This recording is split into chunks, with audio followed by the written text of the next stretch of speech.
Good afternoon. How are we doing on this fine, wonderful Thursday? One and all, welcome back to the channel. It is midweek muster.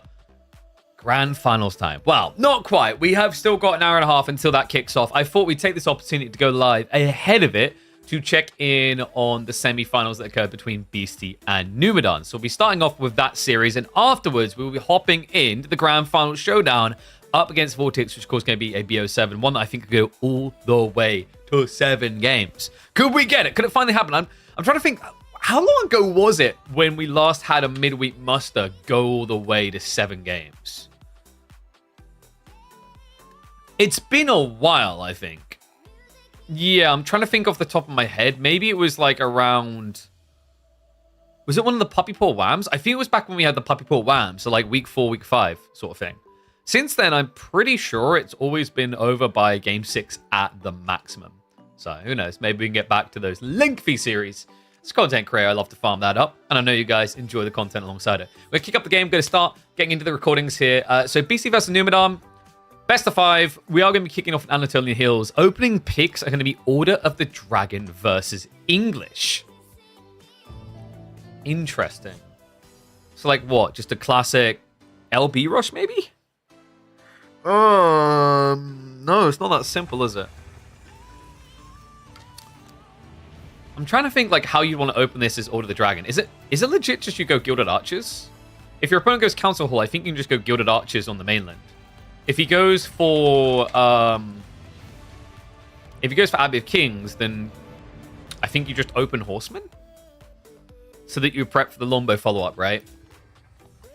Which Civ has the advantage. It's a bit of a weird one because we don't like see it that often, and we definitely don't see it in the Anatolian Hills format. Like the interesting thing about Anatolian Hills, you have to kind of take any concept of like how a matchup goes, and I think you get it warped a little because you don't really keep your economy safe at home. So it changes the dynamics on a very deep level, right? So let's see. Let's open it up.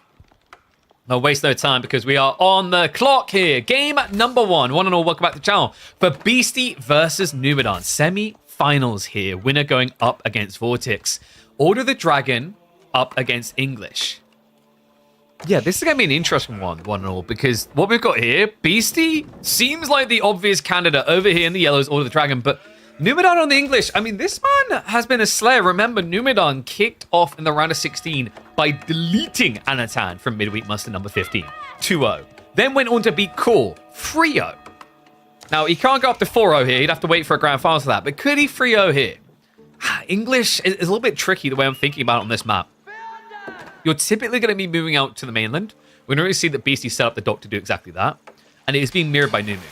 So if we go out here and let's say you go Council Hall, the problem you run into is that Beastie can just react with Gilded Horsemen straight away. I think you can even actually go Gilded Archers, and I think it works quite well. At the end of the day, I think OT is probably trying to get towards Gilded Archers in this matchup. Like I said, it's very foreign territory because of the way these two are theoretically going to play, right? With them now coming out to the mainland, it is going to be about contested economy, right? I can't imagine Numudan's just going to straight up go farms when he sends the dock play and then the scout across this early. It could be he's just thinking, I'm going to siphon away what Beastie needs to survive here food-wise, and then go my farms anyway. But I don't think that makes much sense. The reality check is, even if you immediately go for the scout pull across the mainland, the same way that, you know, Beastie's going to, that's going to, what, on average, 50-50 split the 42 sheep.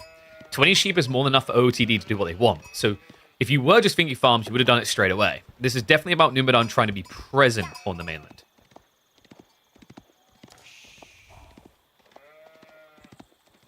So, overall as well, oh my. That's pretty brutal, actually. Numu hasn't found much, but he should be able to make up for it on the east side here. It's just been a rough beginning. He's at 9 sheep compared to the 21. So yeah, Beastie got more than enough. We have already got the fishing as well. Love this. Love that people have been pivoting into this. It's really smartly designed in that way to encourage you to come get the dock.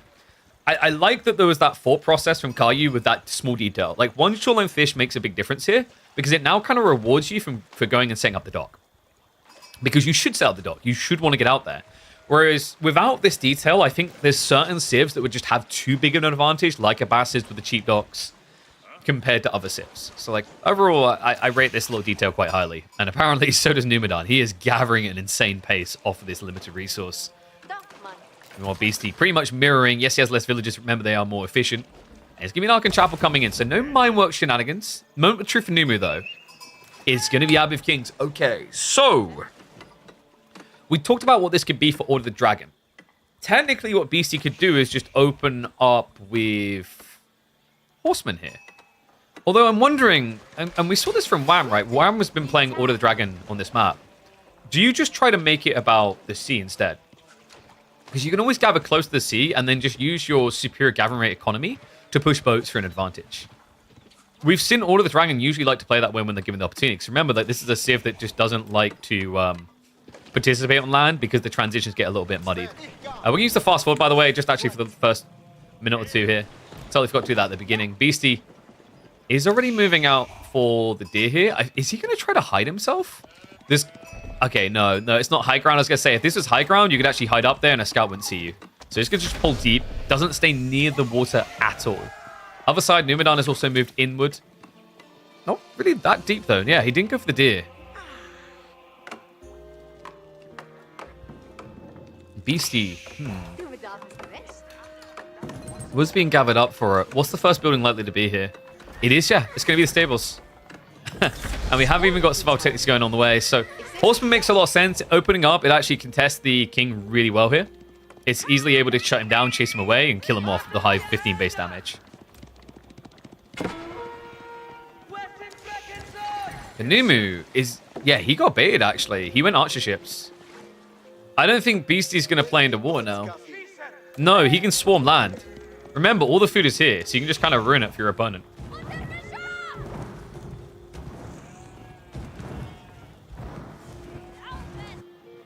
And the Arc, I love this.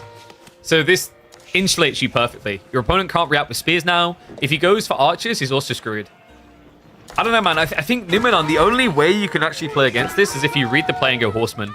He has scouted in now. He sees both of the buildings. The king has bought the information, but Numudan already committed into Iraqs. And he's choosing to actually actively add in spears. This does not bode well. First Horseman does at least waste a lot of time here, but in the meantime, looks like he actually got 2 worker kills out of that.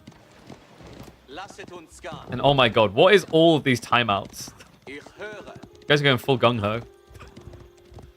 Okay, so Numudan is a full step behind here, guys. And that's not easy for Order of the Dragon to achieve, by the way. Like, this civ is usually critiqued for its inability to switch fast.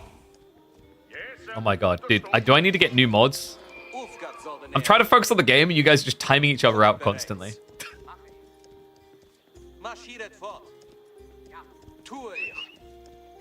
Horseman archers soon to arrive. Numu, he did see this detail, right? Yeah, okay, so he's going for archers. Really, though? Like, once again, you know, Horseman should be probably the most obvious player here. Maybe he feels like he doesn't have the food. And he can at least leverage the more wood gathering at home to rebalance, get an army together. I mean, in theory, if you have enough longbows, you can beat Gilded Archers, but it's tricky, guys. Gilded Archers are insanely tanky. They actually don't have that much less range than you, really. Right, it's 1.5 range difference, and with the increased attack speed, they can usually stick on top of you, as well as the better movement speed. Numu, he just got blocked off of food. No. Wait, is that all? That's all of his food. He has to fight here. Good news for him right now, BC only has 1 Gilded Archer here. Bad news, there's 2 more on the way. Man, I don't know. I think for Numu, he had the information to make the correct transition, right? To go into some like Horseman instead. I guess he felt like he just couldn't contest this many Horsemen if he just straight up didn't go spears. But I wonder if like maybe the play for Numu would have been to at least get an outpost up here, then you can weaponize the villagers, you can actually get the attack speed aura. Things look a little bit better, right? But there's not much to be positive about here for him right now. Gilded Archers should be able to just start trading out against the spears. The king is just trying to contest the Horseman line to get the space. Spears are going to jump in, but this many Horsemen don't care. No, they dive straight onto the longbows. Gilded Archer still alive here. In fact, he's going to keep surviving, and that small little pass is going to give an optimal chase in for the second wave. And you know what makes this so bad, guys? Gilded Horsemen don't care about villagers. These villagers don't have shivs. They do practically no damage to horsemen. They're dead. They have to get out of here. Transport ship across. Now, Numudan, he could try to play for the farm recovery. Instead, he actually just calls it straight there. Okay, so G1 going to Beasty.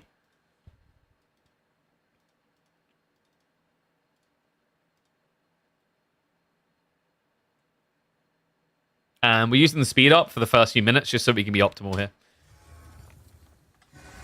Jesus, all the touch grass. What even kicked this all off? What was the problem?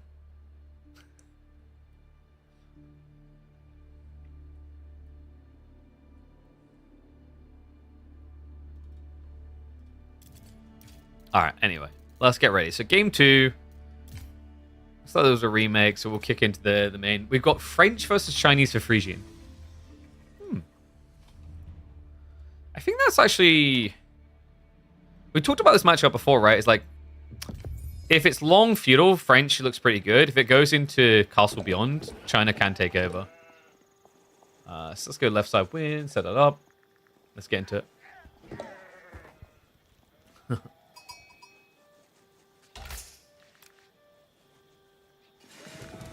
One and all, it is time for an absolute banger here. I've been promised an insane game. French up against Chinese for G2 between Beasty and Numudan. Semi-finals of Midweek Must-Have 15. Yeah, interesting matchup, actually. French, if they can draw a long feudal, have been favored quite frequently in this matchup. But the tricky part is when you add a map like Frisian Marshes into the equation, a more defensively oriented map, it can maybe be a bit too difficult to close out quickly against the French. In fact, instead, on this map, we've often seen the Chinese are the aggressive party. They get all the sheep together, they set up the Jugenu, and they head straight for the enemy base. It's ballsy. Seems risky against knights, but more often than not, actually does have a good hit point. And the reason is this. Look at the golds. The golds matter a lot here. They're almost always going to be front-facing, and if French can't access gold, they can't actually counter Jugenu.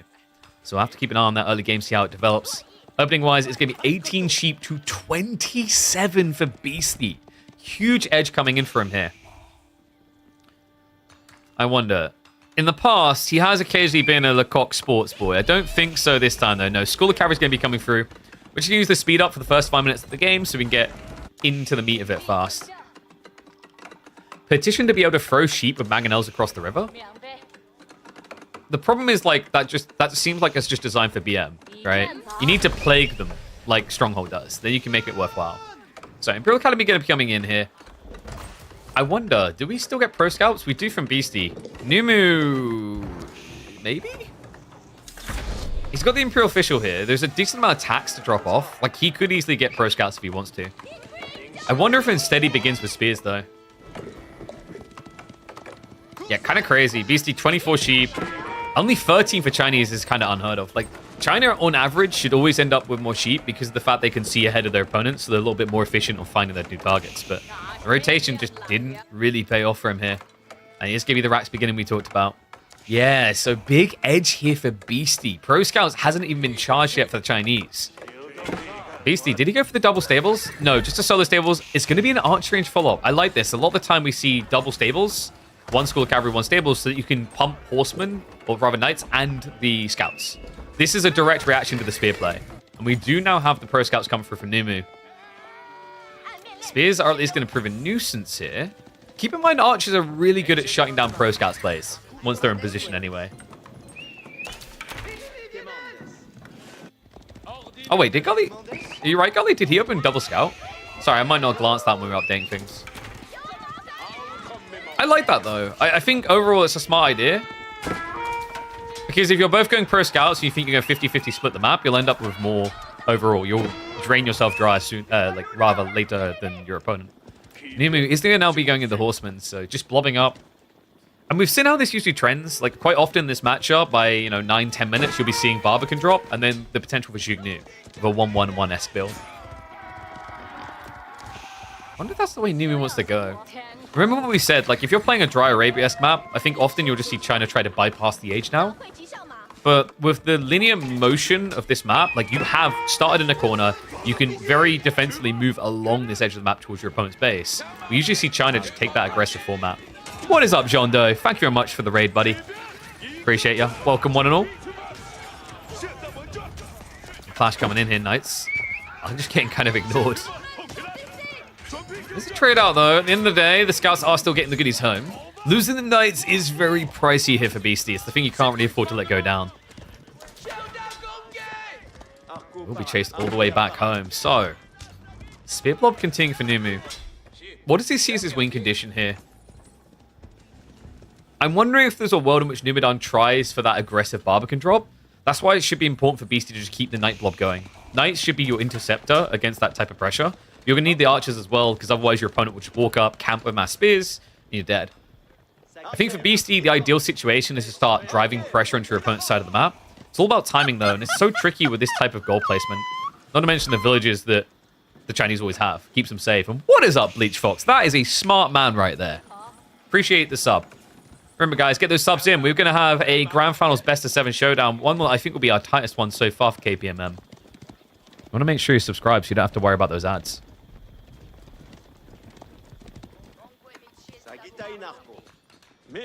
What do you guys think personally, by the way, about this matchup? Do you, when you see it, do you favor French, press 1, or Chinese, press 2?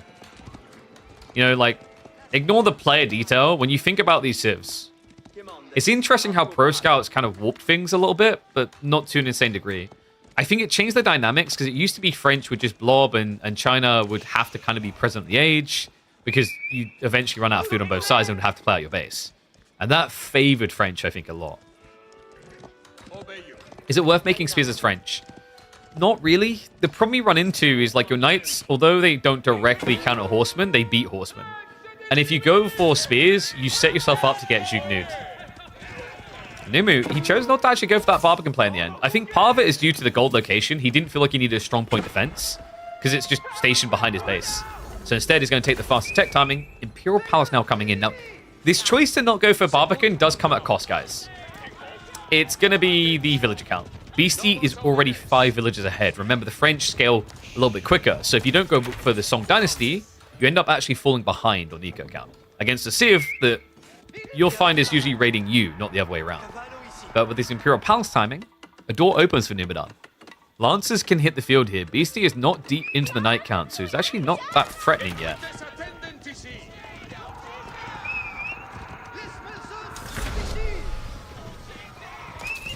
Used to be the other way around. It used to be China favor, but not anymore in the current meta.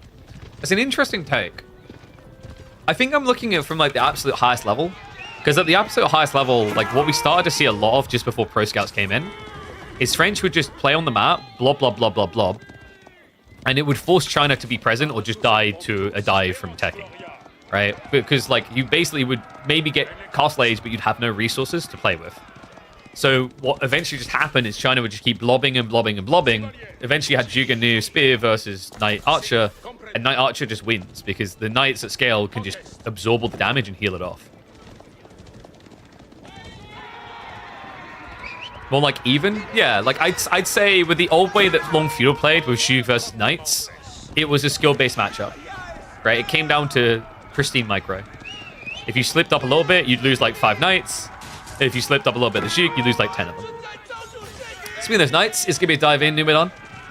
Not able to deal with the Swarm right now, but we do have a Lancer spam on the way. Beasty needs to dive in, get some damage done, and get the hell out of dodge here. It's not really somewhere he can extend long term, and I think he knows it. Deer Dispersion. Looks like there's still some available. So Beasty, I think he actually got maybe about 2.5 deer stacks if I had to kind of like guesstimate. Actually, it might be more. Yeah, there's only like 4 deer left here. Meanwhile, for Beasty, 1, 2, 3, 4, 5, like 5 or 6 at least. 7? Yeah, no, he hit the jackpot. Beasty definitely won the deer game. Now he's going to be setting himself up for the deep game. Yeah, this is something we often see, right? Is Guildhall over Royal Institute on this particular map. Just because of how difficult it is to dive on such a defensive map.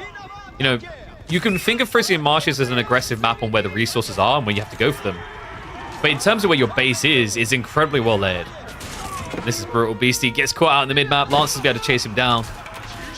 So we'll end up losing the Archer mass. Wait, are you trying to kill him? Or are we helping him?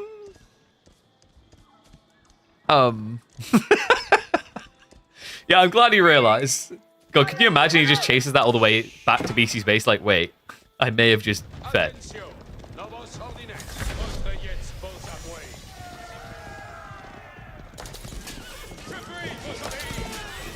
Meanwhile, Lance dive coming in. Big hit here. Beasty. Well, he doesn't have the means to defend himself well. Arbitrary are getting queued up. In the meantime, the Lancers are reaping. The villagers do not have textiles either. It's only 3 workers so far, actually. Beasty, I think he maybe intentionally placed his knights and his choke points to stop this kind of shuffle through. The formation shuffling working to a decent degree, but now 7 worker kills in total. Numudan has to be content with that outcome. He's in a very good position here. He can keep the Lancer spam going. He maintains the advantage, and he's forced his opponent onto Arbitrary. The only negative I'd say that exists for Numudan off this play is the fact he went Imperial Palace originally. He forced his opponent into Arbitrary, and now he doesn't have Clock Tower Nest Bees as an immediate and obvious counter to his opponent's next step.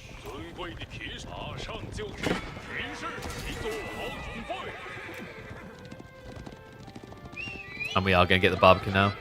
Yeah, this is working out quite nicely because all of a sudden he's removed that eco lead we talked about that Beasty had, and now he can stay ahead.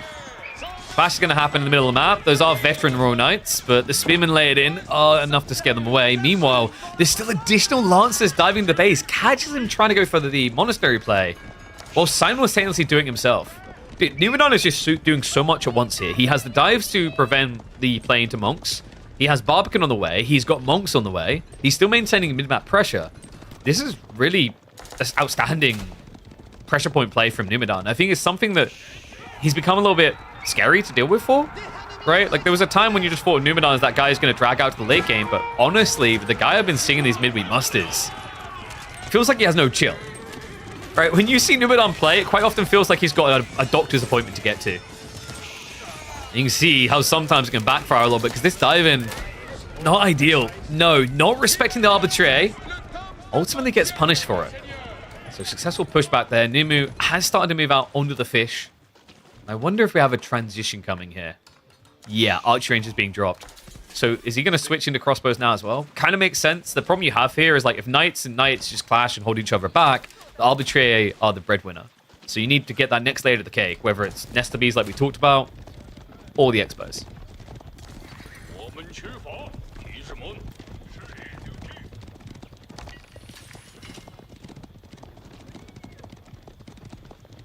China has no answer to French composition?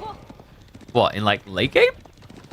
Oh, I mean, have you met Nesta Bees, Mass Spears? A Keck W classic that actually is still really good against French.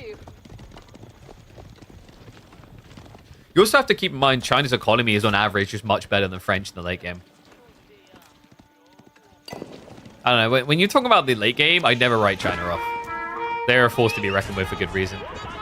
But the Knight is going to scout what's happening for the Monks, but not able to stop him there. So they are splitting the relics here.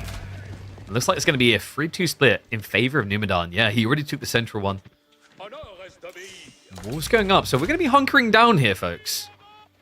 Buckle yourselves into your seat, because we may end up seeing the late game.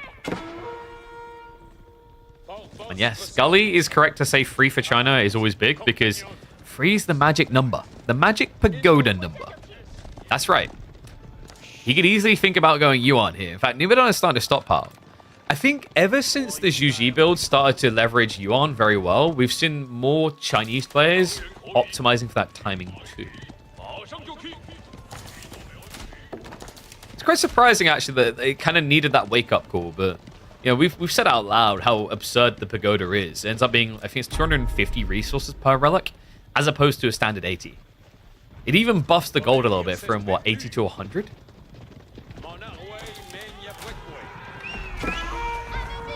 So Beasty's getting ready for a cheapskate switch. We've got Horsemen getting queued up here. That's interesting. Maybe if you had Royal Bloodlines? Without it, is your frontline not going to be a little bit flimsy? I think Beasty doesn't want the direct fight. This is kind of classic Beasty logic. Instead of trying to directly contest, he's looking to try and whittle you down the flanks. That's what this is about. Maybe French can trade. He may need some walls. I mean, you could trade. It's going to be one of those classics I love to do. It's like, you could stick your head in an oven. I wouldn't recommend it. He's way too open right now. Numudan's even checking that type of area. I think he's more interested in whether there's fishing going on here. But obviously, being here, you might as well check for the trade as well.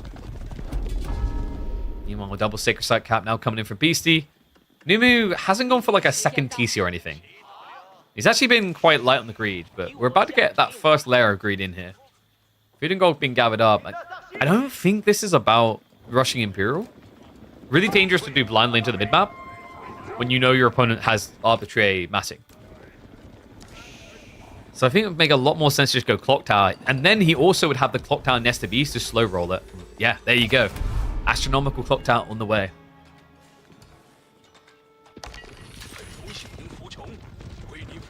Isn't easy to wall this map. It's not really easy to wall any map anymore, if we're being totally fair.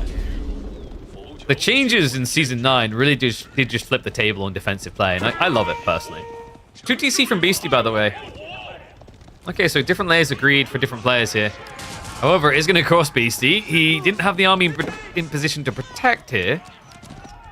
So we'll end up losing a few villages. In fact, the Lancers can keep raiding. They're onto the gold as well. There's at least some arbitrary starting to sliver out here. Numu so far keeping his opponent in check. We do have the Yuan complete. And remember, that makes this even more tricky now. Look at the movement speed on these Lancers. So all of a sudden, like, Beasty's choice to prep Horsemen can make a lot of sense here. Because at least now he'll have something to body block. His Knights are going to get just outridden here. He won't be able to actually keep up with these Lancers. Yeah, this is why Yuan, to me, is just possibly the most toxic transitional point in the game for any Civ I could think of. If you think about really what defines a unit and balances a unit, I often feel like movement speed is the #1. Does that seem fair? I think most people can appreciate it more with the recent rise of HRE feudal plays because marching drills got given for free. Movement speed is the king of stats because movement speed lets you choose in a way that almost no other stat in the game does. Right? Like if I have a matchup where I've got more damage but you've got more movement speed, you can run away. And that's the insane thing about Yuan, is Yuan isn't even a permanent choice, if that makes sense. And what I mean by that is, like, it's not as if I chose a landmark to get this. I chose to build 2 landmark types. Now, admittedly, I can go off of this by going for Ming Dynasty, etc. But often when you think about the landmark choices along the way, how do you really force someone to want to go Ming? Right? To need to go Ming, should we say. Yuan just remains so good to this day, and in a way that I've still remained puzzled that it hasn't been made the Imperial Dynasty. Or rather, change the speed to be Ming Dynasty. So, sacred size are at least ticking down for now for Beasty.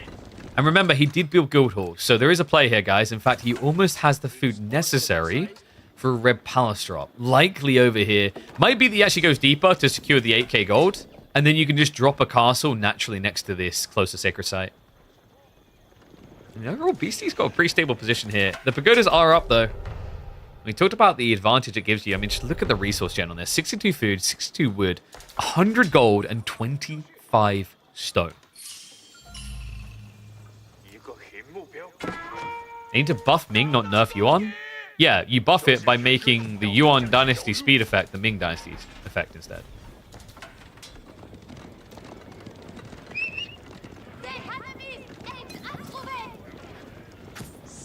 Can you imagine someone saying that Yuan doesn't need a nerf? Talk about identifying yourself as a Chinese man. So Red Palace is going to be coming in. He does end up dropping it over here. I guess there's a paranoia about coming out too far. But once again, like introvert, right, or reverse it, you can just put the keep here. He has also already got some outposts out. Part of the logic is his opponent's base is in the west corner, so the Red Palace, you need to use it as the strong boy defense. So clearly, Beasty, what this tells us, the Red Palace here instead of deeper, tells us that this is like the all-in intent. He intends to try and win this game based on Sacred Site. He doesn't like the idea of the game going too deep. We'll never see royal cannons. I mean, that's not true. If they okay, so guys, I know how we get College of Artillery. All right, all you need to do is basically make the Revoltaquin shoot 62 damage obelisk shots. That's all we need. That's all it needs. And then you'll see College of Artillery. And yeah, how is it that we're 22 minutes into the game and there's 0 farms? You'd expect it from China by now, but somehow they are going full ham at the sushi restaurant. That is a confusing statement out loud. berries as well. There will not be an ounce of food left on this map before farms get added in. Looks like Newman might blink first. He has got a lot of wood gathering, but that is currently going into siege. 3 trebuchets and climbing.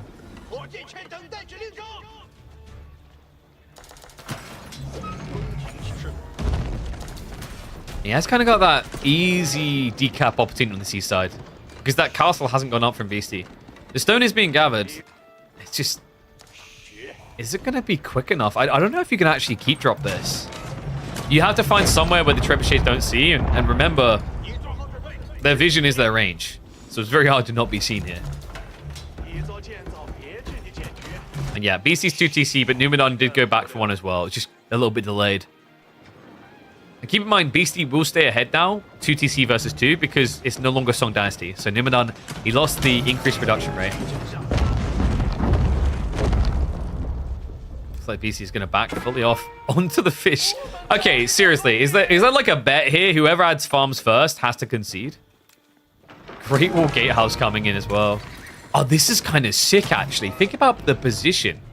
From here, he can set up trebs to just deal with everything around the Sacred Sites. And he always has a retreat point now that Beasty can't afford to dive into. Because this landmark hits like a mother duck and truck.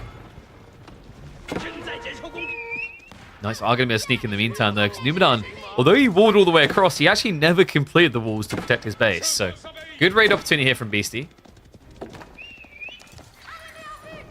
Numu, we're 4 minutes out. There is a creep drop at... Wait, are you kidding me? Okay, that's sick from Beasty. He sees where the trebs are, so he knows through the fog where their vision is limited around the tree line. He's using that against him here. Numudan doesn't know.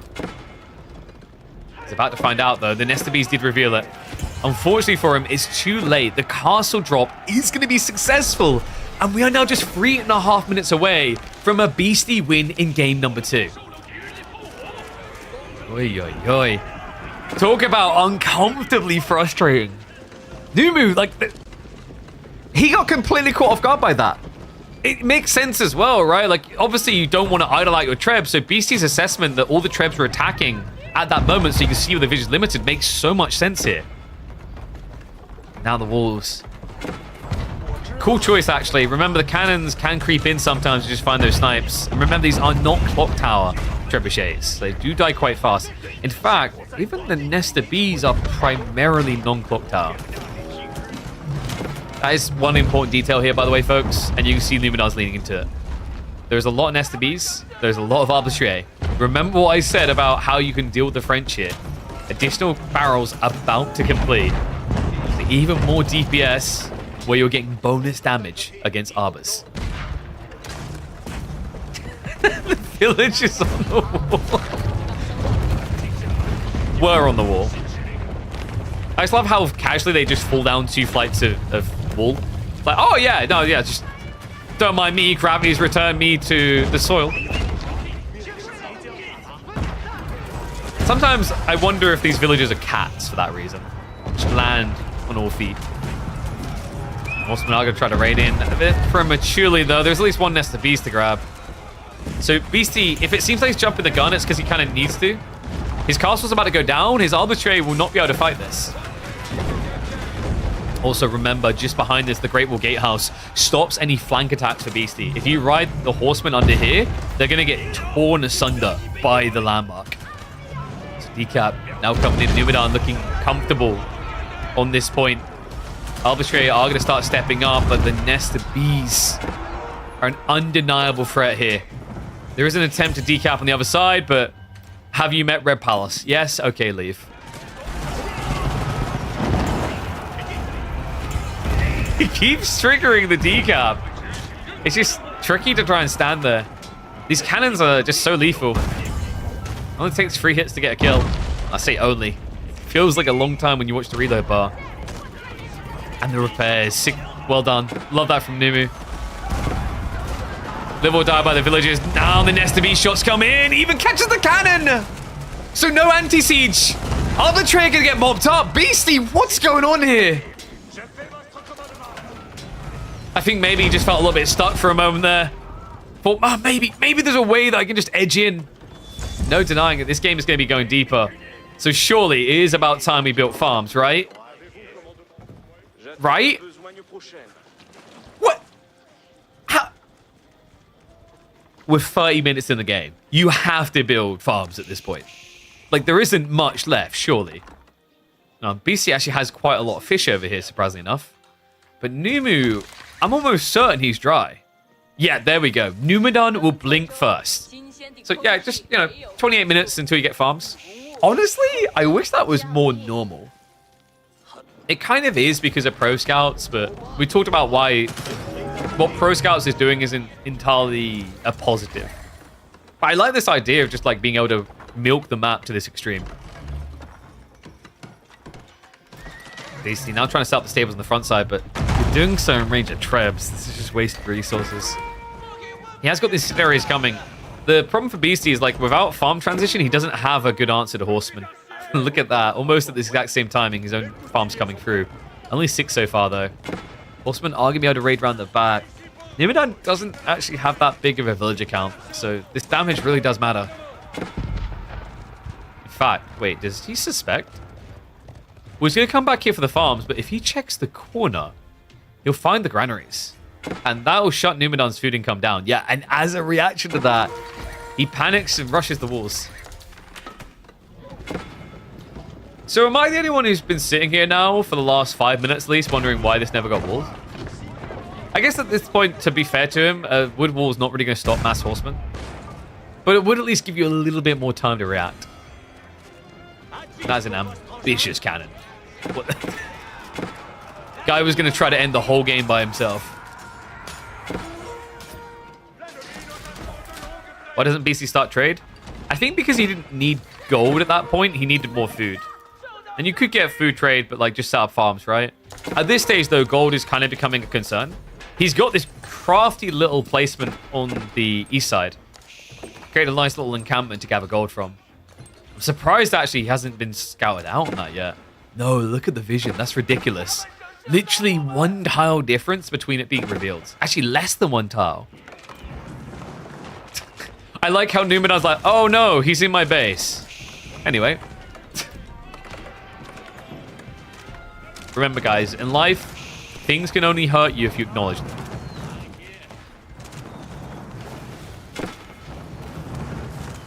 Trades is more efficient and long-term solution. Sure, but the trade-off is the cost in the intermission, right? Like, if you go traders, they're not cheap. And they take a while to start returning their value compared to villagers. Villagers just can feel a lot safer in these situations. So Spim, now I'm going to start mopping up the troopers who got in. We do have the army tactics finally on the way. And now, there we go, Stonewall. He's like, okay, maybe now it's time to start protecting those villagers at home. So what does Beasty look to do in this game now? He can't be thinking Sacred Site again, right? 10 minutes is quite the drag. If maybe you sing up trade, it kind of makes sense. But Beasty has to be the offensive party. Look at the map. Do you notice something different about the 2 players here? One of them is walled. Beasty only walled that small gold area, that was it.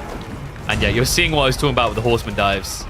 This is just so difficult to do against Great Wall Gatehouses. However, the cannons... they almost get through it. Spearman not quite quick enough, even with the Yuan. Beasty has got hand cannoneers now added in. However, the nest of bees are a counter to that as well. The cannons are crucial here. 4 of them even capable of sniping down, I believe, Clocktown nest of bees. Some of these being clocked out does kind of complicate the matter. In the meantime, Spearman are going to go for the dive in, but they're going to get bogged down on the hand cannoneers. Beasty, where's the food, man? It's kind of crazy. Like, he's got 2,000 food income a minute, 2,000 food in the bank. But when you look at the size of the army, the numbers don't quite add up. No, I'm wondering, does he actually have that much production? 6 stables, 3 archer ranges. That is nothing at this level of economy. Other side of this, we're talking about 14 Raxes for Numudan. Yeah, it's unlimited speardom.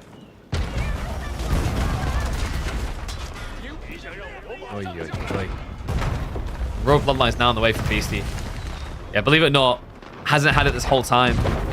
Has got the goal for the time being, so might as well milk it while you can. Obviously, you're not really thinking knights here. Don't think about trade. You'd ever think about going back there. The hand cannoneers is definitely an interesting detail, but guys, it's a very dangerous one. We mentioned already how the Nesta Beast solved the hand cannoneer issue, but there's another problem. If you make the game about hand cannoneers, and as a result, Numudan goes hand cannoneers, his have substantially more range and movement speed. Like, you are just making an inferior version of the unit at that point. The only upside is you're paying Streltsy prices because of the keeps. Well, I'm assuming because of the keeps. Yeah, we've got the Archer Rangers here. So only 90 food, 90 gold. Wait, what are you doing? I am the king of this castle! Putain! Just standing on the wall yelling obscenities. It's like, we don't need the Great Wall Gatehouse. We've got our own little Chinese wall here. Oh, wait. Was he mocking him for putting the gate up the wrong way?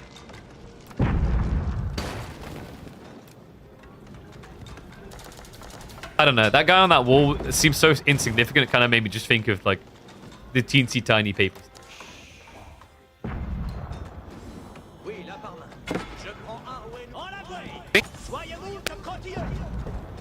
Okay here, guys.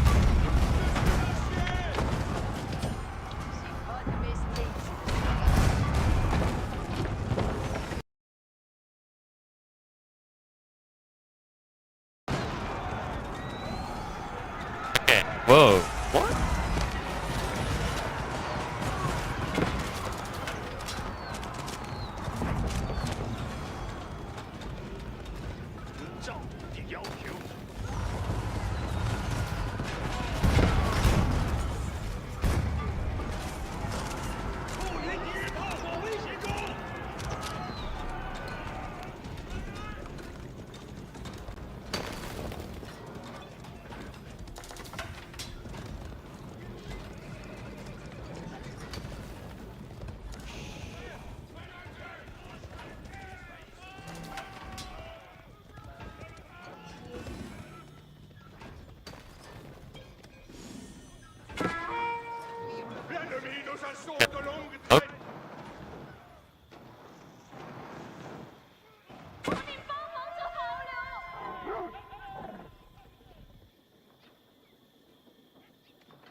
Okay, are we good? Okay, I think we're good. My DBX 286S might have had a heart attack there. I think we're good. Sorry about that, guys. That was very odd. I think it's maybe just I've let it get a bit dusty. I need to clean it off a bit and make sure all the ports are clean. Had that thing a few years now. That was a bit weird. Anyway, apologies, folks. We are back. Less robotic, more listenable. Just about. We do have adjustable crossbars on the way from Beasty. And not just that, Robotiquin. So some crazy developments here. Numudan never got to the hand cannon near point. That's scary, actually. Has he been baiting, though? I mean, we've got a lot of granaries. We've got a lot of gold in reserve. I'm starting to wonder, in Numudan's mind, like, what is keeping him off of hand cannoniers here? Yes, they're very expensive. They're hard to sustain, especially without a gold vein to call your own. But the way he's been stockpiling, it seems viable here. Why does Numu still have Yuan? Because Yuan is best. Yuan is, like, once again, Yuan is the best dynasty, honestly. Especially when he's blobbing space like this, the movement speed is invaluable. Because it's the only real way he's been able to gap close the siege. And with Sacred Strike timer is ticking down, guys. We're just 5 minutes away from an actual victory. And on top of that, check what else is happening here. Merchant guilds. We're getting a trade switch up coming in from Beasty. So we're reaching that point in the game where he feels like he really needs it. Interesting as well, considering he's got 3,000 gold sitting in the guild hall.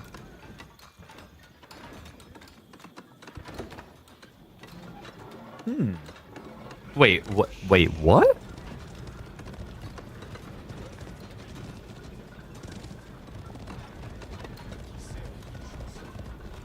How to describe this?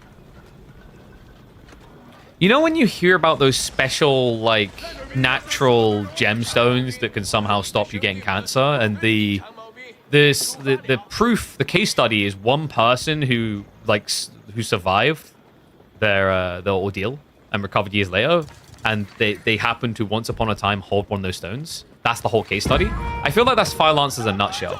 Anyone who says like Fire Lancers work, they probably have like one game in their head that they reference for why Fire Lancers are great. They forget about the 99 other games where Fire Lancer spam lost the player control of the game.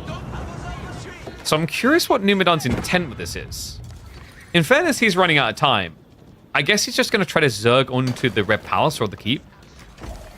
Maybe for a one-off it works, just to get it. In fairness, actually in theory, no. This might be the game for it. Think about what Beasty's built. Beasty's got way too much economy here. The whole point in the siege is that it doesn't die because the spearmen just get turned inside out by the Robotiquins. The Nest of Bees get beaten by the cannons. But like the reality check here is in this game, he doesn't actually have a real front line. That's kind of crazy. This could be sick. Numudan. I don't think Beasty would expect Fire Lancers here either. You just never do. It's never seen. Hence why we had to go for that grim comparison, because it truly is the thing that like someone tells you, I swear it works all the time, bro. And then the 15 times you've tried it so far, it hasn't worked once. Fire Lancers, they are going to reveal. This really is the type of play where you have to do something with it straight away or it does not pay off. You're going for the charge here. He wants to touch onto the siege. He does see the cannons. So he's going to force the reaction here, but so far looking good from Beasty. The problem is you can't easily body block with the villagers here. It has to be the horsemen. However, that does mean he gets access. What a bait and switch, Numudan! Able to break out and break the keep. So that rotation may have looked like a fail, but Numudan with it, although he didn't get the kills, he displaced the military force. It's still coming back here. Rohirrim Riders are going to return for another attempt at this. And Beasty, his horsemen, there's only a few of them in position this time. Robotiquins will be able to mop up, and that right there, folks. So the value of Fire Lancers was they were good bait. This kind of just reminds me of Hippodrome, right? Where not using Triumph is more value than using it. Nestabes and cannons are going to move in, though. And the Royal Cannons are still a little bit too far away. Robotiquins are pretty much dead. The Spearmen are out to zerg over this. And Beasty doesn't have an answer anymore. The Mangoes are being queued up, but they're not here. The cannon's going to get sniped out. And the Reserve Siege arrives just a little bit too late. And I'm wondering if actually Beasty can revive this fight now. He has got a lot of golden reserve food as well. But once again, it just feels like too much economy. Not enough wiggle room for military here. Horsemen are going to stab in response, but guys, those are clock tower bombards. Almost 400 HP on this siege. Yeah, this is what a gilded bombard looks like. Well, I guess that's a great bombard, but a mini gilded would be the clock tower units. This is crazy. We don't really see these type of games as often anymore. The overpop ones. I think that's where we're at, though. You know, we've seen in the past, Beasty's used this strategy to great effect. You know, max up on your population, streamline your military, only raid, and build a big reserve of resources your opponent can't compete with. There was a point in the game where that was making sense for Beasty, but when he made this about the sacred sites, the condition changed. It was no longer about having better economy, exactly. It was more about how present you are militarily, and the way that Beasty was being present militarily was static buildings. They're all well and good until you can't win the siege fight anymore. And all of a sudden, it's starting to all fail him. With that sacred site decap now being successful, Numudan can help Beasty rebalance his economy. Fire Lancers are still being produced, and they are riding deeper into Beasty's eco.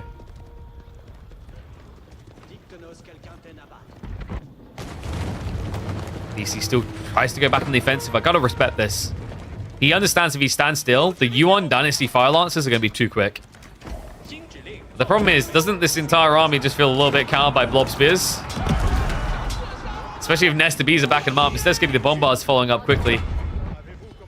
Fire Lance is getting in on the gold workers.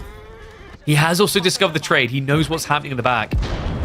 Beasty just trying to go for the victory, though. The problem is there's still a Great Wall Gatehouse fully up and operational over here. So this won't be enough to end the game. Mr. B's able to counter the cheesy hand cannoneer play here. Remember, you don't reduce the siege damage you take. So we'll get cleared up off the wall. Meanwhile, Spearmen are able to dive in onto the cannons. The primary TC is on fire. And the Horsemen are riding deeper, but that's an expensive loss there for Beasty. He can afford to replace. He's still got 3,000 gold in reserve. But look at what Numudan is doing now. He's found the trade.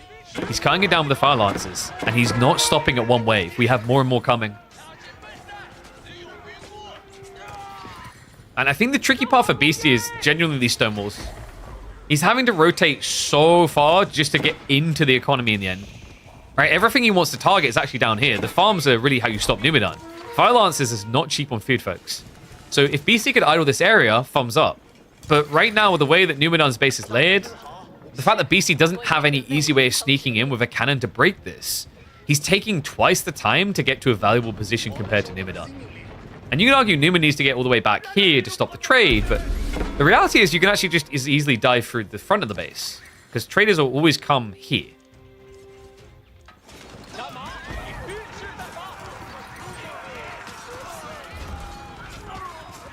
But the Horsemen will be cleared up. Beasty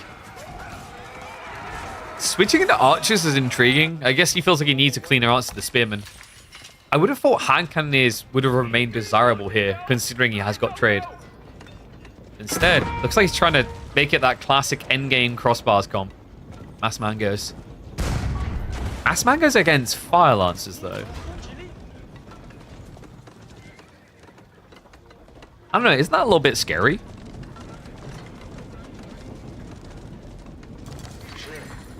Because, like, once again, Beasty, because his hand's gone Spearman, he doesn't have a way of stopping them charging him for the dispersion damage. And then after that dispersion damage, specifically against Siege, they get insane amounts of bonus damage here. You see that right there. 35 damage per strike.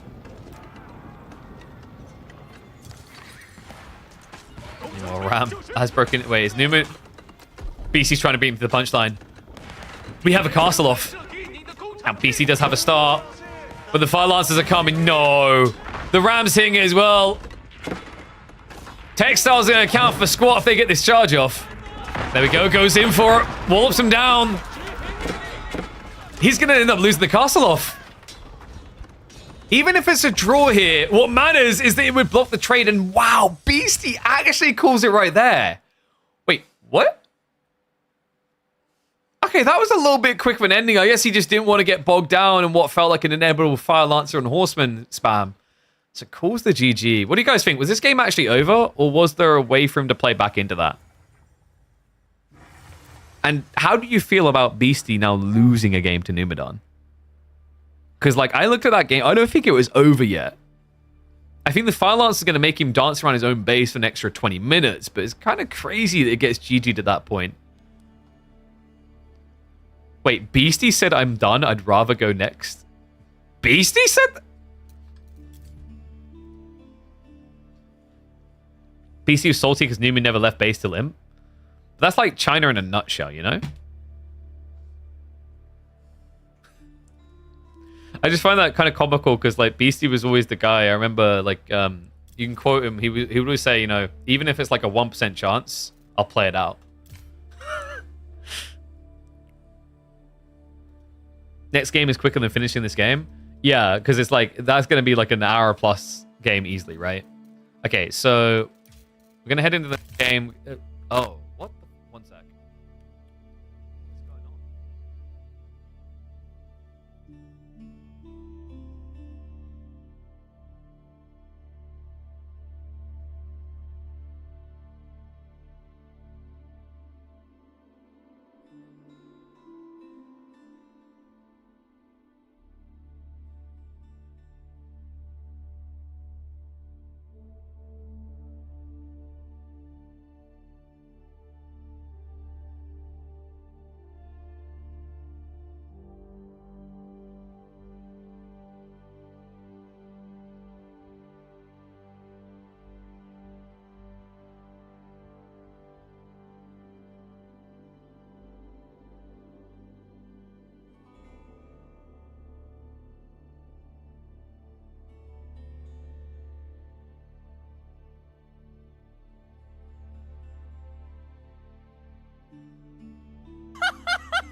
Testing. Okay.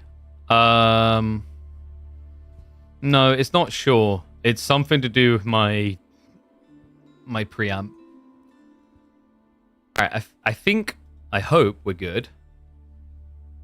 Jeez, this is going to be problematic, isn't it?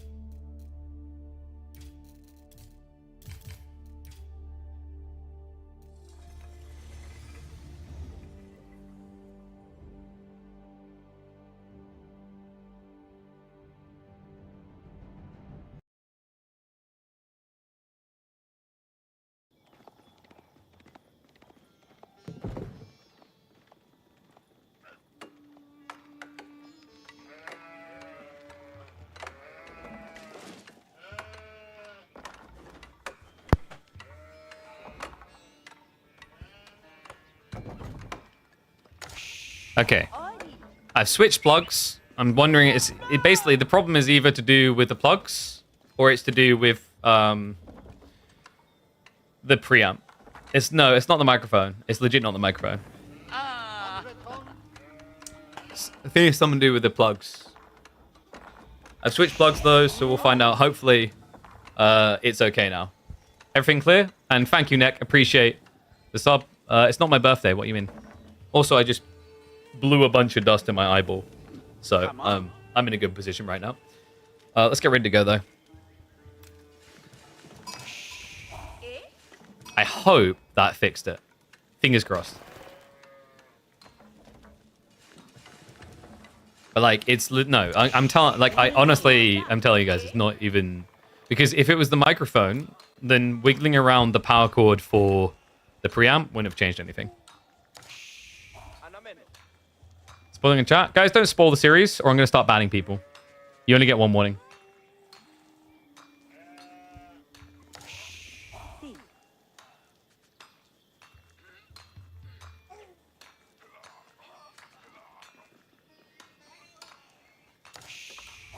Yeah, it shouldn't be an obvious thing. We basically had to cast this series today because some people dragged their side of the bracket, so like it wasn't feasible to do it on Tuesday.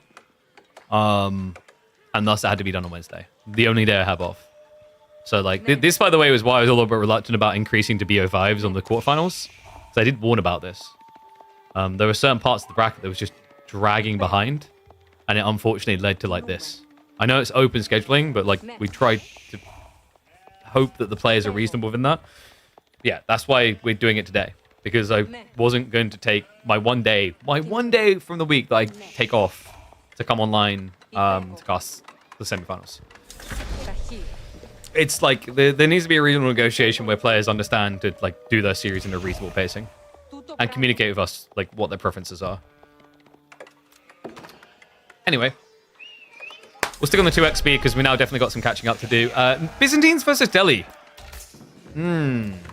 We've seen Beasty annihilate Anasan in this matchup. If you guys remember, last week's grand finals had this on Oasis.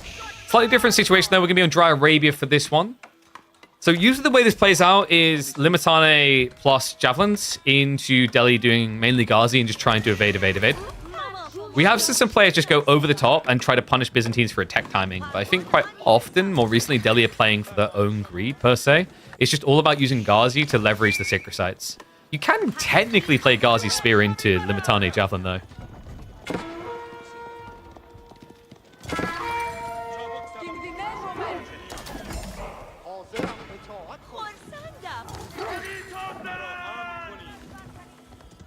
Catching up to what? These games aren't live? Yeah, I literally just said that, though. We're going to have a live series after this. Okay. I know, like, you struggle to get the brain cells to rub together, but just think. It's not hard. Oh, maybe it is. So we do have Pro Scouts coming in. This is kind of one of the things that I think makes the Delhi-Byzantine matchup interesting, is, like, Delhi quite often have felt weak in the current meta because Civs are good at rushing Pro Scouts. But Byzantines don't do Pro Scouts. So, like, you're kind of damned if you sit in your base like this as Numu. It's why Beasty's gone mass hit Ghazi. He's actually going to be following up archers, so no Spimmin on the agenda just yet. I wonder if he considers going for the 1-1-1. Once you've got Pro Scouts in, you have so much food to work with, you can pretty much do whatever you want.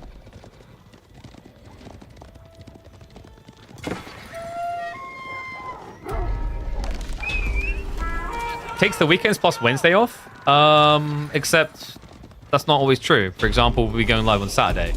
And also, like, when there's major tournaments on, I'm usually casting on someone else's channel on Saturdays or Sundays. And then there's also the behind-the-scenes work I do. So I'd argue, no, I don't really get 3 days off.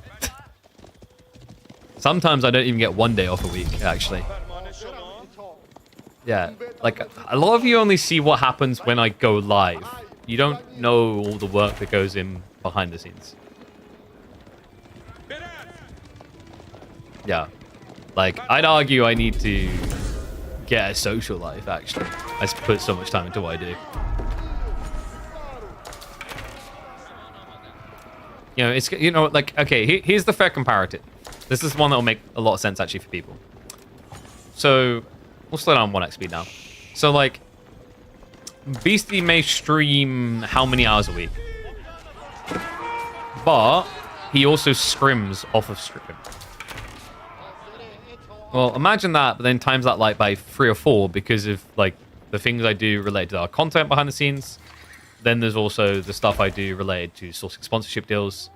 And then there's also like, you know, business reach out, etc. for like the casting side of things. I'm a busy boy.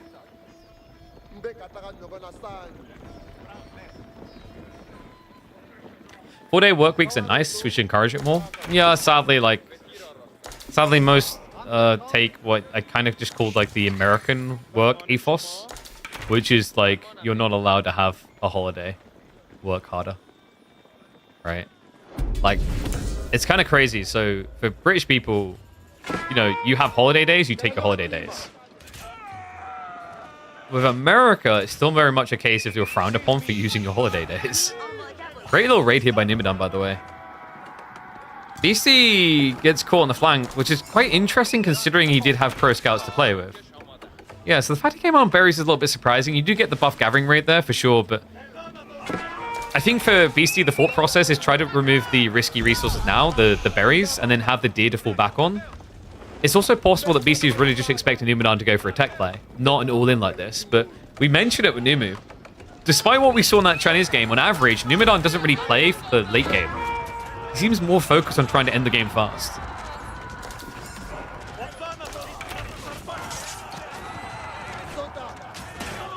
Spearman.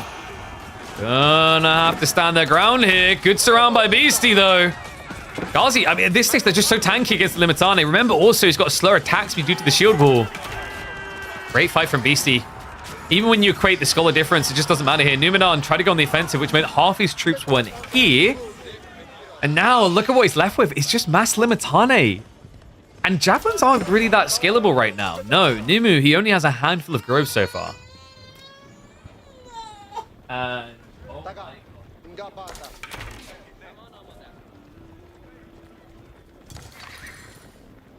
sorry, I just had to deal with Ezra. We've got him out here again.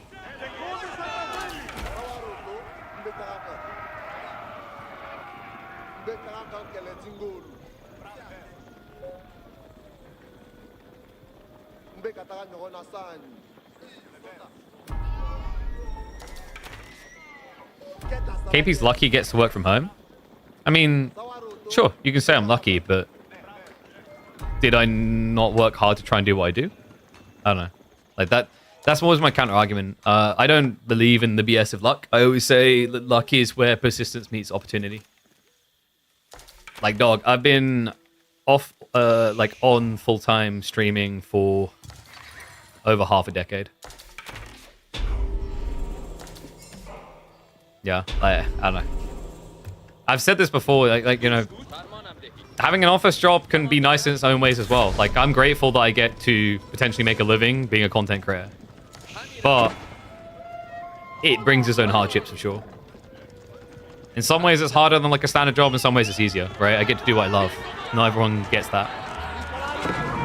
But I think I've talked about this before in stream where, like, I had a potentially very luxurious career as a software dev ahead of me. I could have made good money. I chose less money for happiness.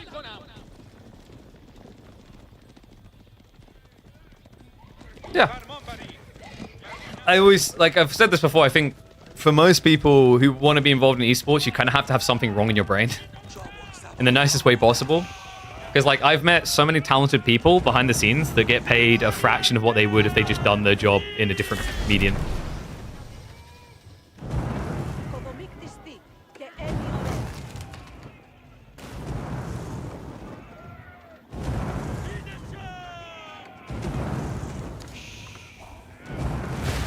What made me choose AoE 4? I've always had a love for RTSs since I was a little kid. And after what happened with, like, you know, towards Dota 2, where I just wasn't able to find additional work, I was looking for something new, and I wanted to do something that I could also create content in on the downtime when I didn't have events. And Age of Empires 4 ticked the box at the perfect time.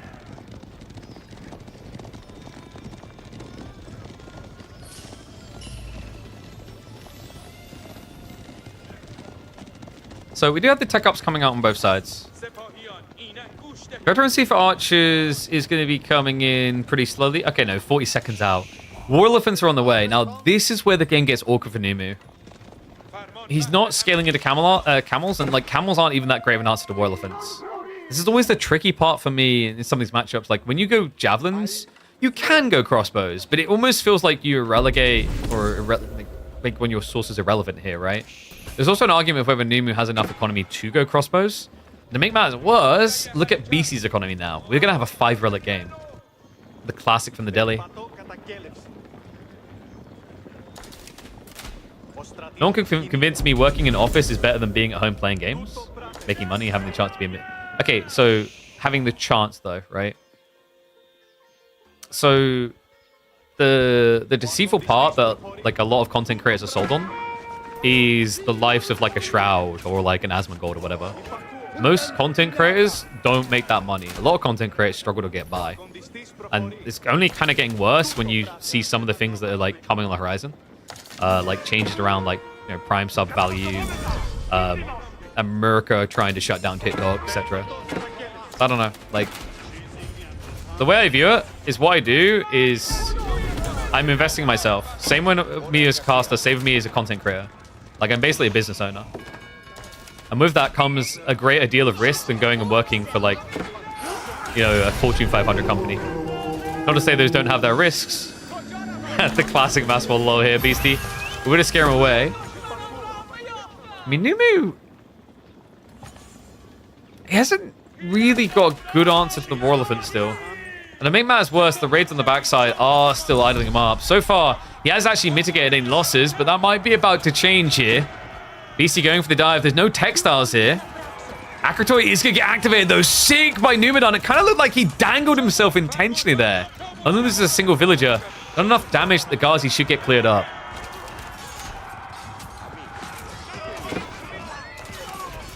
Have I ever taken improv classes to help for casting? Nope.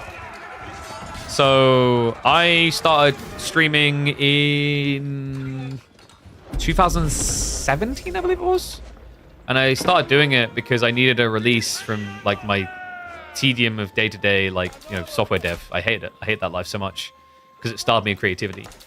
And then over time, it kind of became unhealthy because instead of basically doing content creation just because I loved it, I done it because I needed an out, because I hated my life.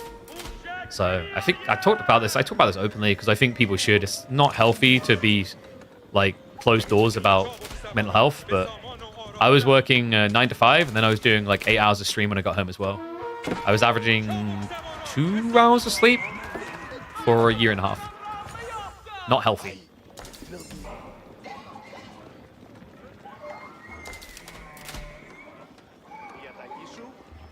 Used to work in esports as team analyst. I was paid 600 euros a month, had to quit a job, paid 5x that as data scientist. There you go. Thank you, guys' sake. That's exactly my point.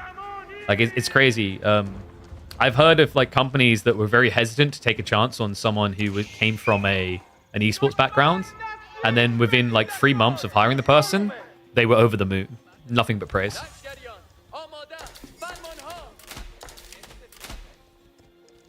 Okay, so things have really just kind of grinded to a halt for Numu. After that back raid came in for the Ghazi, he's been forced to sit on his base this whole time. This isn't great. Beasty is able to just take sacred sites freely, and he's also able to anchor down. Like, next step could probably be to go into stone, and yeah, there you go, boom. So keep drops makes a lot of sense, secures the sacred sites, but then scales your economy. Numi might want to consider going for a second TC here, just so he doesn't end up falling behind the coming minutes. The alternative is a full-on attack. The last 2 times, that didn't really go according to plan.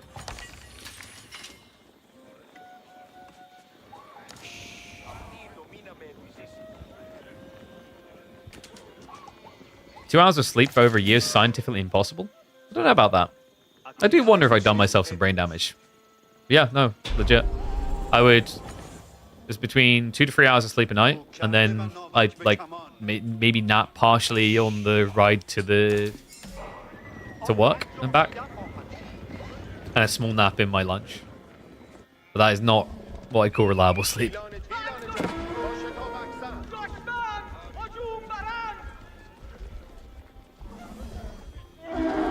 Wait, did Beasty...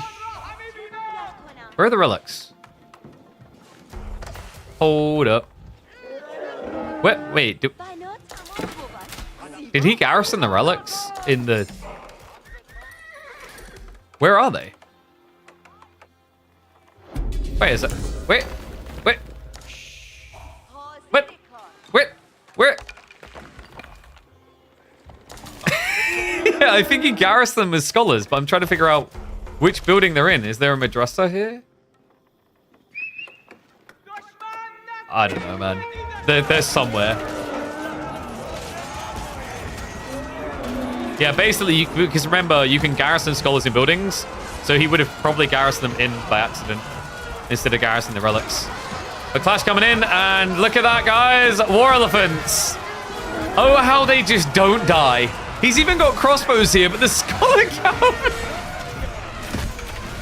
These things are ridiculous.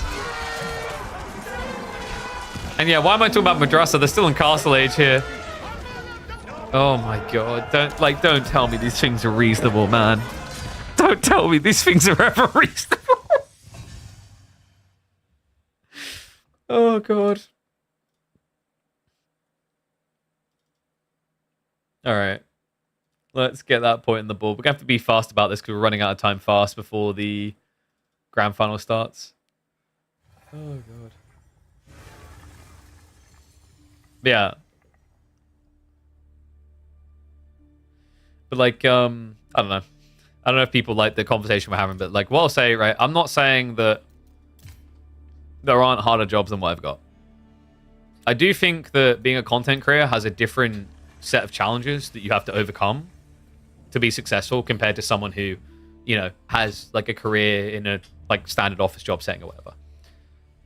And this isn't me saying woe for me, but like, what I would say is I don't think it's fair to be like, I don't know if it's intended, but sometimes when people like make these arguments the other way, it's almost like they're saying that it's easy to be a successful content creator, and I disagree with that. There's a lot of people who spend years trying to make it work and don't.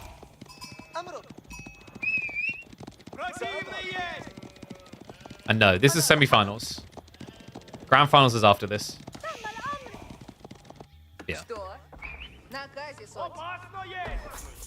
There's definitely a lot harder jobs out there than being a streamer. But it's also definitely not easy to be successful as a streamer. Content creation gives way more opportunity? Define what you mean by that. If you mean there's way more potential growth, sure. But like finding that growth can be very challenging.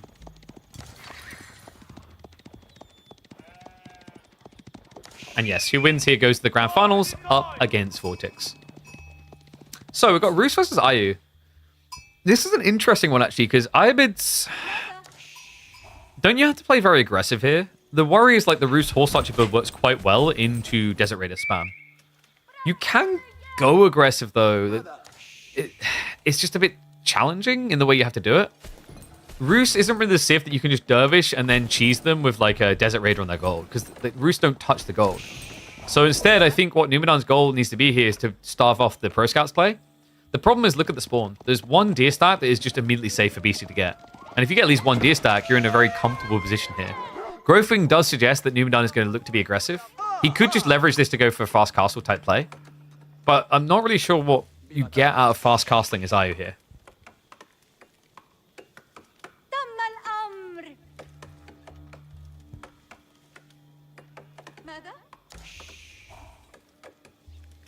Being a successful content creator is hard. You have to get extremely lucky. And once again, like, be mindful of what luck is, right? Luck is when persistence meets opportunity. Like, it's not just you have to be lucky. You have to do things right as well.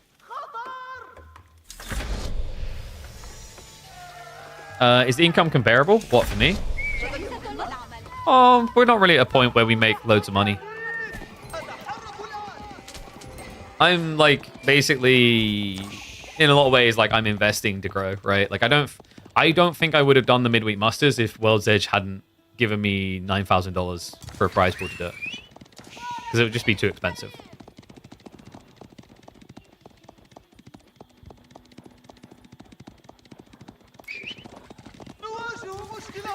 So we do have the mass scouting coming in. Usually Roos go up to like 9 scouts.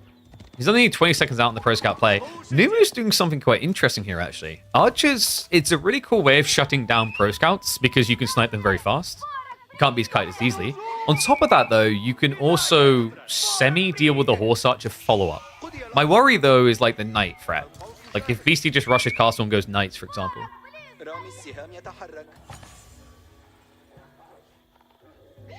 Really depends on the content type. My girlfriend's a content creator for clothes, beauty products. Oh yeah, like those type of things. Like, but that's not gaming, right? I feel like gaming, especially in the last like few years, has become much more difficult to remain successful in.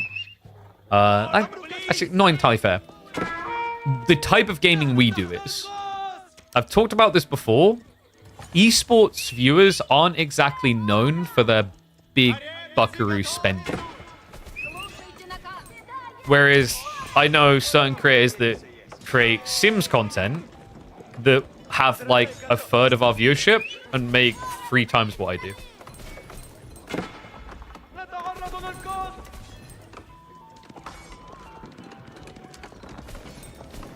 So it looks like we have got some down. The Desiree is pretty nice here. Remember, he hits for 26 damage, and you can shoot when they're low on HP. So like good blocker, but Wooded Fortress is coming in. He's not gonna be able to stop Beasty getting the age up. But he can at least mirror now. I wonder if this is going to be a dervish play, actually, if that's too slow. KB almost has more subs than Dumu? Sure, but I imagine Dumu makes a lot more money than me. And I don't want to speculate too hardcore, right? Like, I don't have Dumu's financials in front of me. But he's got a team that he's signed to that would have some layer of salary to it. I think his YouTube does better than mine.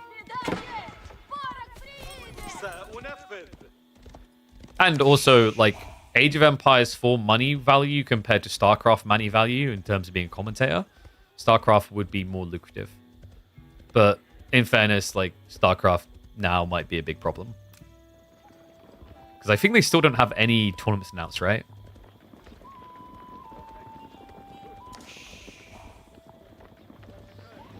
And also the whole idea, like, many content creators, podcasters, influencers, etc. work much less hard. Sure. Maybe, depends on the person. One thing I'll say is, like, that comes down to the whole idea of, like, evergreen content as well. So I think I said this, like, a few streams ago. I'm envious of successful YouTubers. Because being a successful YouTuber is a lot less stressful than being, trying to be a successful Twitch streamer, if that makes sense. Because for Twitch, you have to maintain your average viewerships day to day to day to day. For YouTube, if you make evergreen content, it can be relevant 5 years from now, 10 years from now.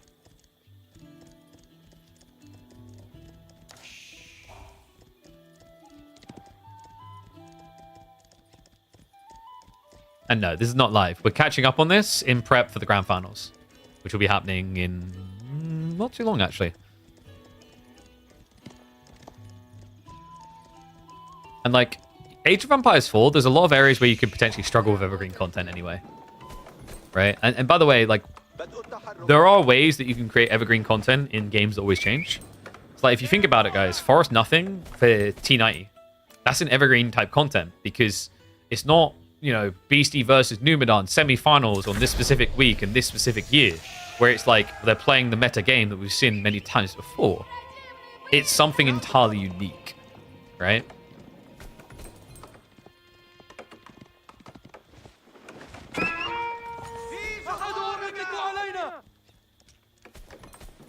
And Liquid pay Dumu? I would expect so. So there are some shady like teams when it comes to esports that don't pay very well. There are ones that have even more recently come out with big problems in that regard. But Team Liquid has always been a fairly decent one when it comes to salary. Like I said, I'm not going to speculate specific numbers, but there would be a number involved with him. Now, that's not to say he's making millions. Not even close.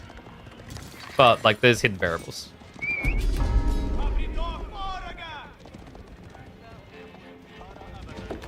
So, Numu with his tech up. He did go for the Dervish play. We do have relics on the way home. Overall, like, this position is pretty good for him, right? He can end up getting all relics. It's just kind of crazy. He's sneaking around the back now. But we don't have an answer to this, and this is what kind of concerned me is Horse Archers. Camel Lancers on the way, but I honestly think you can kind of just pseudo frontline with scouts here. Buys a lot of time. I wonder, do we maybe see Beasty considered like a switcheroo into, say, Spearman? No, just Archers right now. Walls are going up, which is the correct call. Like, these walls just completely shutter the Horse Archer raiding potential. It's why sometimes Horse Archers can feel a little bit sticky on coastal cliffs, because it's more of a linear map. So in theory at least, it should be easy to wall.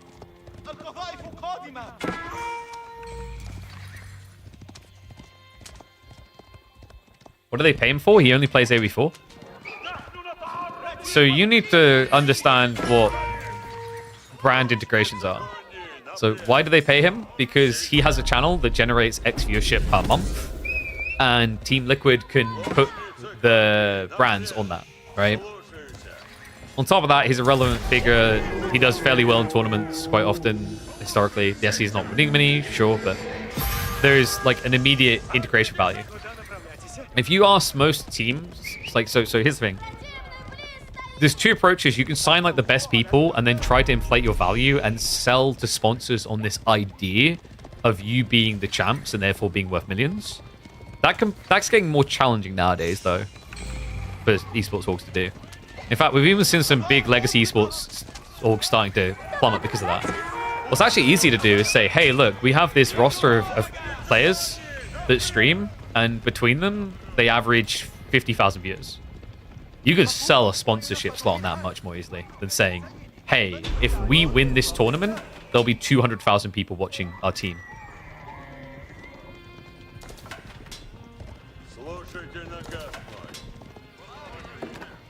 Nimu. He is at least going to get most of the relics home. My only worry here right now for Numudan is while gold is good, food is not. In fairness, he did wall off this one deer stack, so he might have some lifeline here. I think sometimes what makes Horse Archer so tricky is just like the efficiency of the play, right? 80 food doesn't feel like a lot for what you're getting.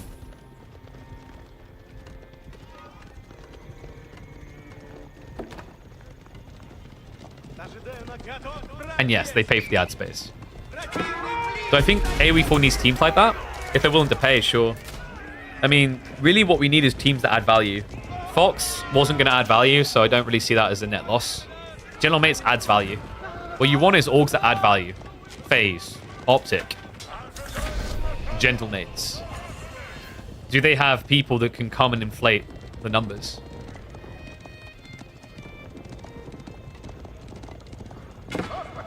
Why is no one signing Beasty QE? The problem is it's small fries in the eyes of like a lot of orgs.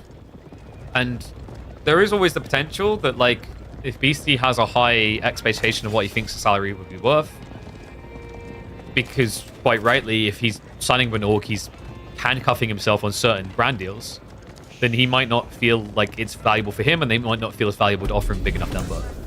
RTS is in general a very difficult area to get more sponsors into.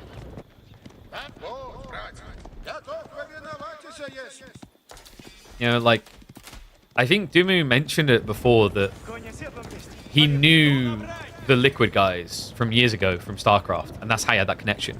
Imagine if Dumu was just as successful as he was on size, but didn't have any StarCraft connection and knew these people from years ago. Would he have been able to convince Team Liquid in, right? Hard to say for sure, but like I definitely think it would have been difficult.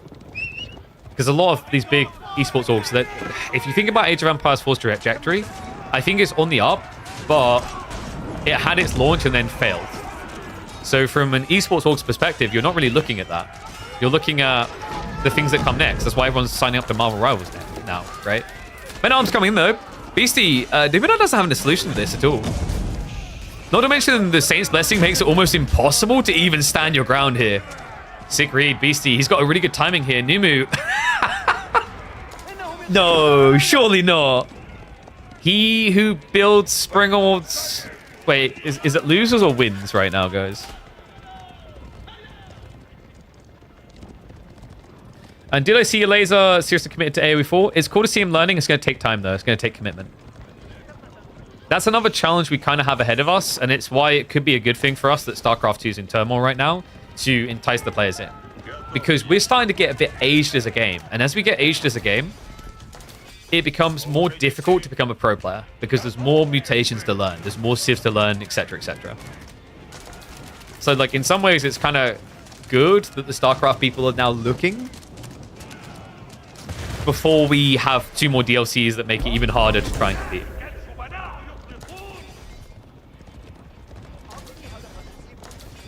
Yes, I'm excited to see a return of some of the boys' state, sort of.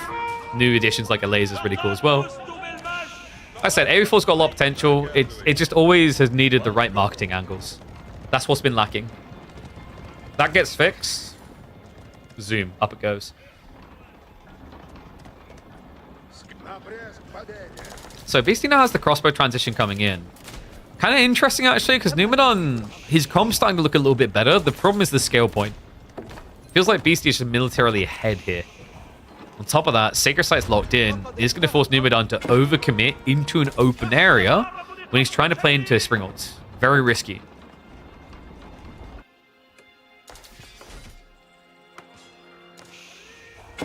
Rather have AoE 5. I think I've like said this as well, where like I kind of on this like subtle level hope there's some early work going into Age of Empires 5 already.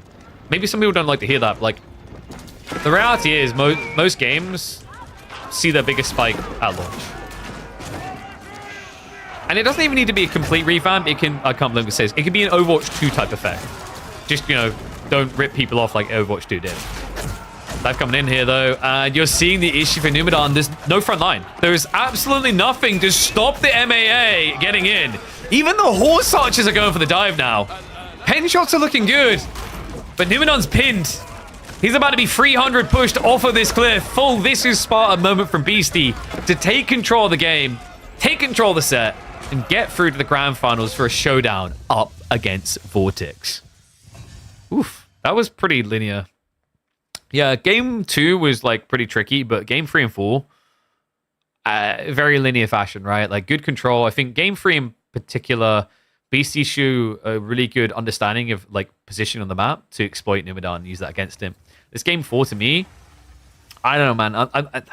Is Iabid meant to be favored against Roos? I'm still not convinced. Like I said, I think I have been looking best when they have a way of harassing their opponent's gold a little bit, but like you just can't do that against Roos. They never touch their gold.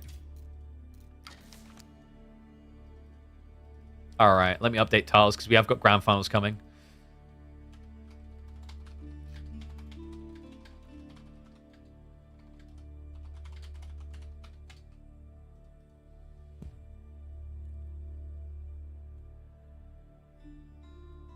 And yeah, I was thinking about checking out Ko3 because they just released a big expansion. They sent me a key, actually, or a big update. What rank is KP? Unranked, which technically means I'm infinite rank. The OPest of OP.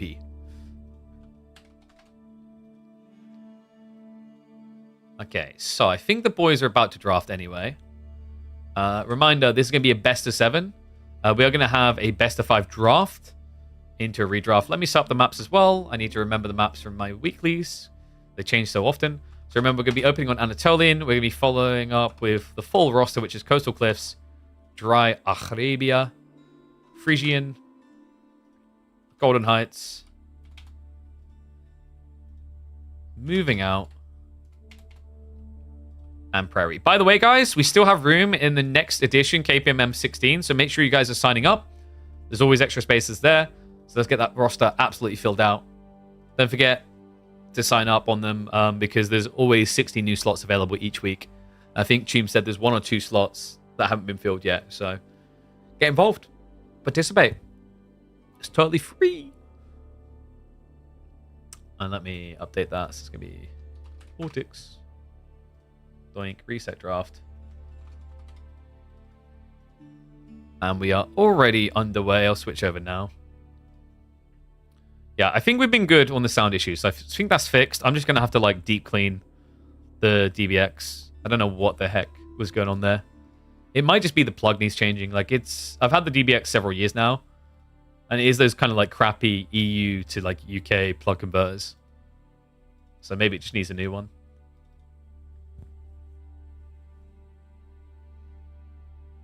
How's the viewership average going? Oh, we're like, what, 2/3 of the way to the Road to Conk series? So it's coming along nicely. It would be nice to be able to hit that number and then maybe do that type of content on Fridays. My thoughts is that on Fridays, like, Friday is definitely our weakest viewership day because I just think people aren't as interested in, like, the stompy matchups. I've been trying to think of ways we can diversify that content. Tomorrow, we will be looking to do some of the KPMMs and then look to check out Monster Hunter for a little bit because it's releasing tomorrow, Big Pog, and I have got a key.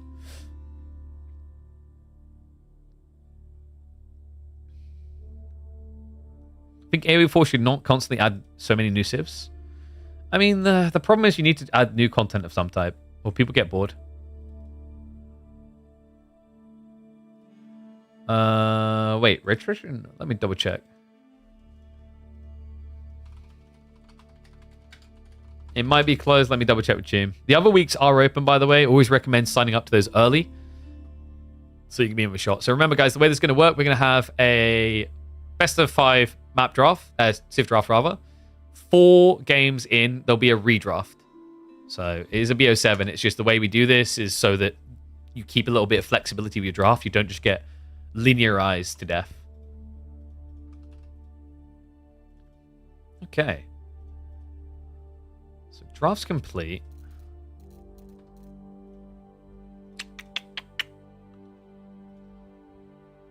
Give me a sec.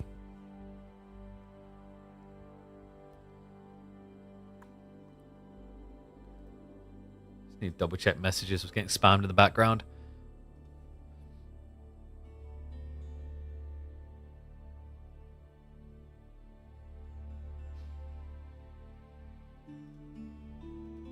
Okay, yeah, it closed an hour ago. Oh, no, sorry. Okay, we did actually get signups in the end. Alright, so we did actually get enough signups in the end. Sorry for baiting like that. But the other midweek musters are open, so I definitely recommend going and signing up for those ones, guys. Oof. Let me have a look here. I don't know, was that whole content creator discussion intriguing to people or controversial or tilting or what? Kind of curious now. Like I said, I don't think I've got the hardest job. I hate it when streamers are like, I have the hardest job in the world.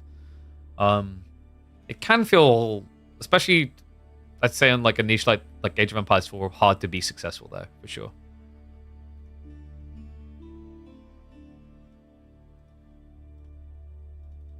It's also because of the type of content we do. Like, the more niche your niche is, the smaller the potential, like, size of the revenue sources, right?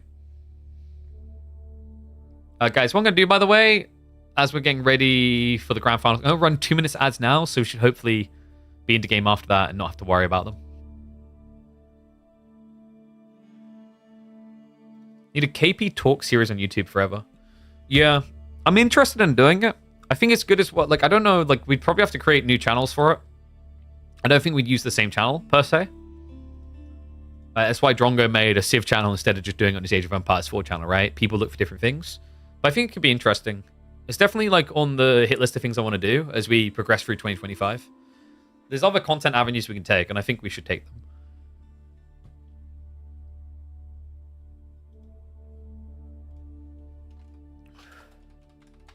Estimation mark KPMM should take you to where you need to sign up. Yeah, it's like I've said. I think I put out a bunch of what was it? I put out a bunch of my brain goals for 2025, right? And one of them was I want to start a vlog series. That's something I really want to do. So like, I need to do it. I was trying to see if I could actually get sent a phone from a certain brand because they seemed positive about the idea, but that got dragged out. So I need to actually sort a new phone so I have something good to record with on the go anyway.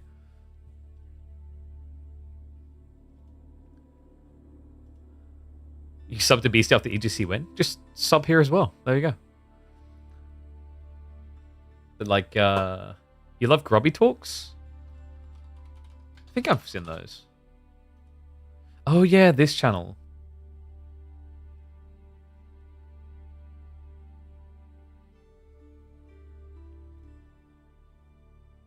Yeah, this was more recent, right? I think.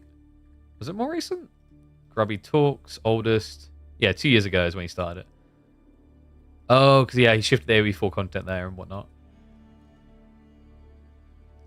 Do I run ads between games? I try to, where I can. Sometimes it's not possible because Twitch like automatically will run ads in moments where it thinks it's good to optimal to run ads. So like when we come back to a screen like this, it'll sometimes auto trigger ads, but it only does like the 30 seconds. Will we ever get Boulder Bay as the opening map? I think we've had maps that are already torturous enough as beginners without like going to ones we know players will hate me for, you know? All in good reason. But the lads are just getting ready for the lobby now, by the way. I think Vortex just went offline. So we should get ready to start in a sec.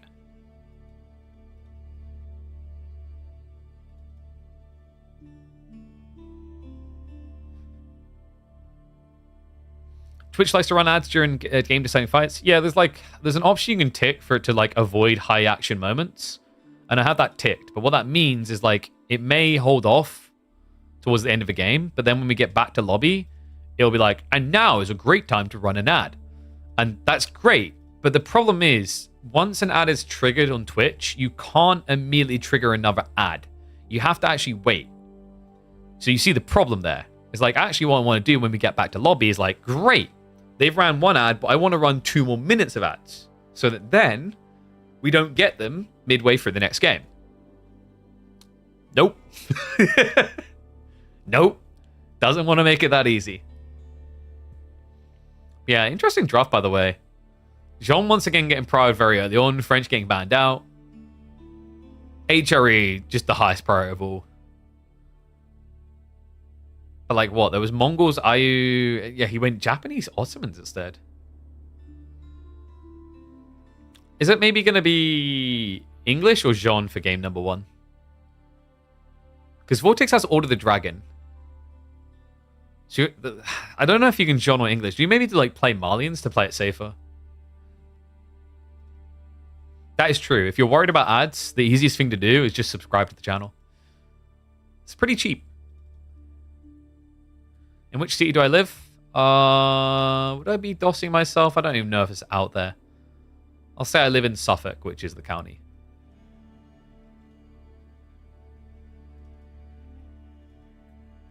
I mean, it's not exactly a small place, I guess, so it's not like I'm going to get found tomorrow. But yeah, that's the other thing as well. Like, we were talking about like the expenses and whatnot. I'm not sure, like, people comparing me to Dumu. I don't know if Dumu like lives, I don't think he lives in Stockholm. God, that would be expensive. I don't live in like London, but I'm also like, it's not insanely cheap. I think that's the case in most places in the UK, unless you go and live in the north.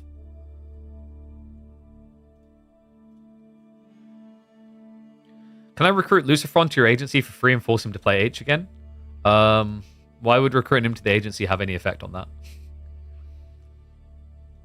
Gotta be a content creator and make me some money. Stockholm really not that bad? I feel like all I ever hear is it's way too expensive.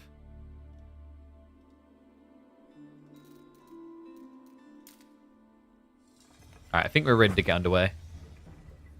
Hi, YouTube. Get out of my way. Have an agency? How do you apply? You just need to have several hundred people to watch you. And then we can talk. Yeah, I've been helping influencers find deals.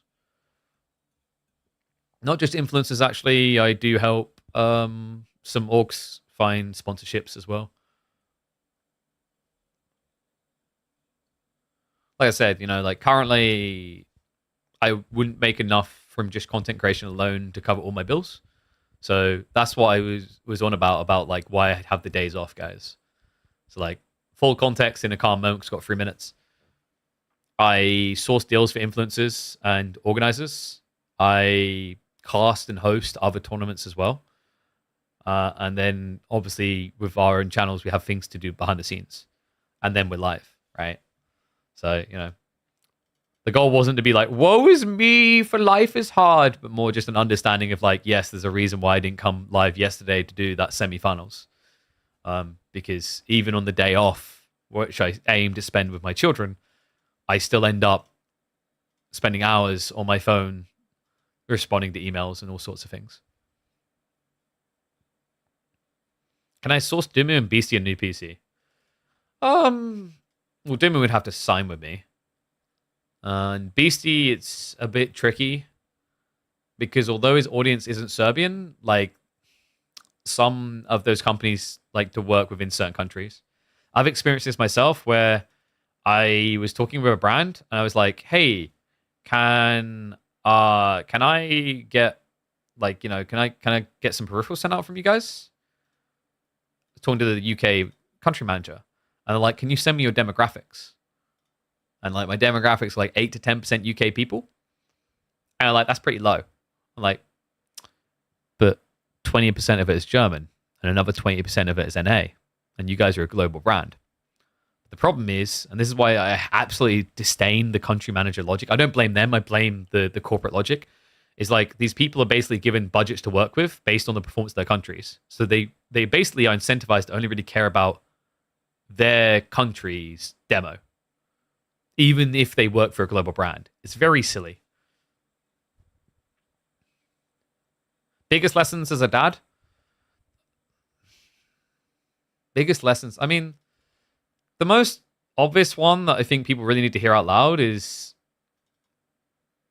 worrying that you're not a perfect father is actually putting you close to being a perfect father. Just like anything in life, it's not how you begin the journey, it's how you end it. You're not going to get every choice right. You know, I was scared to be a father because of my experiences growing up. I thought I just wouldn't be capable of like doing everything that was right. And I remember it took one of my friends saying to me, the fact that you're this worried about these things is why you'll be a good dad, for me to finally take the leap. Bigger the kids, bigger the problem, which is problematic for me because my daughter's in like the 95th percentile for her age. She's huge. Got more German viewers than English? Yep. Age of Empires is historically a German dominant audience. AoE 2, AoE 4. Not sure about 3. I believe Age of Myth also had this.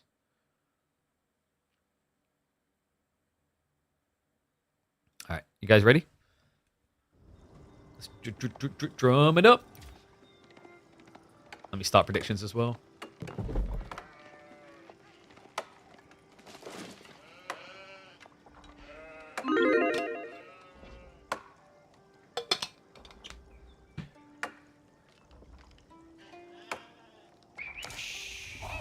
Yeah, that's Germans really like the Age of Empires. Reason why Red Bull always got hosted there year after year.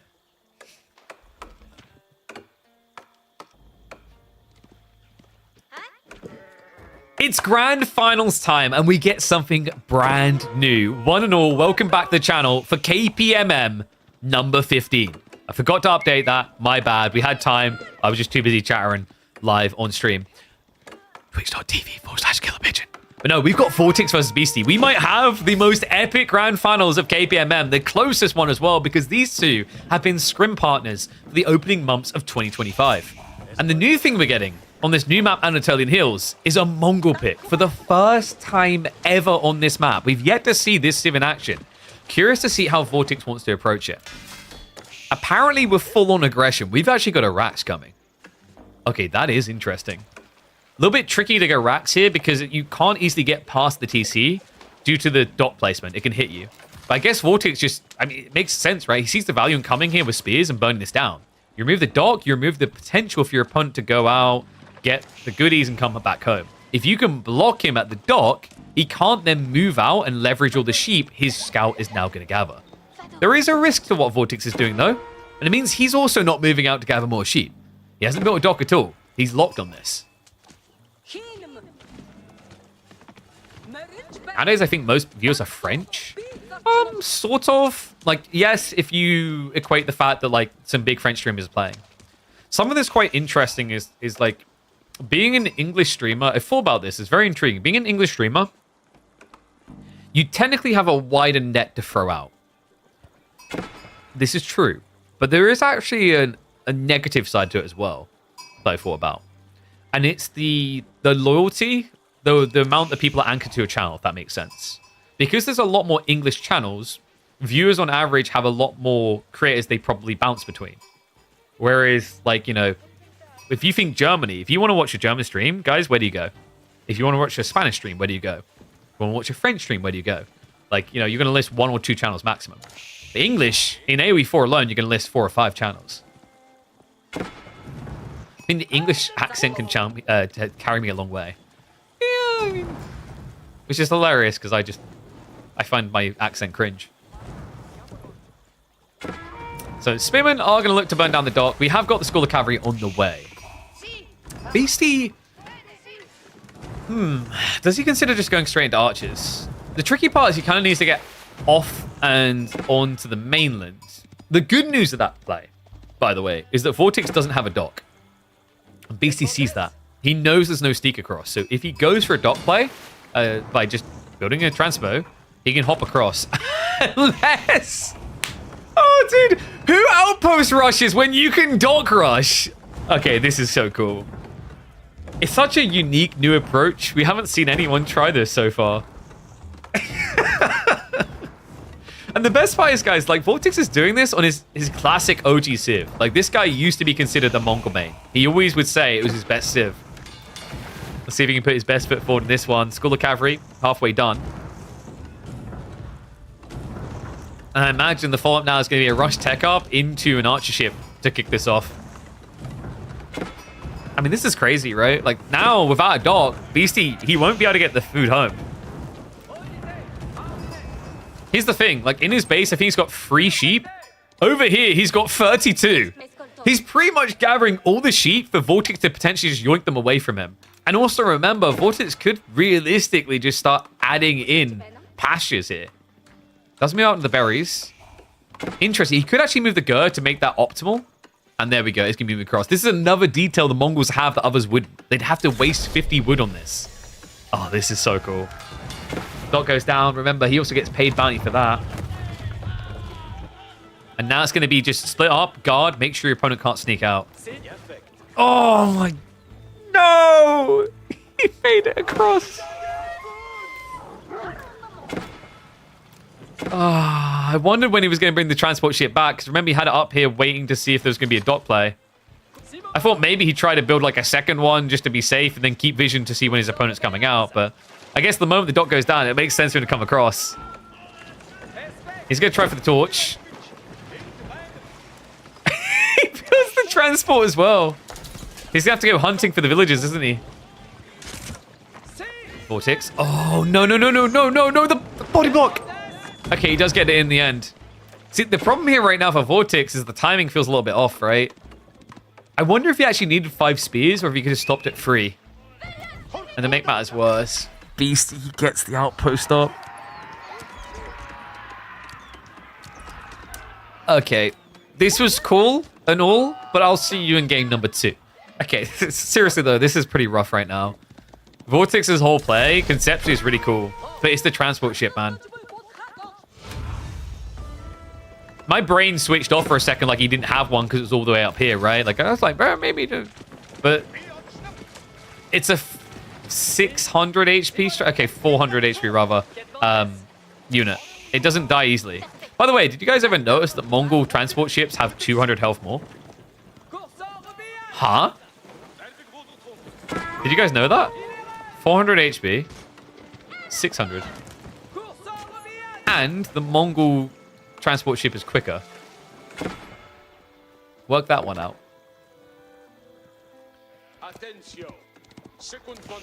But this is a tricky thing overall. It's just transport ships, to get back to the point, they are insanely tanky. They take so long to kill even for boats. That's where this kind of went wrong. We do have archer ships showing up now for Vortex. Wait, no, he had him! He had him! Oh, no! He didn't think it was going to work. He actually had him pinned there against the coast. I can't believe it. So Beasty gets more than enough villagers out onto the food. I cannot believe that.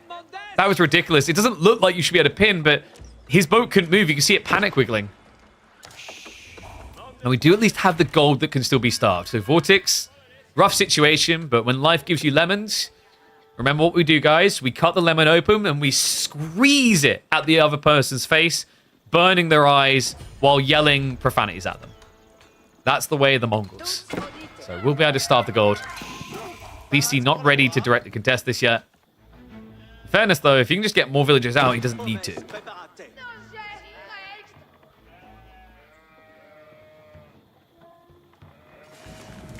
Is there a way Vortex can snipe the mainland landmarks? Yeah, just build 15 ramps. I mean, in seriousness, though, it's going to require time. And my worry here is he needs to be present on the mainland soon. Food isn't looking great. Okay, so he does actually go pastures. I guess Vortex sees this as a death sentence now. It's too late. Knight's already in position. So he has solved for the food issue I was a little bit concerned about. This is the all-in. And you can see the logic, right? His opponent has got both the landmarks here.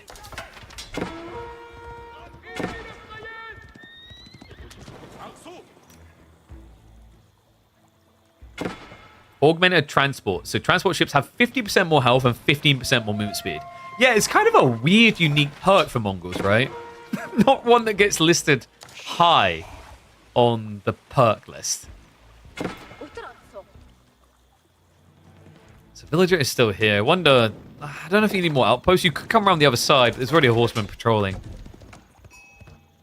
For Beasty, he needs to get back across somehow. And you're seeing what Vortex is doing. He's trying to patrol everywhere. He's trying to guarantee that there's no sneaking. Wonder if a third archer ship is worth it here, actually.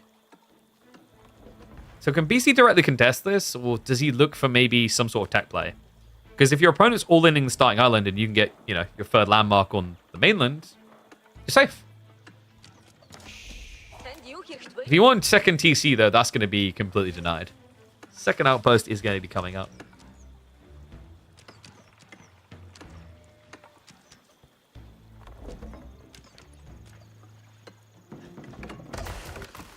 All right, I'm curious. I never looked originally. How do you guys predict?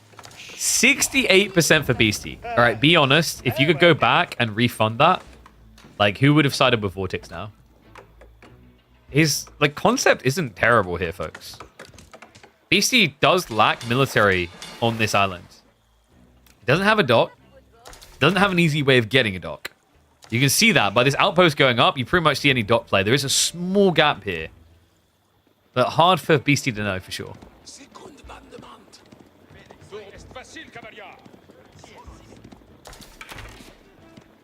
Tower on the gold should have covered the wood. He could have. I think his concern is if he goes that deep, the villager pull comes in and you lose the tower. Whereas this is a bit more controlled. So the logic here is if you build the outpost here instead of here, your opponent can attack you from both sides. But if you build the outpost here, your spinner can block this side, and thus the tower is safe. Speaking of towers, we do have one up in time from Beasty, as the archers are showing up on this side.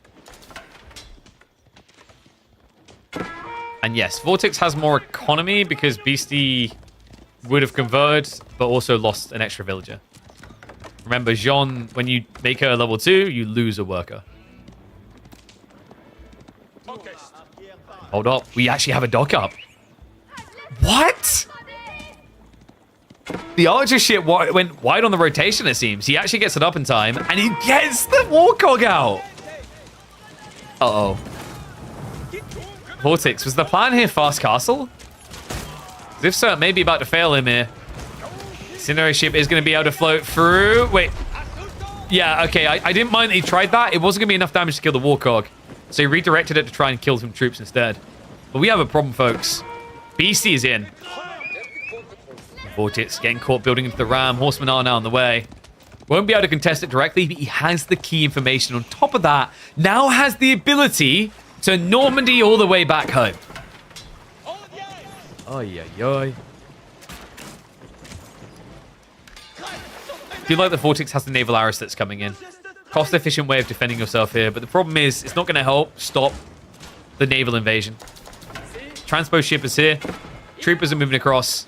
And this is about to be Vortex's worst nightmare. Jean is going to be able to free farm in these fights. And another dot coming in. That one did at least get denied in time.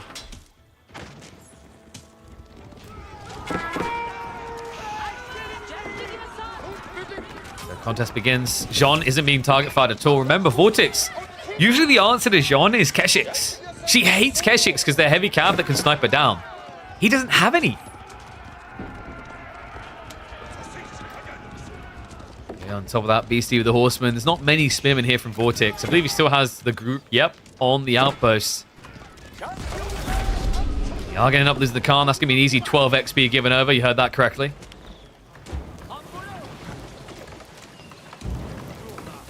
Oh, our ships are going to be safe. So while Vortex hasn't been removed from this area yet, he isn't really expelling Beasty's offensive. Right? He's not preventing him from getting back, and we have to be real about the game here. Beasty has still got 30 sheep to work with. Vortex has to keep adding in more pastures as the game goes on. Not just that, being military neck and neck here doesn't feel like you're ahead. Not with that Jean threat looming. Just means she's farming up XP. Hasn't this got the Yam? In theory, actually, because he has Deerstone, what Vortex could do here is get a Khan Hunter. Then you can kind of skirt the range. You trade a bit better there. But doesn't seem to have added one in. Instead, Vortex just still trying to win on water.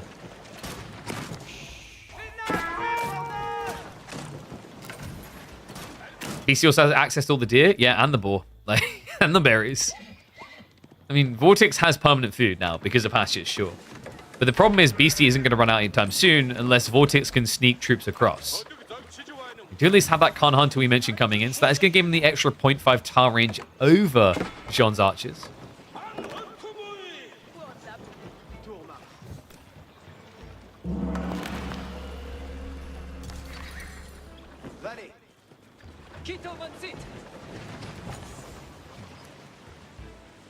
Vortex.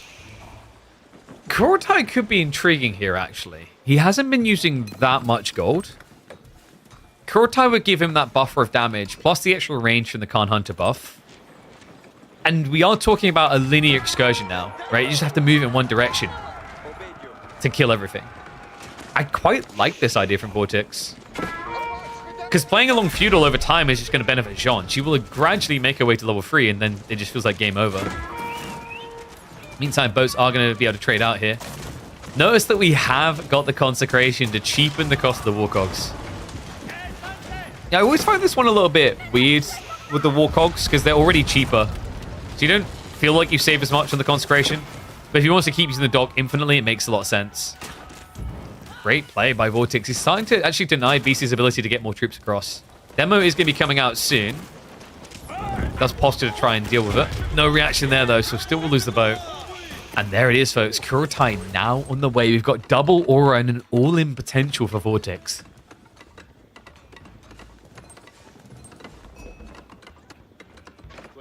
I'm starting to like Vortex's position.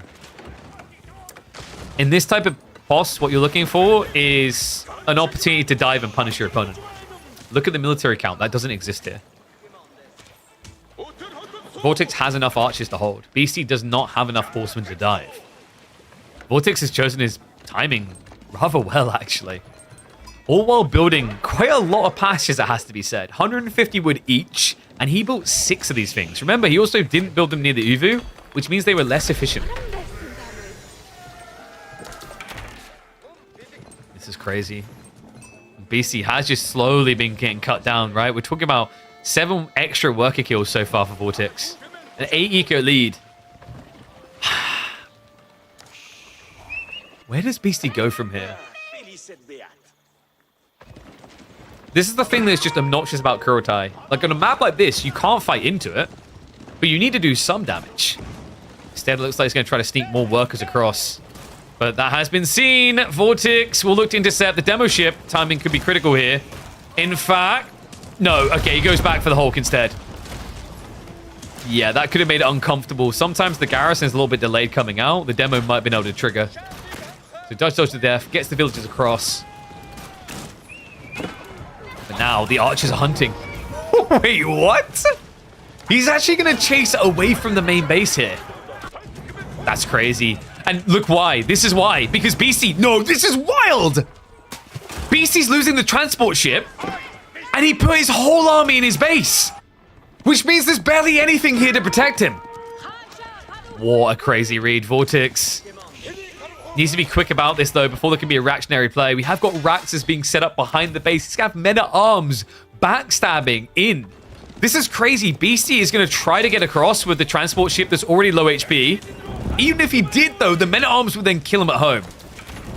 And it isn't going to work. Transpo is going to go down.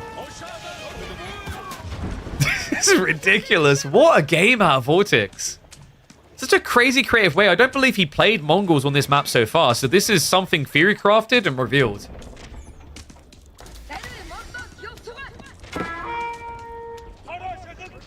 Really sucks you can't transport a Krotai. Could you imagine just like the transpo ship gets sunk? It was a 5,000 HP structure. Let's be honest. Secretly, you'd just be tilted. Archers are going to be able to dive through here. Wait, but where do you go? There is nowhere to go. Vortex has to know it as well. Yeah, he's hunting. The lead is about to build even more. Bang. These guys are already delivering in game number 1. The vet archers. There's only 7 feudal archers here to contest, but there we go. He gets the transpo in. Sneaks it out. Looks like Vortex had a gap in his vision or his plan. The walls aren't going to go up, but that means archers can just scalp several more here. Tries to run away, but look at the eco difference. A 17 worker lead. Beasty will at least clear up this wave. He has got level 3 on Jean, but he has got huge problems in this game. The men-at-arms are in. Oh my god. It feels like Vortex is just one step ahead on what he's looking to do. Beasty has to react to the previous play with the whole army because it's feudal. This is the difference with this game, guys. Normally, a Jean player would have knights. So you can diversify a little bit, you know, go fight Vortex on both fronts. Look at what his army actually is in this game. You wouldn't think he has French knights. Horsemen, spearmen, archers. He has to overreact to any assault Vortex attempts.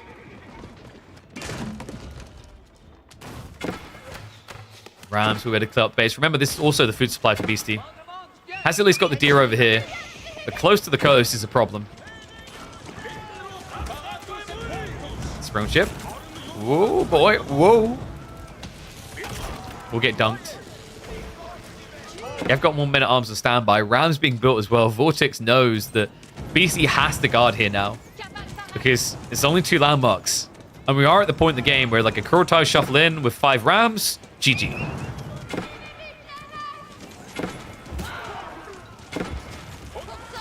I still got Divine Arrows, so should be able to finish off these light junks. Just needs to get a little bit lower.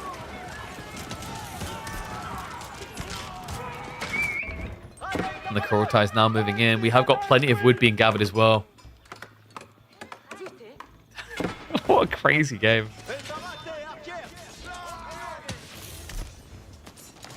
And arms are not dying anywhere near quick enough either.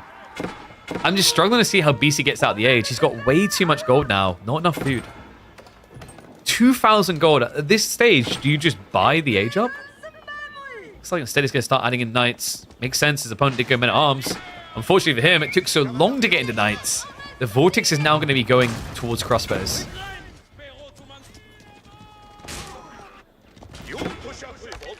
And no, you cannot ship the sheeps.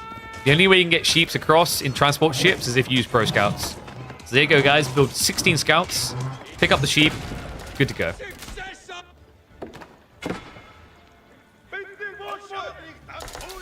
Beasty. I mean, he could actually get wood out here.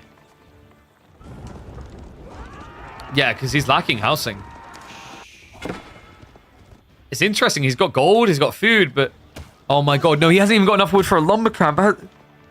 He's playing Jean, not French, guys. It costs 50 wood. He legit cannot even afford the lumber camp to get back in this game, and the villagers are now getting massacred. This has to be it. He doesn't even know. He's too busy fighting a losing fight in his own base. This might be the most brutal way to lose in the game in the end. 12 wood short. If that guild hall completes, it's immediately being toggled onto wood.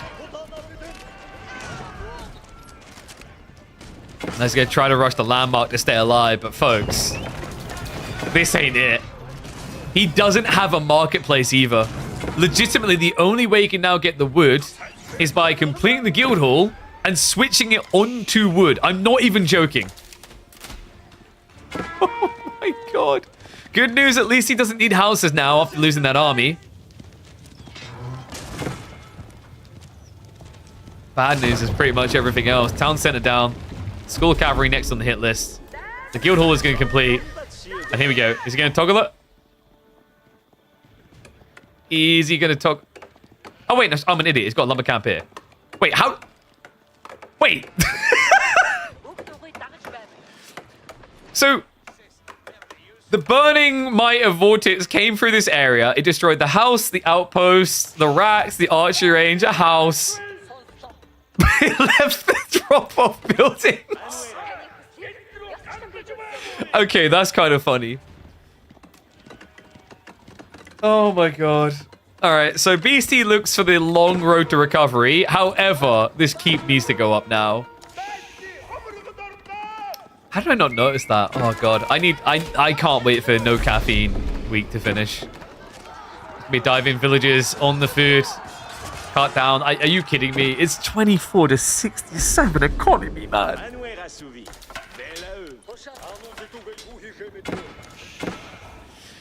So, like, yesterday, Beasty had a game against Numudan where apparently it's like, it wouldn't be worth how long this game would take to win. What about this one?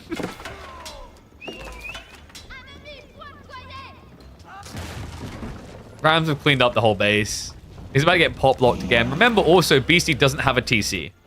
He's stuck at 24 villages. And here come the Rams. Should be the decisive blow. Remember, Vortex cannot get the Kurotai over here. But he's so far ahead on economy, he can just blob 7 or 8 Rams and end this. He could even just send it onto the guild hall. Because Beasty doesn't really have much to burn down Rams, right? He's got the villagers, and then 5 melee units plus Jean.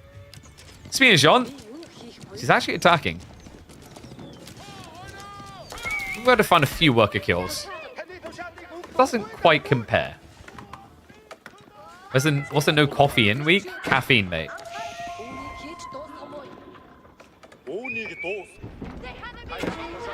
It's me not having caffeine for once.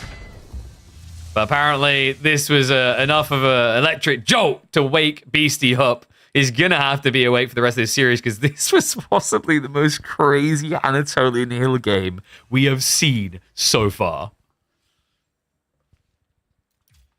Dude, Vortex is cooking. Who quit the caffeine? It's not about quitting the caffeine. It's about temporarily taking a break so that you reset the effect of caffeine on the body. I'm trying to do I'm trying to experiment and see how effective it is. You ever do those things in life? Like, has anyone done the no poo thing? Anyone done no poo? No poo is very interesting. It's not, no guys, it's not toilet poo. It's shampoo. It's like, you do no shampoo for a while, and the whole idea is that what it does is it basically it self-cleanses your hair. Because, like, basically, you know when you get greasy hair, the reason you're getting greasy hair is because your hair needs to it's basically trying to get the oils out, the natural oils. Whenever you shampoo, you're removing natural oils from your hair. So no poo, the whole idea is, like, you for weeks on end just you only rinse your hair, you don't use any products in it. And then over time, your hair will actually, like, for some people, their hair is incredibly much better. I knew a girl who worked at Freaks for You who done it, and her hair looked great. And before that, it was terrible. Yeah, guys, you need to no poo. I tried it. It didn't really matter for me as much.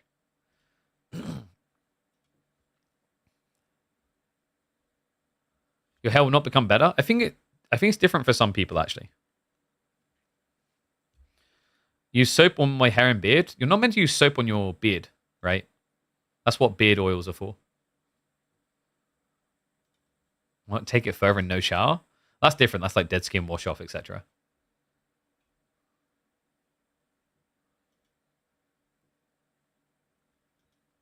Why listen to doctors when we have anecdotes? I'm sorry, I don't see a doctor in front of your name, so how do I know I can trust you?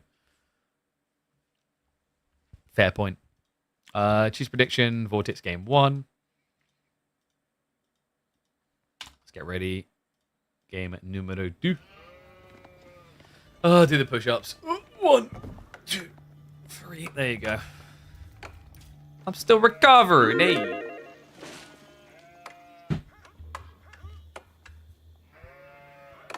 Soap is a big lie? Yeah.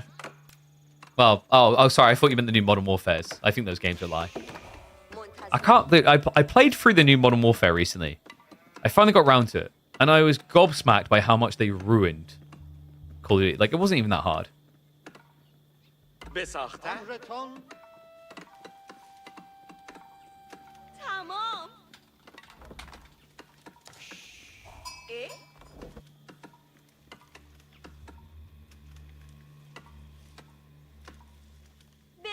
Right, 1 sec. Sorry, I'm just sending a message, then we'll hop in.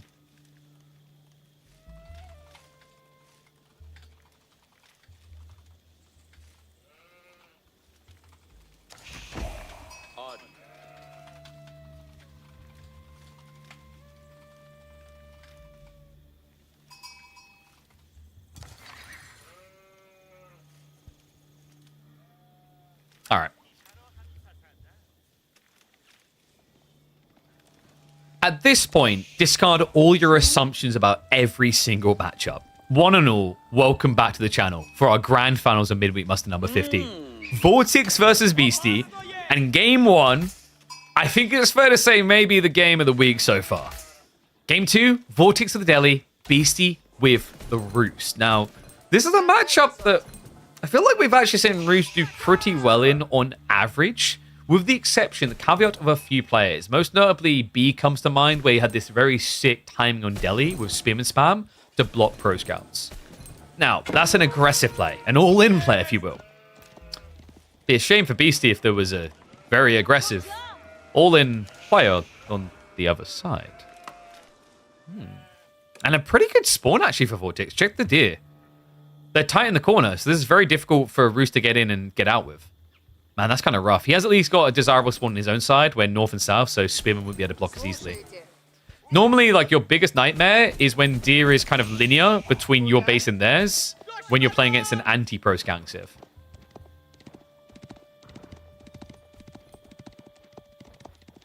Deli's deer pretty wallable? Yeah, and the cool thing is if you're opening spears to stop scouts anyway, you can wall this off while you're stopping this. It's kind of a double value play, if you will. So Dome of Faith on the way in. Golden Gate on the other side. Look at the Sacred Sites. Dude, there's actually just so much value in this spawn, actually, for Vortex. We mentioned the deer, but think about the Sacred Sites. So you come in here, you block this off, and then you shove out north to get double Sacred Site. I don't know. There's a lot of positives here. Negative-wise might be the fact that his own tree lines are a little bit divided. It's not like you get that natural insulation against horse archers. But overall, like, if you had to poll Vortex on how happy he is with his spawn right now, I'm pretty sure siesta-type music would just start playing in the background.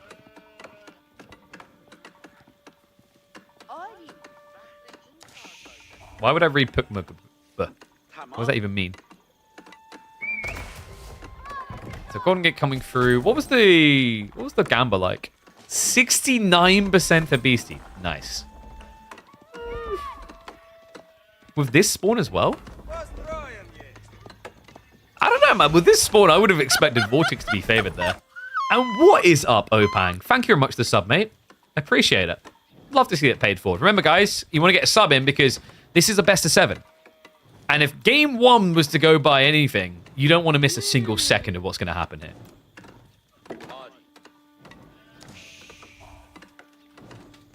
So, Dome of Faith coming in. I do wonder what it's going to take to get back to Tower of Victory.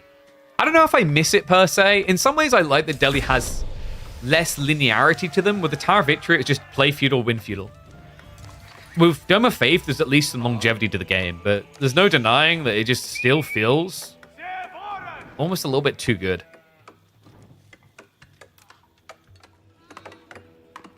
And there's the stables coming in the back, so it's going to be Ghazi beginning. Didn't go for the Spearman at all. No. Pro Scouts has just been queued up. Beasty, how did he do on the sheep in the end? He got 12 compared to 13. But remember, Vortex hasn't been touching the sheep, so done reasonably well. And is he doing the deer shoving? No. Okay, Beasty's just waiting. Some players like to shove the deer in just to get it a little bit closer. It's definitely the more optimal play. Means that you're already close to the base when you come in to pick them up.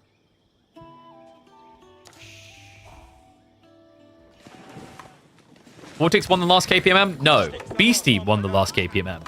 He defeated the previous reigning champion, Numudan. And no offense to Anno, it wasn't exactly close. It was a 4-0. A very dominant 4-0. I think there was maybe one game out of the 4 where Numudan looked like he might be able to do something. So Proscast has been queued up by Vortex. You always go for it anyway. Just because it's free. 2.5 minutes away. The Ghazi is going to force Beasty to go into spears here. Now, I wonder, does Vortex follow up with archers? Because that's actually pretty nice for him. What he just forced out of Beasty is ideal. Beasty is going into the spearman play because it's pretty much the always go-to one if the Roost try to defend their Pro Scouts play. It also opens the gates for a men-at-arms spam against certain civs in Castle.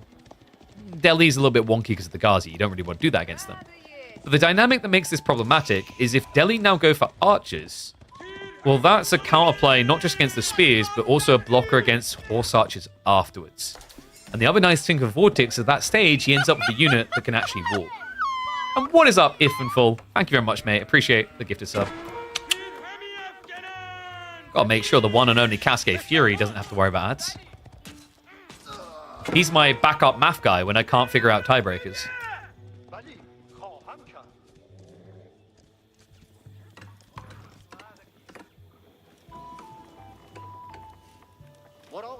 Oh, dude, I got some really good news a little bit earlier today. I so want to share it with you guys, but I have to wait. Oh, no, dude, I'm one of those people now. I just done the announcement thing. It's pretty hype. And yet, 7 scouts isn't really too surprising here. We've actually seen Roost players that go up to 9. Usually you go 9 when there's more deer on offer, but 6 is really good when there's 2 hard-to-reach deer stacks like this. And there's the cap onto the north side. Double sacred site now coming in. Even goes to the south one as well. There is a spin reacting there, but if you actually do this right, if Beasty doesn't pay attention, you can tank with the Scholar and then kill the Ghazi while healing. Yeah, Beasty is locked onto him. Second Ghazi should be able to clear the way on this, though, so it will still be a cap.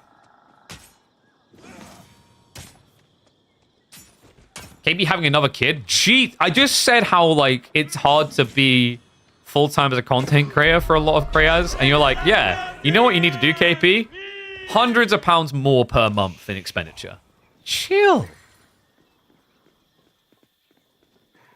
I like how you all immediately like, DLC news?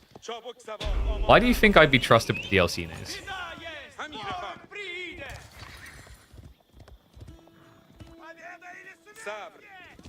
No. It will get announced, don't worry.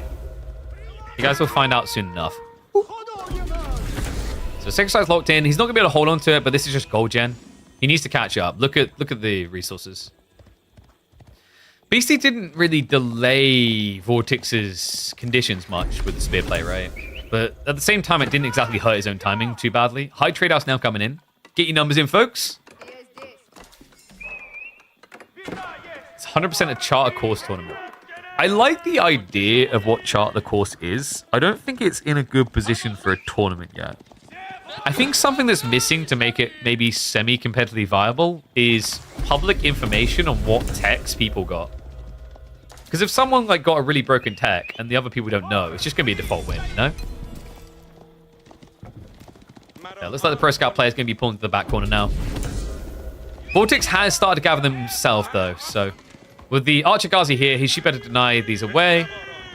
And that means we're looking at likely a 50-50 deer split.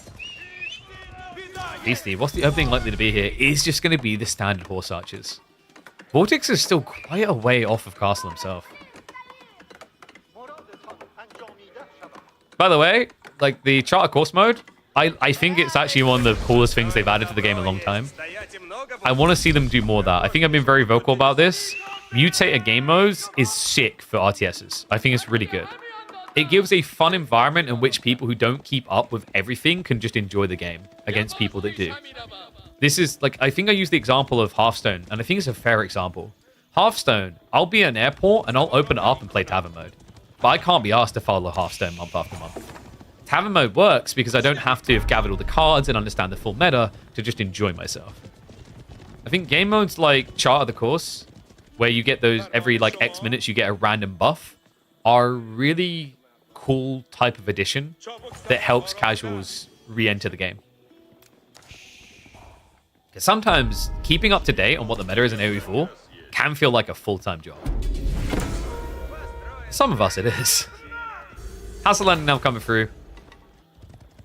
So kept most of the deer for himself. He's also got all his gold back here. There's just a lot of value in this corner for Vortex. And he still has been getting Sacred Sites. Now, keep in mind, there's not that many Horse Archers. So, in theory, the Scholars should just be able to pull back a few of the relics here. But I don't think he left many out on the map. He's got, what, one up here, one in the south, one in the center that's definitely going to have to fall back. So, he could pull the relic from here, one from here. But you're noticing Warrior Monks are already coming. Beasty understands that this is the next point of contention in the game. High trade house in the end was 134 gold. Pretty healthy amount just to keep vomiting out men-at-arms without really needing to ever touch the gold.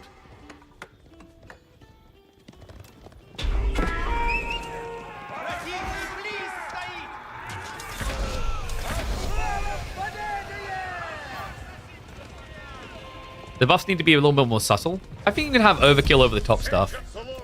It's similar to like the logic of why I said 1.5x speed modifier for the game would be very intriguing. The whole concept is you just want to take what the standard game is and flip a table on it.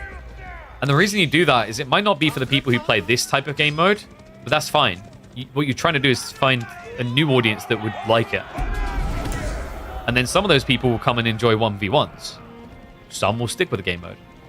Same logic as to why I've been saying I'd love to see a game mode where you generate resources off of capture points, like in Company Heroes. That's a very different style of RTS. But I'd be curious to see it as a limited time game mode. Or a monkey is going to get intercepted.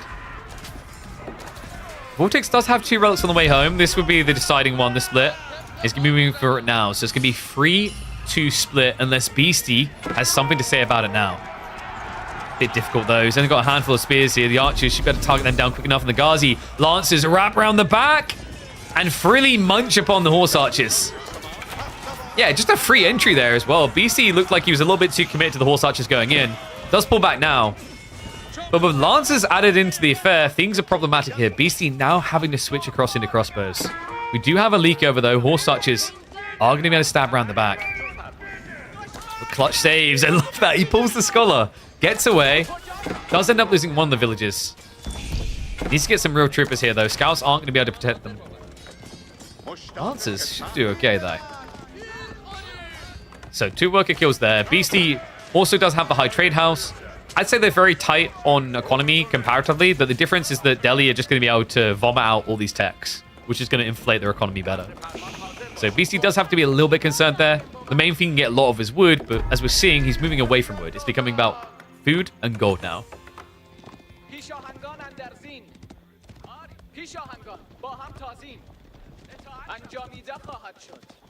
Suggested capture points that create bonus farms as a way to create more unsafe food opportunities. Yeah, like I think we were talking the other day about neutral buildings and stuff like that as well. I just like the idea of there being more objectives on the map that matter and can remain of import as the game goes on. I think what it was, I woke up to someone in the YouTube comment saying they really loved my idea about shrines, about, you know, relics generating more resources near sacred sites. Because think about what it does to the game. It makes what matter remain in a neutral area, not just safe at home. Like right now, the relic race is almost over. There's this one final relic to decide it. Once they're in the base, we're very unlikely to ever see them again. Now, you could argue that's what keeps them special. I argue there's better ways of keeping them special. That also, by the way, would deal with the issue of like being in a game against Regnitz and saying he got 4 relics GG. I think a lot of people feel that way, that like if a Regnitz player gets 4 relics home, the game is over. Now, while it's not true, the game is entirely over. I understand the sentiment.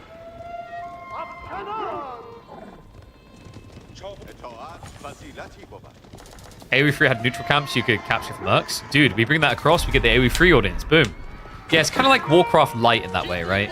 Without completely mudding someone's brain with hero units, like true hero units. Flash coming in here, the veteran archers. Basically exists to try and deal with this full backline of crossbow horse archer. Beasty, I mean, his combo's pretty good right now. Vortex, I don't think he saw the crossbow play early on, no. So this is a big revelation to him. He's going to start queuing up the Ghazi now. Ghazi is the answer, but Vortex might lack the food to achieve it. Instead, he switched onto stone. 12 people out onto the south side. So he will be looking for the keep drop. So idea here is stabilize player for the later phase of the game. And Beasty has kind of forced that state of affairs with his second TC.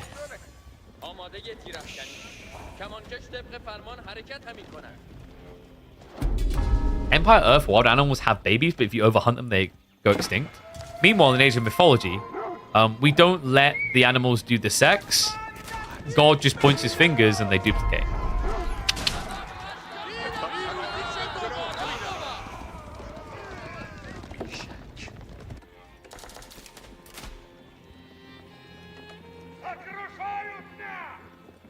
You need animals that get fat.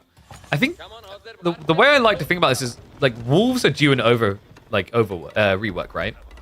I said before, imagine if wolves, when they kill units, they get buffed up. They fully heal and they get buffed up.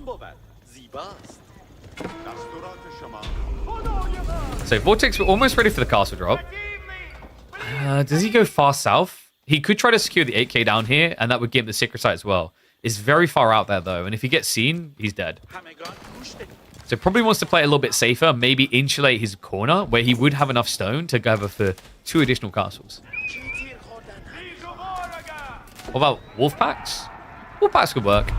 I like the idea of being able to like capture a building, area in the center, and it spawns some sort of NPC unit that heads to the enemy base or something, right? Like it directs wolves to their base, some sort of lore explanation for that. Like anything, like there's so many different ways you could go with this whole idea of interaction points in the middle of the map. So Dota? I mean, it's like a light form of Dotrifying, like you're sending a creep wave, if you will, to the enemy base. Ever since the bounty game got removed, and ever since like Jean doesn't get XP from wolves can kill your villagers and it'd be annoying and whatever, but like it's so rare that it happens, if that makes sense. Like I feel like their role is, it's almost just a gimmick right now. So we have got the keep drop coming in. It's going to be secure the berries. Vortex is trying to avoid going for a farm transition. At this point, Beasty is like matching him blow for blow, so whoever has to go farms first will be behind. And the keep has to be cancelled. Vortex, nobody get up in his face. Meanwhile, look at what Beasty's now doing. Why is he able to do this? You got to be asking. 1, he already has his second TC. We haven't even had the keep drop yet from Vortex. 2, extra wood income. Really adding up for this type of transition. And remember, he also gets the better gathering rate via the bounty. We dive in. Vortex, he actually has to pull away from the castle again. A bit worrisome here, actually. Yeah, because if Beasty just gets a flurry of torches, he can force you into a hard commit. It's going to be a soft reset. The Ghazi are here. In theory, Vortex should be very capable of winning this fight, but I think he's paranoid about what happens next. He's worried that his food income is going to run out sooner. Beasty isn't going to wait around. He's got horse archers rotating into the tree line while the distraction is underway. Beasty can force the commitment and then kill him off while he isn't looking. Vortex does pull back quickly. The main engagement now underway. Ghazi will try to backstab. Not much of a front line left here for Beasty. The castle drop is going to be successful for Vortex. That's now a 25 eco lead for Beasty. And scaling. So good hold from Vortex, but really needs a counter-offensive play here. Sometimes in games like this, you think about like double keep drop into Imperial timings for Deli, but we're in a game where he only has 5 scholars. He doesn't actually have that scale point either. Man, this game is hard right now.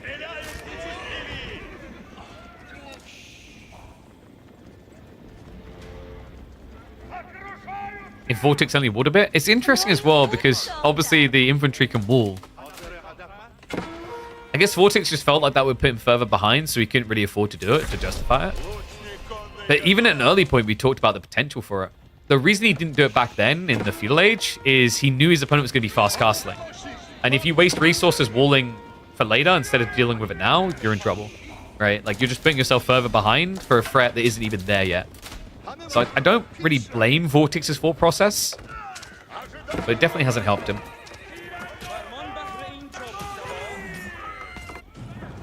Ah, true, guys. We got to remember, Vortex is clearly going to win this game. He's got 53 military versus 40, and he's attacking a wall. Wait, why are we...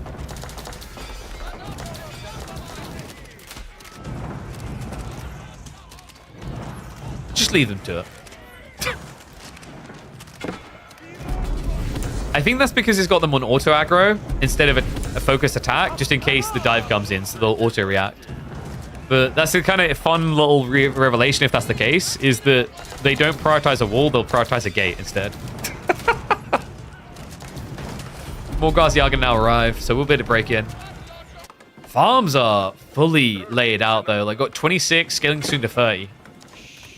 So Vortex isn't wrong in his goal of attacking here. He can't just sit back. Decamps are at least going to come from those sacred sites. Beasty now has the defender's advantage. Double mango. Ah, there's no breaking in here. No, he sends the Ghazi through, but remember, Vortex behind this. He doesn't have a farm transition. He hasn't got a single farm in this game. There's no longevity. Ghazi are going to find a good raid onto the stone line. Should probably even get a few kills for it. But ultimately, this is just a penny dropped in the bucket right now. It's a 30 villager lead. And Beasty is getting ready for Imperial. Yeah, so what Vortex was trying to do here wasn't, like, ill-advised. He understood fully where this was trending with Roos after he got pinned in his base. Unfortunately, like, the attack timing, Beasty just done a really good job of containing long enough. Vortex will just look to double down now. There's no point trying to play Imperial. You're seeing how he's ran out of food. He's dry. He just shuffled across to build into farms. I think he moved on to an additional resource somewhere. No, actually, he's legit just... No, there it is. Oh my god. This man is so desperate for berries. He's ran right over to Beasty's side of the map, but Beasty understood exactly what was up. He saw him with a wooden fortress. I wouldn't be surprised if this forces the GG. I mean, Vortex doesn't even realize quick enough. Finally pulls away. Even if you get these villagers home now, though, the idle time, the loss, the fact that Beasty is clearly macroing towards Imperial.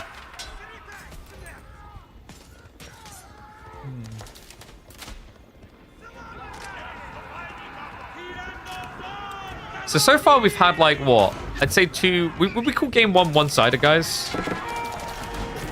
I think game 1 and game 2 kind of opened up in a way that you can see either maybe having an edge and then quickly swang one way only.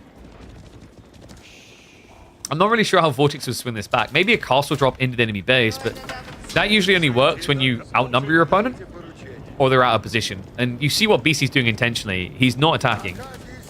He just keeps sitting on his hands and letting Vortex come to him now. And now, when he's basically close to pop and he's getting ready for Imperial, he'll look to make his move. Kind of unorthodox, but with how small Vortex's army is, it's not very punishable.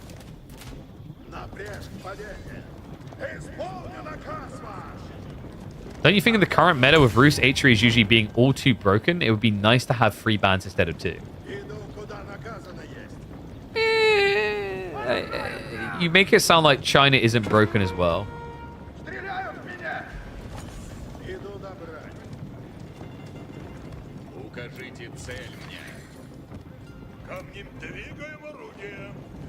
The problem is I think it becomes distasteful for the viewership perspective because, like, the amount of times where people beg me is like, oh, I never get to see HRE. Why do you let them ban them all the time?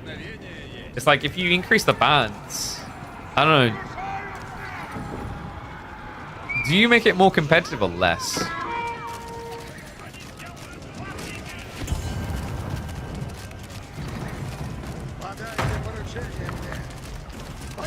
I'm not sure I'm convinced Roos are, like, unbeatable. Like, Malians do okay into Roos, right?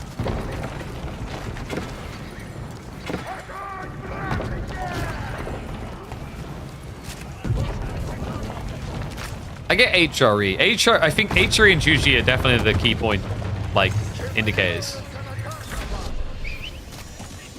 You think the best are Delian to Roos? You sure about that?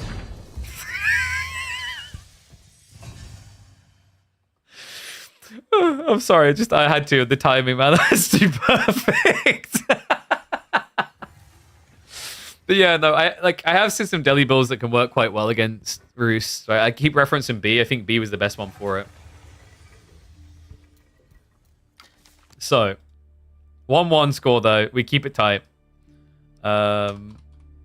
Roos versus Delhi. Game numero 2. Oh dear, oh dear. But I'd lose. I mean, like, what else can you do against Roos, really?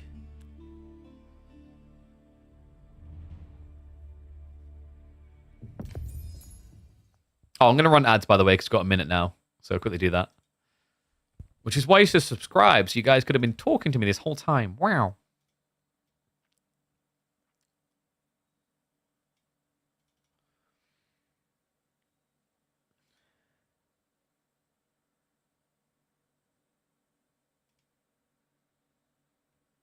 You'll pause the stream for 1 minute. Very smart. I don't know how that works, but sure. Gee, let me just quickly turn on if you're banned, you can't watch stream, and let me just go ahead and hit the ban from Crackady. How many games to be played? Best of 7. So we've still got at least 5 more games. 4 more games? 4 more games. You missed it. Who won? Beasty took it. So now we're going to get moving out. Order of the Dragon versus English. We actually saw Beasty with OTD up against B's English in that deciding game. So kind of repeating the history. Let me get the predictions up for you guys. What do you think, guys? Do I drink some energy drink? Do we need to peak this a bit more? Is it time to get my juju?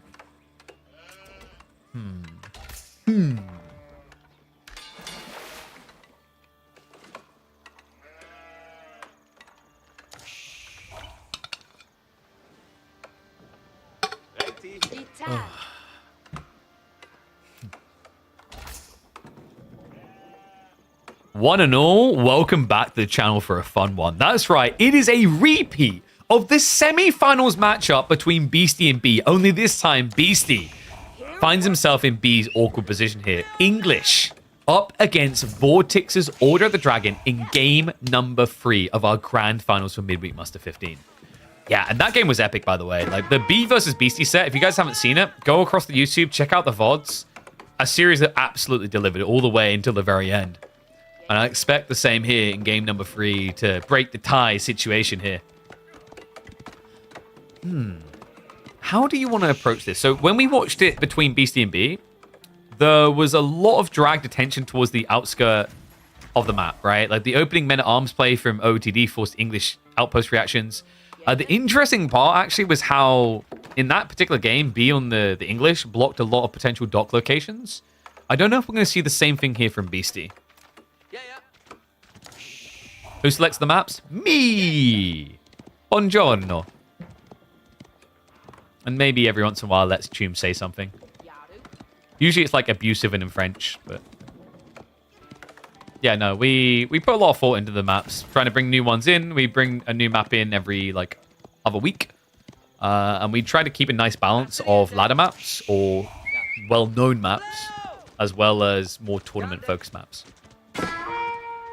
We may actually have something cooking. I recently just got a message from Caillou on a map that, shall we say, I commissioned him for. That I need to have a look in on and see if it's competitively viable. Moving out is so bad? I would disagree. I think moving out, the best way it's been described, I remember, was it me and Crackety was saying it when we were cast together. It is terrible to play, but freaking brilliant to watch. It's so uncomfortably frustrating to try and play this map, but it delivers hella entertaining maps. Now, do I think moving out is the type of map that will be there 2 years from now? No. I think moving out is the type of flavor map that, like, it's really fun until it gets fully figured out. And once it's fully figured out, we'll be like, okay, it's linear now, get over it. Holy Island went through the same fashion, I think. So I don't mind moving out for a little bit. The reason why we included it now is because we just had an S tier tournament with moving out as one of the maps. So after it was also featured in Master Realms last year, I thought if there was ever a time to try it in the weeklies, it was now, where it was fairly well played. Instead of it just being something water-esque that we ambush people with. Beasty does try to go for the wall in. Vortex able to deny it. That's really important. He's going to try to keep his options open here. So remember, there's always a risk that an OOTD boy can drop a Rax and send in just one annoying Gilded Men-at-Arms. Love the short bow reaction from Beasty, though. He's going to force him away. Does keep it open.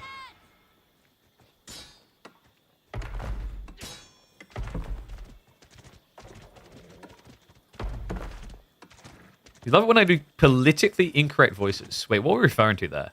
Also, I just thought about this. I feel like what we now call politically incorrect is what we would have just used to call stereotyping. Right? I know politically incorrect can, like, feature more, but for the most... Did we not just choose a more complicated set of words instead of sticking with the old? So we do have the play out onto the goal coming from both sides now. Beasty did pull 4. Vortex only with the 3. I wonder... It's probably going to be Abbey of Kings, right? In the B game, Abbey of Kings was dropped on the island for good reason. It just lets you heal up your boats much quicker and then get them back into the fight. If you place it out here, the only upside is your king's already closer to going to fight, and also it means that if any raids come here, the damage gets offset as your villagers get healed. I'm kind of a bigger fan usually of seeing it on the central island for that healing and boats reason. Because, like at Olympit, quite often moving out's definitive point is who can win the water. Now, that's not every game, as we've seen occasionally, it can just come down to full-on aggression on the golds. It's not guaranteed.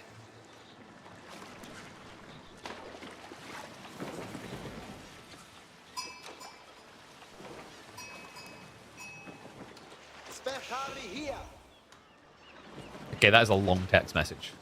Yeah. I thought about response like, nah. I appreciate the big definition, but we are observing and casting, sir. Yeah, it's a big, deep thing to discuss. Abbey of Kings is going to be coming in though, and it is going to be on the central island. Arkham response to be expected here. Mind work just doesn't really feel that much better.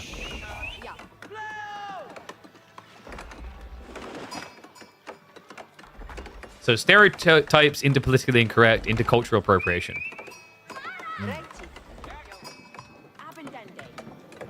Also, wait. So, like... Oh, God. We're going to make this political. Am I going to get, like, demonetized? The cultural appropriation is also confusing sometimes. Because, like, I'm a British person. And we kind of have a long history of like, yoinking things we like.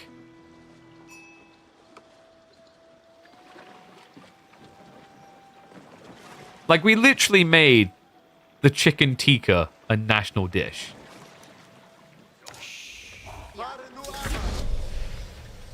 So, like, is that appropriation? Because I feel like we got teased about that, but we didn't get, like, you know, deeply judged in a accusatory way, right?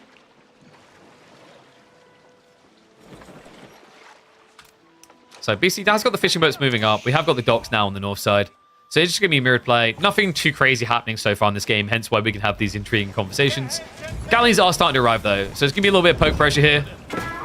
Spring ship reaction just in time. We'll be able to scare it away. Now, for Beasty, usually the way you want to play this is more into Springles as time goes on, just because like those are the things that don't die as easily, so you can heal them between fights. The other interesting part about this matchup, guys, that can give English an edge is Admiralty. If you get just 1 or 2 boats ahead, instead of building an extra boat to keep that lead, you can choose to sacrifice it to make all your boats better.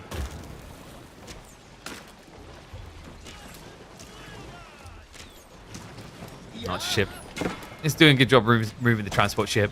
At this stage, they usually serve a good purpose as like a scouting mechanism.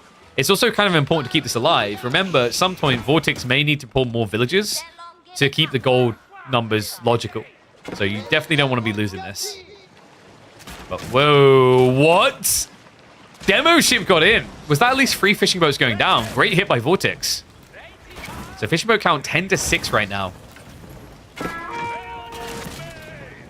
Nice little detail there. Beasty does at least maintain an economical lead, though. Courtesy of the fact that you produce more villages quicker. We don't have any rat shenanigans yet. Yeah, sometimes players like with Order of the Dragon, especially, to drop a Rax halfway towards your opponent's side of the map. And because you have that second dock set up, it would be kind of an organic play. So far, just kind of keeping it orderly. Vortex just wants to make this all about sea aggression. What's interesting is Vortex and Lucifron in particular kind of became infamous for a certain bait and switch offensive on Holy Island, if you guys remember. It was the old school 5-men-at-arms into mass boats. And the whole idea is that you would get so many kills with the MAA because your opponent was reacting to the boat play. So I'm still keeping an eye out for that. And Vortex, there it is. Spearman now getting queued. Yeah, this is mainly for the king, though, to start with. However, if you ever get the kill, these are very good anti-villager units, considering they hit for 10 damage each. And that's even just in Dark Age.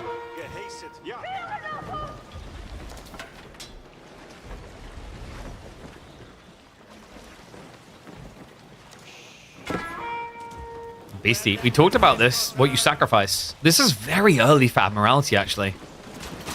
Just 4 Springles in. Can be a little bit risky. He only has 1 archer ship.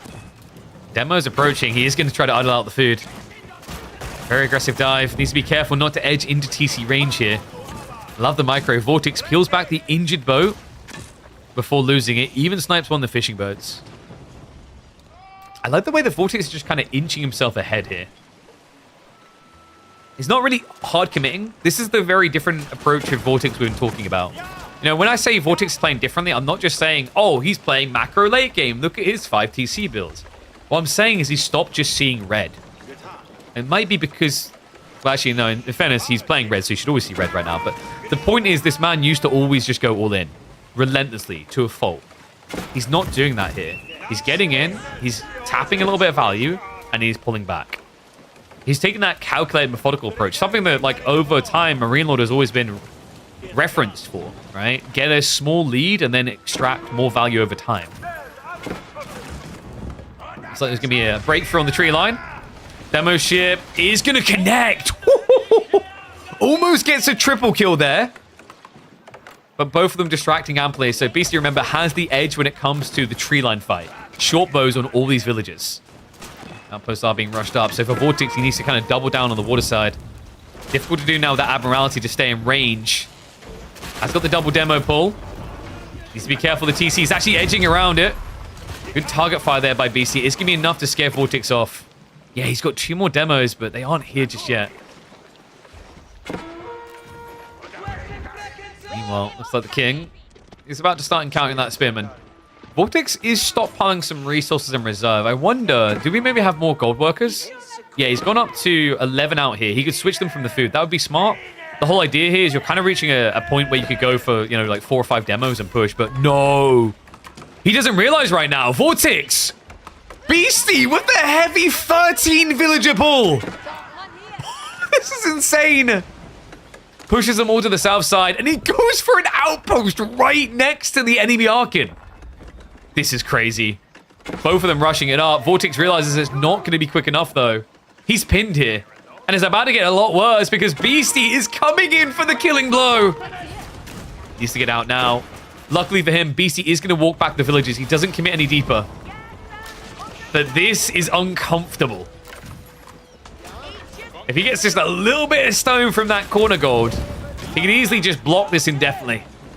Vortex, as a result of that, is going to shift off of the island almost entirely. At this stage, he only has, what, 2 villages in the center. Everything else is diversified.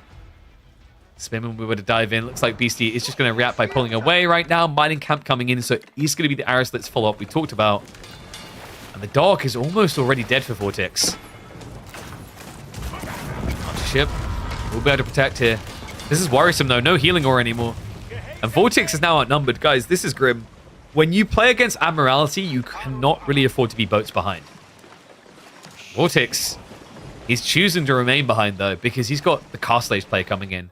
Could we be looking at a Burgrave here on the outskirts? Remember, with moving out, there's only 4 relics, so Regnitz is a little bit discounted in value. But he's still going to go for it. So Rigny coming in.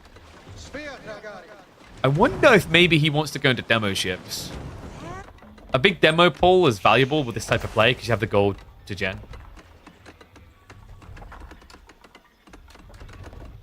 Looks like Beasty won't be too far behind. I wonder, White Tower sometimes feels mandatory because of the outskirt pressure of OOTD. But in this particular game, Vortex doesn't really have much. There is an argument, actually, for King's Palace.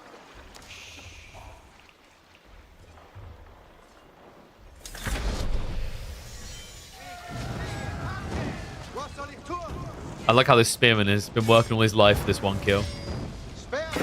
He almost gets it, but unfortunately will be pipped at the post, so... That is the only pressure Vortex has really been able to apply. What does he see as his out here? We've got more outposts coming in. Looks like one of those villages overextended. That one is safe. In the meantime, though, Beasty needs to be a little bit careful. Vortex does have a potential one-up on water with quality. The problem right now is the quantity issue from Beasty. It's 12 Springle ships to 6. Yeah, he's just trying to shut him out entirely. I think this is the suffocating thing about English compared to any other Civ or Feudal. No other Civ could have their hulks this far away, and thus this safe against demos. It's insane the difference it makes. He repairs, is at least going to stop him from pushing through.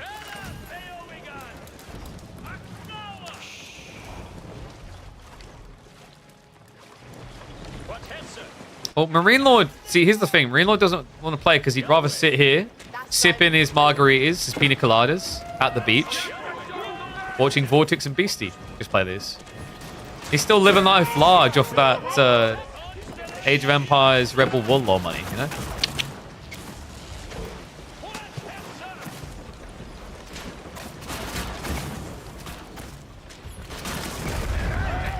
White Tower it is. Okay, so he doesn't take the greedy option.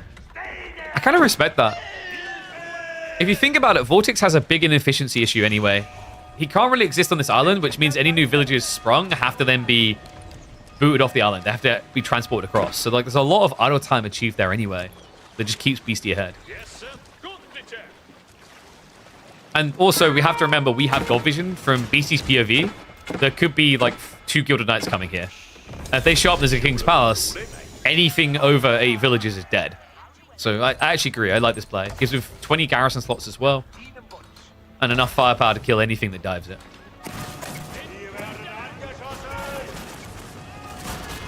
Vortex does see an opportunity for counter pressure here.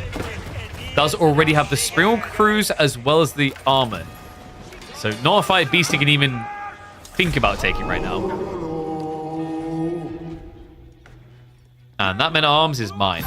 Woohoo! We got a Vanguard men. You heard me correctly. That is still a Vanguard men-at-arms. But he's yours now. Beasty. He's waiting for the Springle Crews. It's the main one he needs. He can actually fight once he has it. Armored Hulls is nice, yes, but with this tech, remember you got up to 8 tower range. It's going to be very difficult for Vortex to touch you. Other thing that is a little bit concerning is the aura. You have to be careful about getting too close and ringing the bells, as that does affect the boats when they're in range.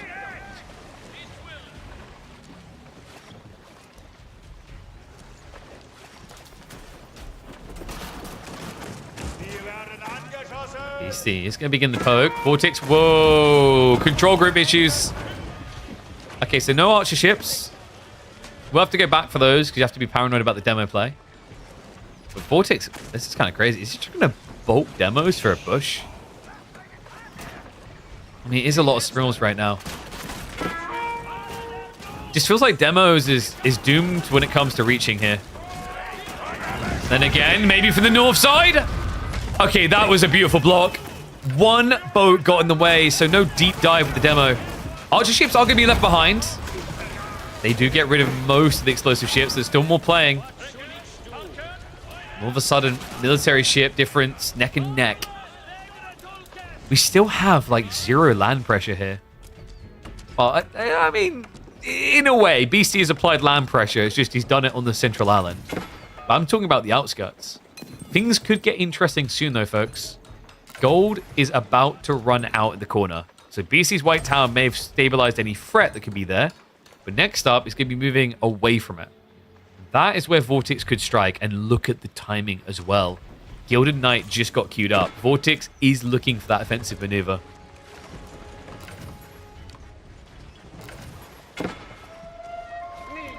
Is that you, Thermal, I see in chat? Look at all these StarCraft tier people turning up. What's up, buddy? If you ban French and JD against the laser, you lose all your aura instantly. True, right? Like, the guy only knows how to play 2 civs, and you had to ban them out? Why can't you just beat him? You've been playing the game for years. He's been playing for a month.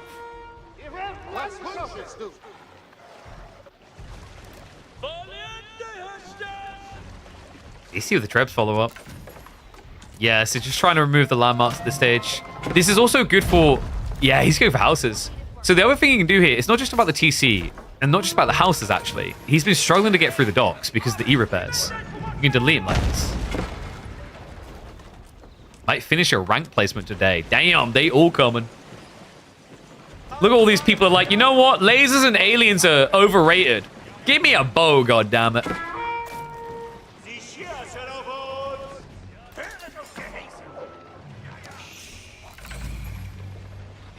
Like, in fairness, you know, Age of Empires 4 did take place in the timeline before StarCraft. Like, historically, right? Because, you know, somewhere in the future StarCraft and Age of Empires is, like, before the 20th century. And Shinobi can blink. So does that mean that Protoss stole the technology for the Japanese? Can't fault the logic. But can't fault this dive. Vortex, oh my. This is brazen. Demo ships are getting queued behind him. This is a hard commitment, but the pinch comes in. The brute force stabbing to get the white water remove. Vortex, you absolute madman. He's now overextended himself, though. Needs to micro this to perfection. Archer ship is clearing the way. What a move. Vortex pushing him into the explosive ships to push him off of the pond. Beasty trying to stabilize with the outward docks here. But he's pinned himself. And look at the demo health. The armored hulls. Make them too damn healthy. He's in trouble now, Beasty. The fishing fleet is non-existent. Vortex on the verge of getting water control. Will have to stabilize himself a little bit. Calm down here. Remember, on top of that, he has got the Gilded Knights now starting to march in. Villagers dying on the mainland. Walls are going to go up in time here, so Beasty at least protected there. And the relics are getting divided up between them, but the Regnant's giving double the impact here. Demo pull. Should be able to reduce Vortex a little here, but no denying who took the win in that fight.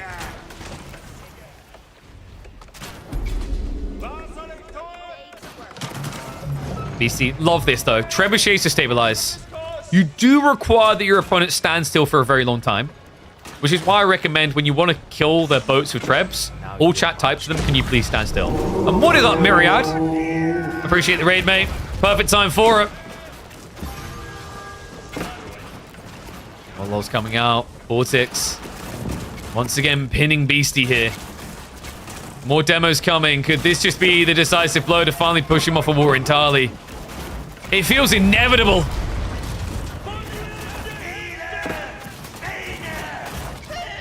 Not easy to do against English as well. When you think about the aura, the admiralty, equal numbers should be hard to get a win, but the way he done it in this game. The question now is whether Beasty has enough to fight back on the outskirts. Second TC now coming in. And this means that Vortex can consider just setting up more fishing. Unless, are you kidding me? Beasty sneaking in behind him with the docks. He's not done yet. Remember, the docks still take quite a lot of effort to take down here. Vortex has also, what, just been extending himself onto food gold on the outskirts. No permanent food source here. I wonder, does Vortex maybe just consider Imperial from here? I think his lead could be perceived as big enough to go for that type of play. It's a little bit greedy considering you haven't found like a huge economical kill. But, well, okay, calm down, mate.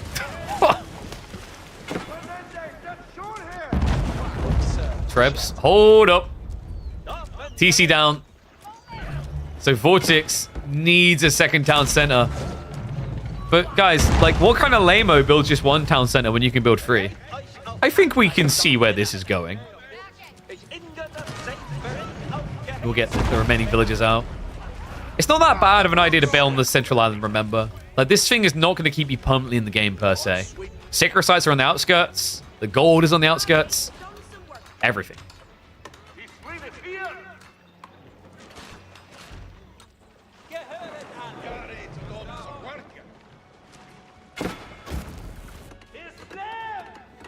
Even built it near the deer, so it doesn't have to panic rush into the farm straight away. Fishing boat's a little bit problematic here, though. Because one thing you do concede by being pushed onto the outskirt islands is the fish. Yeah, this is the crazy thing that melts your brain about this. Vortex did come out ahead in that fight. Yes, they both lost a lot of army because he did basically dive into triple dock with demos coming. But he came out ahead, right? He suffocated his opponent. Yet still, he is the one who has to leave the central island. He is the one who's going to end up not being able to fish here.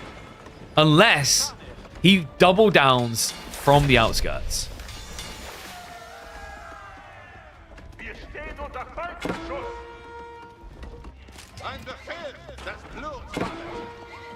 We even have hand cannons immediately. What? It's kind of crazy when Vortex doesn't even have a front line, really.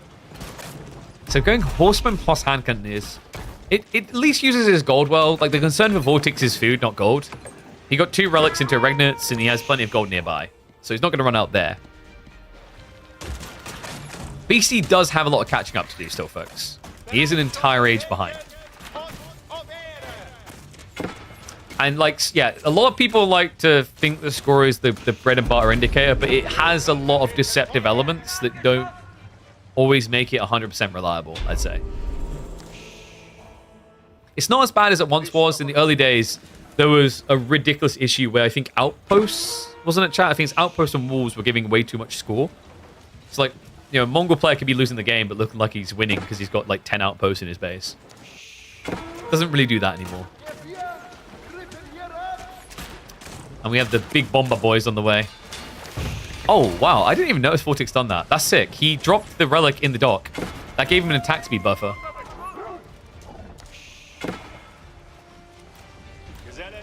Which game is bigger in terms of base, SC2 or AoE? I'm not sure nowadays. AoE 2 puts in really big numbers. AoE 4 does well.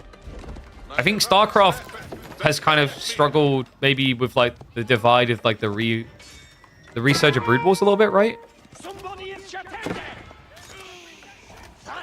Yeah, it's hard to say because StarCraft 2 definitely doesn't have any public numbers at all. I think AoE 4, AoE 2, and StarCraft 2 are in very different positions, though, if that makes sense. So, AoE 2 and StarCraft 2... Well, pause that thought, because we've got demo plays. Hello! He can't catch him, though. Good reaction by Vortex. Dodges the death. So, to the point of, like, AoE 2, AoE 4, and StarCraft 2. StarCraft and AoE 2 have what I call legacy viewers. So what I mean by that is there's people that played the games for years, but now at the point where they don't have as much time to commit in their life. So instead of playing, they're watching a lot. Whereas 4 is still in more of an infant stage where the majority of players play and only a small incremental bunch watch. Does that make sense? Over time, that does evolve. It happens with every game. Dota 2 has this as well, where like people who played Dota 2 years ago don't play it and they come back to watch TI, right?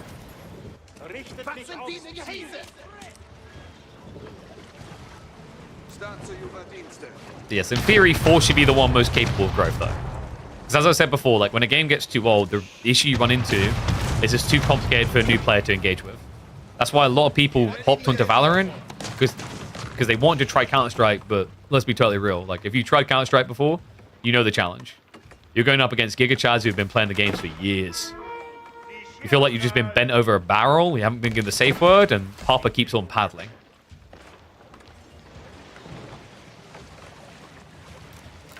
So things have slowed down a little bit. Beasty is still in need of a catch-up, but he's closing the gap. I wonder if Berkshire is worth it here. Wingard's kind of sick on a linear map for things like the Raiders. Or Rangers, rather. The Raiders less value because of the choke points. But the longer range archers could be worth it.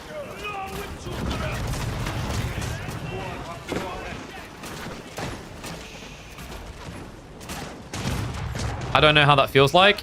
Pumpkin! Sorry, I think that was a safe way. I don't know what you're talking about. Carracks are going to get denied. Berkshire is going to be coming in, and okay. He's going to be dropping it offensively on the goals. I love this. He's trying to take the majority. He's going to have 3 of the 4 8K goal veins.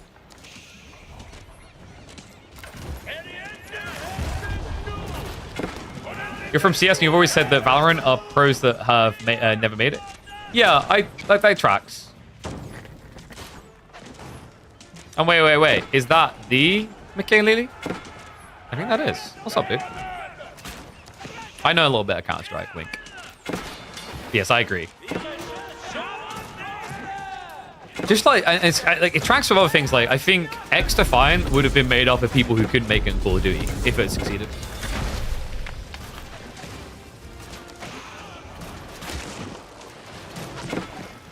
Deadlock, Overwatch, and Marvel Rivals are a little bit different. It's just that one scene dies and then they move across the other.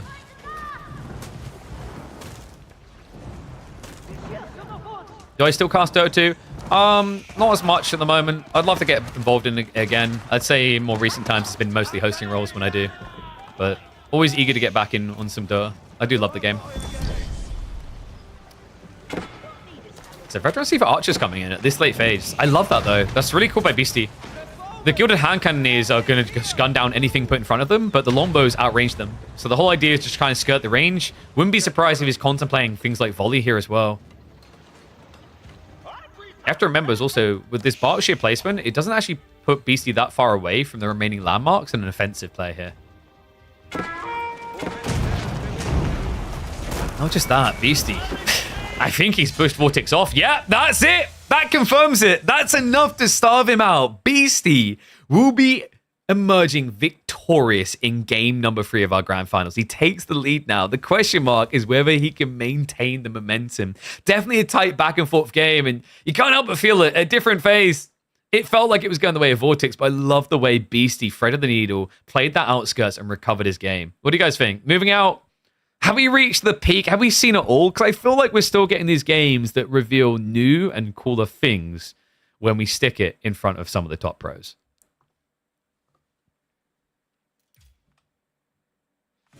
Reflex is too slow for CS, brain too small for AV4, so watch KP. Ew.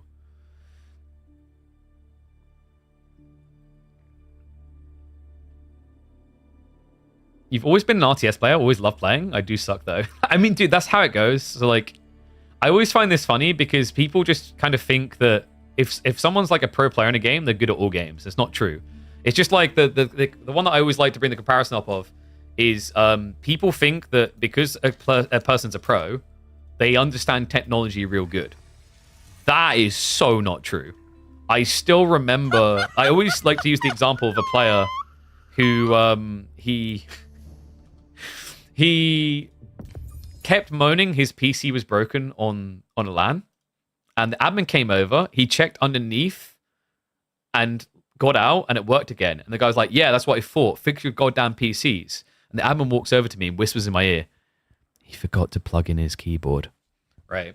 It's the same with games. Like, you know, just because you're good at one game doesn't mean you're good at all games. And what is up, Giro? Thank you very much, mate. Appreciate the Prime sub. Remember, guys, get those Prime subs in. It's free to do, and it helps me out a lot as a creator. Did you watch the new Hera video? I think it's something that might interest you. No. What's it about? I mean, Hera kind of had that conundrum of basically going AoE 2 to AoE 4 and then trying to become like a LoL pro. I think he probably learned that it's not that simple either. Especially on older games, good lord. Yo, what's up, King of the Penguins? Thank you very much, mate. A fellow bird, I respect that. I'm talking about myself. I think when I play new FPSs, I have an easier time learning and becoming... Yeah, but that's like within the genre, right? It's the same logic as why Shroud was able to like take those skills and convert them, because there's cross-pollination. Things that you apply in one FPS can be relevant in another. Not everything. But, you know, it's also like... I mean, you might appreciate this, McKinley. I can't remember who it was. It was a high-level pro in Counter-Strike. And I think the statement he made... Actually, I can't remember if it was Shroud at the time. But I remember one, like, very respected pro basically said that, like, Counter-Strike is 40% aiming. I don't know if you agree with that. But you get where I'm going with the thought process, right? It's like, a lot of it is the strategy of placement. It's timings. You know, it's not just aiming like a god. Because there's a lot, like, there's a reason why people who use aimbots usually can still get crushed by pros, right? Because, like, a game is not built up just of use this one mechanic very well. 20% aim, 80% brain. There you go. I agree. Yo, do all the CS people just secretly love some AoE? You can learn and train to get your aim good, but you understand the fundamentals. Exactly, yeah. It's like, I always like, that's why I love grinding Apex to the highest level. Because, like, to me, it wasn't just about aim. Well, aim assist definitely helps some people.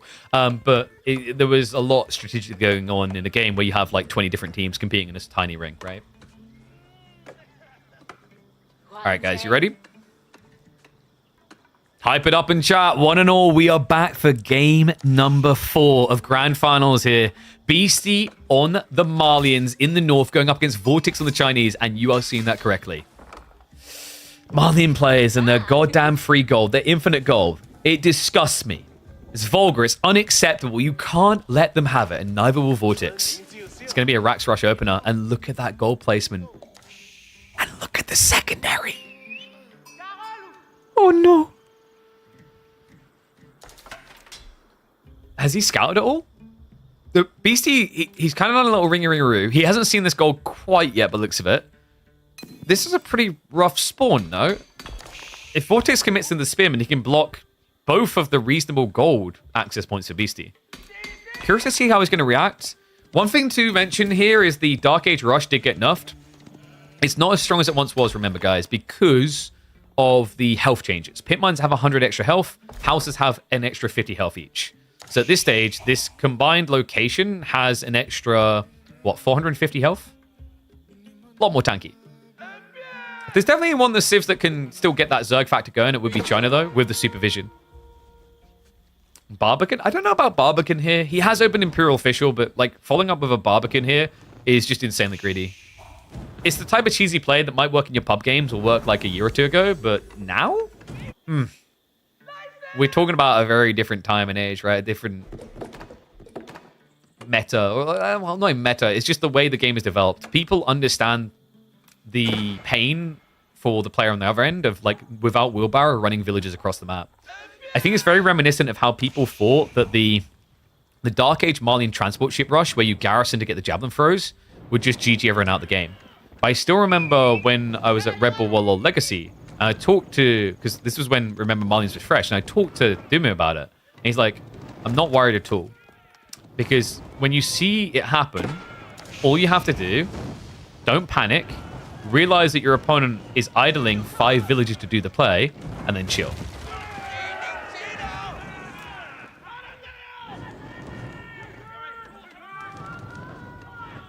Alicia was a semi-pro in StarCraft 2 before he became pro in CS. Oh, interesting. Well, like, Corvinus was a pro in Apex, aspiring pro in Apex. I can't remember what your highest ranking was in the tournaments, Corvinus, but yeah, Corv came across from Apex, right? My favorite one, actually, still, that, and I wish he'd come back, but I think he's actually finding success now in Marvel Rivals, was, does everyone remember Nevix? Nevix was a very well-accomplished Overwatch pro that got forced out when they went from 6 player to 5 players.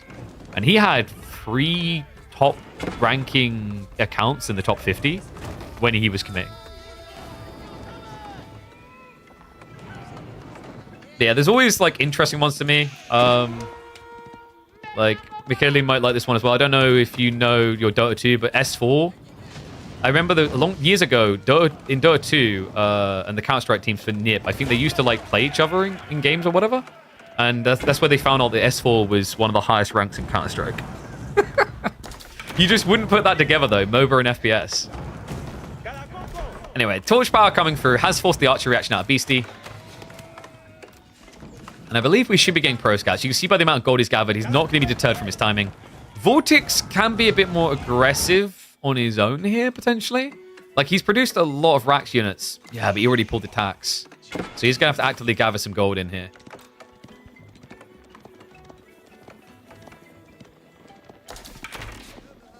Can we talk about this game? Yes. Let me just stand here and annotate the one spearman hitting the house over and over again. One of these days, we'll have to go for a commentary class to explain things.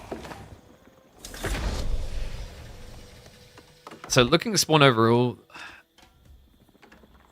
I'd say they're pretty balanced on the deers. Which I want to give a lot of credit to Avalon on that. I feel like Coastal Cliffs doesn't usually scam you on the deer spawns. Most of the time, it is reasonable back and forth.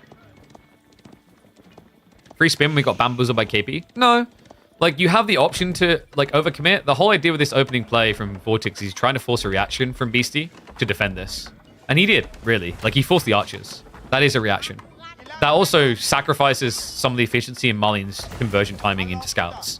So the whole idea is, like, you're slowing him down. Now, whether it was fully worth it or not is a more interesting question to approach. Vortex has got his pro scouts quicker. That's always going to happen with China.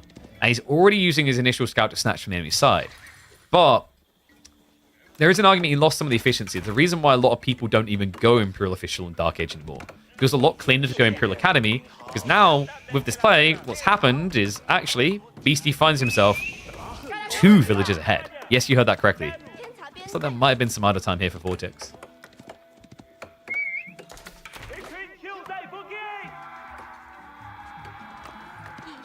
What build's Vortex going for? I think it's just going to be your atypical Pro Scouts Fast Castle. I like this from Beasty, though. He's scaling into the archers. Archers, it just makes a lot of sense. Your opponent already shoot racks, and he's going to be following up into rushing the scouts out. If you go Warrior Scouts as well, it means you can body your opponent on the initial deer grab. The danger is, of course, that with all this deer, Vortex can follow up into horsemen.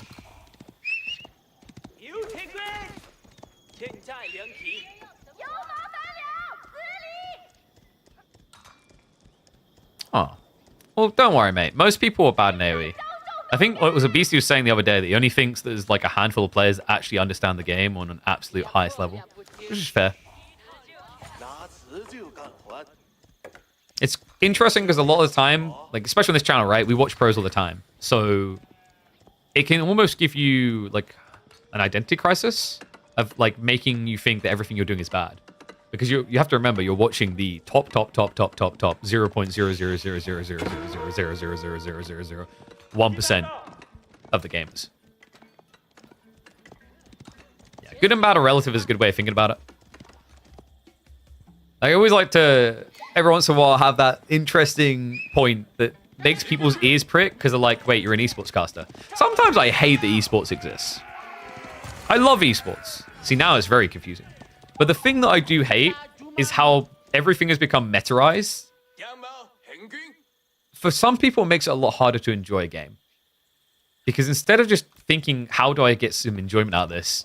You're like, what did Beastie do next in that build? What did Vortex do next? What did I do wrong and Vortex done right? How can I replicate? You know? Competitive AoE4 is all about timings. Getting 10 min pro scouts is a pretty terrible understanding of the game. Yes. Like, I mean, pro scouts, you're always trying to rush it when you're up against China in particular. Like, you either have a read that you can perfectly rather block them out, or you have to choose a suboptimal timing. Like, there's no civ other than GG that can match China's timing for pro scouts. There are some civs that have interesting quirks. Like, Rus, for example, has a different approach. They get their scouts earlier than you. That's a huge advantage. In theory, Mongols should have that same potential, but it's less efficient the way they do it. One thing that is kind of cool for Malians, by the way, I haven't seen too many Malian players doing it, though, is they do produce their scouts quicker than other civs. It's like, in theory, they're more capable of sacrificing a villager from the TC to get an extra warrior scout out than most are.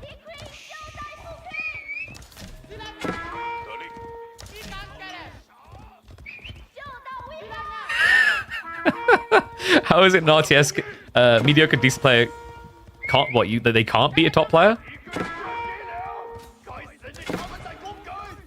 I guess, you know, because just clicking the heads isn't hard. Look, we literally had this discussion. 20% of CS is aiming. I think it's the ramifications of actions. Like when you make a mistake in AoE4, it's harder to understand the outcome of that. There's so many more permutations, and that's not to discredit like a game like Counter-Strike, but Counter-Strike I think has, how to describe it? It's got individually high-value, impactful moments that are more apparent than a game like AoE4, where it's made up of an entirety of minuscule details that ripple into a lead, if that makes sense, you know? Now, that's not to say you can't get that type of thing happening in AoE4. Someone could select 20 knights and misclick them into 50 spears. But the execution error there for that to occur feels much more major and obvious than, say, slightly mispositioning or mistiming walking around a corner in Counter-Strike, right? But once again, the ramifications of making that mistake is equal. So it looks like we did get the push from Vortex. Zhuganu count just enough to keep Beasty contained. I love this. He's going for the castle bait. I wondered if he'd add in Zhug, because it's very dangerous against Javelins if you get the timing wrong. Keep in mind, we are on a Pro Scouts map as well, so another big threat would have been Javelinese, but Beasty seems to be more interested in Fulani. Imperial Pass down the way. Vortex likely be following up with Lancer spam here. Beasty is reading through the play, though. We've got Donzos added in anticipation of what's coming next. Sick read by him. Makes sense, right? Like, at this point, 11.5 minutes in, your opponent pushes in with 10 Zhuganu. Something's not adding up in your brain. I do love this Sofa idea from Beasty. Unfortunately, like, even with the undermesh, you still get stung pretty hard here. Sofa did just get buffed. This has always felt like a pretty cool unit, versatility-wise. You don't want to spam them infinitely, but building a handful of them in Feudal isn't bad, because at the end of the day, when you go Castle, this is almost always the backbone, bread and butter of a Malian build. Sofas is what you want. I think the cheese is what keeps it interesting. So that brings in another interesting discussion around RTSs that I'm always on the team side of. I think way too many RTSs focus on 1v1. And there is a certain element about the perfection of a build order that has gotten tedious for people over years. I don't think it's a coincidence that all the major successful esports games are team games. There is like one exception to that rule, and that would be like in the FGC environment, like Smash. But even there, it's the community element of being in person with people, right?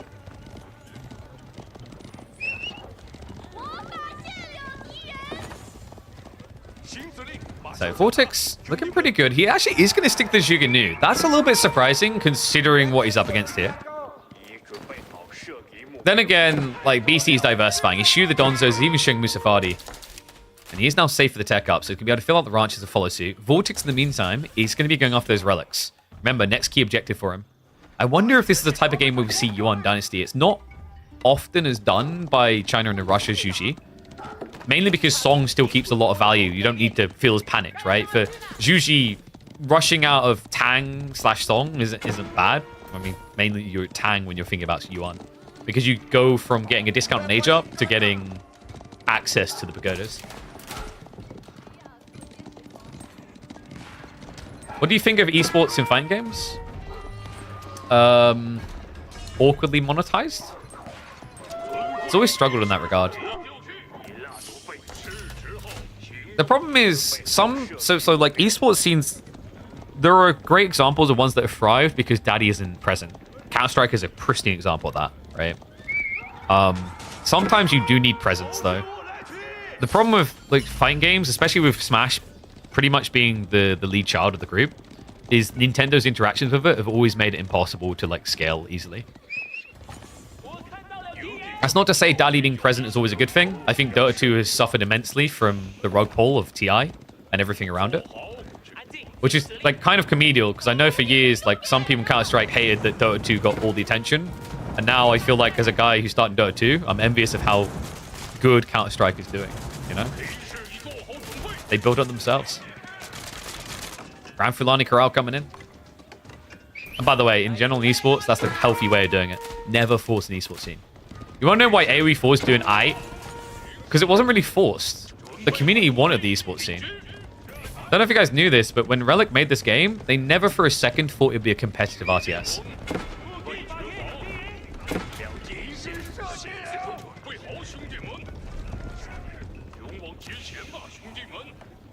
So Vortex is still sticking to Zhug. This feels very dangerous, no? Like, thinking about his comp here, Javelin's already counters him, but to make matters worse, your opponent has already shown a propensity towards Sofa. With Fulani, he can afford them. Sofa beats everything that Vortex is doing right now. I wonder what the mindset is here. Like, obviously, we can see the full picture, he can't, but it's not unreasonable to assume that a Marlene player is going to go Sofa. You've also already seen the Javelins. And although there's Donzos to cut through, it feels like Vortex's army is a little bit misbalanced. Too many Zhug and not enough Lancers here. Flash is going to come in. Able to push him away. Vortex has done a good job of gathering the relics. We're up to 3 so far. Good blocker as well. Love that from Beasty. He's eyeballing it to watch for when the Monk comes out. Vortex quick with the reaction, though, courtesy of the vision from the Imperial Pass. Remember, this thing is insane. Vision is like one of the most valuable resources you can get in an RTS. It lets you see what your opponent's doing, lets you react accordingly. An Imperial Palace, by the way, sees basically a third of the available map on Coastal Cliffs.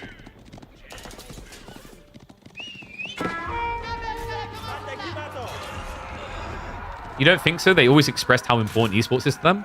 I talked to devs. I'm telling you. They didn't think it was going to be an esports. And I wholly believe that as well, considering that they tried to make Company Heroes 2 an esports ready game, and it made it one of the worst RTSs I played in all my years on this planet. So, looks like the relic is eventually going to go the way of Vortex. He's pulling the whole army across now. This has relieved pressure from Beasty's base. Curious to see what he wants to do for it. We have got the Archer transition coming in. He's even now adding in additional Warrior Scouts. Smart as well, considering they do counter the Zhuge-Nu. The thing that does make it a bit tricky, though, is remember, the trade-off for Warrior Scouts is they're not well armored. Why did Relic use their old engine on this? I don't know. Didn't ask that. Well, I mean, it's kind of obvious. They've been developing that engine. It's not even an old engine. It was the new engine they were developing for years. Like AoE 4, how many years was it in development for? I've heard different rumors, but some say something like 5, right?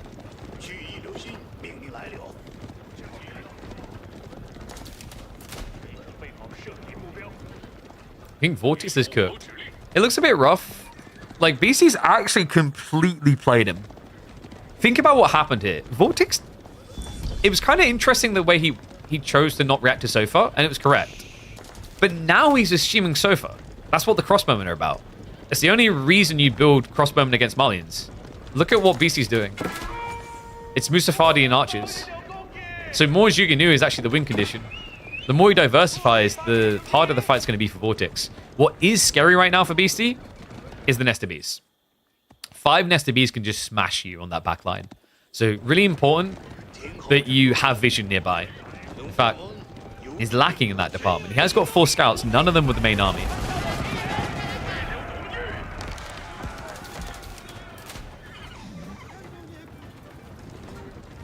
Nothing more annoying than people ranting about old engines. Yeah, it's like, what makes an old engine, right? And how is the engine updated, right? I don't know. It's also, if a game takes 4 years to develop and then you say the engine is old, of course, because we started developing it 4 years ago. It's not as simple as just like, it's old.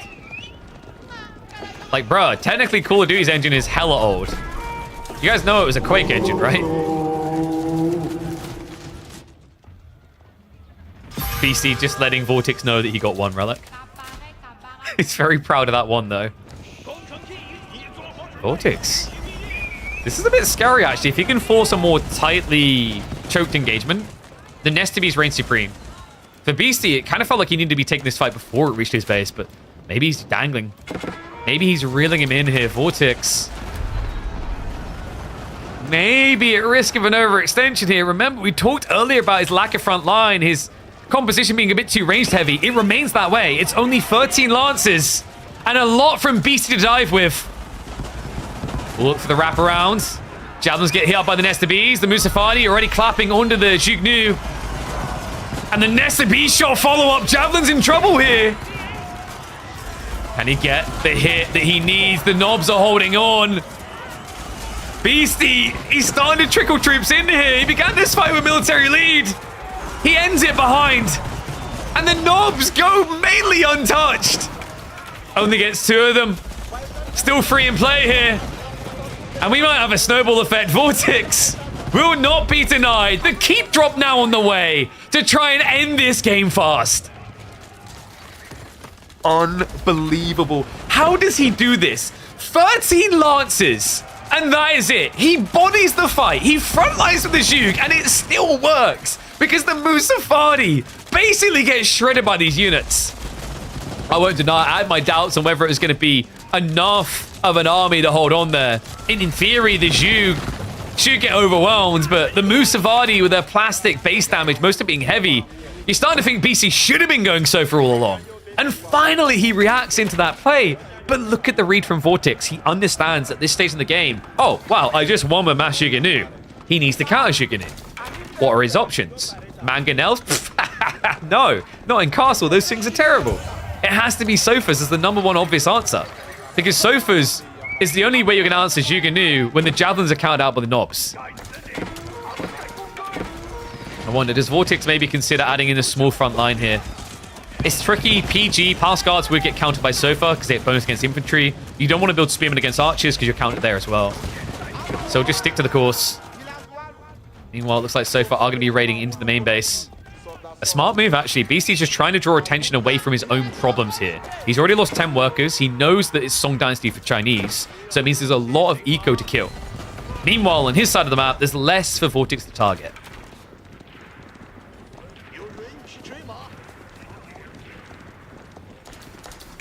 Vortex needs to find a way of keeping the pressure up, actually. Great fight, but then ultimately, what did it achieve afterwards? He didn't commit in. He just camped in the mid-map, doesn't even have a Sacred Site timer ticking.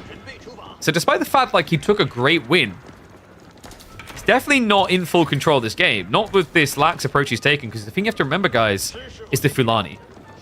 It's basically giving like an extra 20 villages worth of gathering here. That's why Beasty is still able to remax like this. Yeah, we don't have a single farm yet for Vortex. He's playing berries. He's also getting intercepted on the siege. Beasty. Love this. He's just avoiding the problem.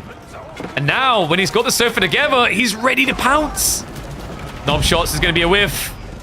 Archers won't be able to protect this. He has at least got 6 crossbow in the formation.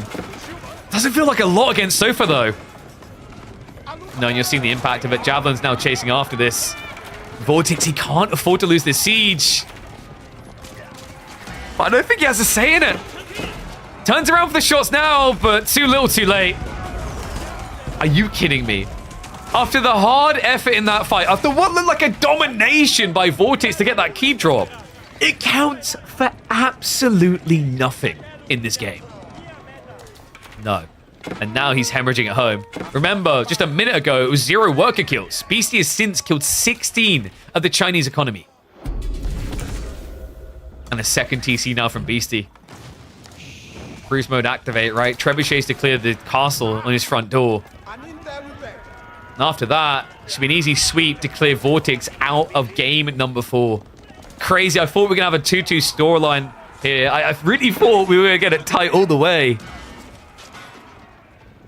Crazy to think, you know, we mentioned earlier in the series, Vortex, something we praised him for is that he doesn't all in obsessively as much anymore. He understands when it's about taking incremental leads. I wonder if he could go back if he would have hard committed after that fight, looked for more damage. Because instead it looked like he was getting ready for a macro switch up, but like I keep looking at home, looking for the granaries, looking for that big greed play. It doesn't exist.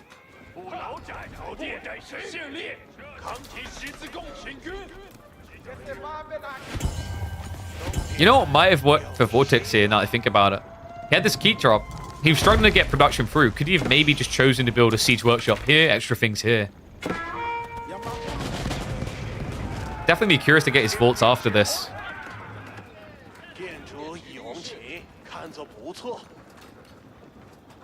Vortex now forced into the spearmen against 51 archers. This shows you how desperately he's struggling to deal with the Sofa.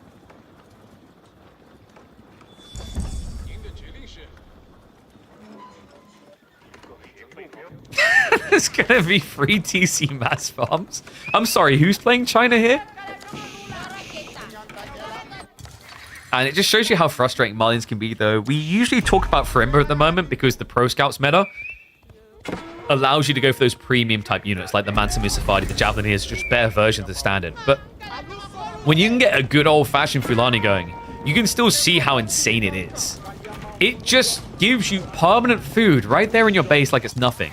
At an incredibly inflated rate. It's getting 90 from the ranches and then per cow in range another 20. So each of these ranches is worth 150 food a minute. Ludicrous.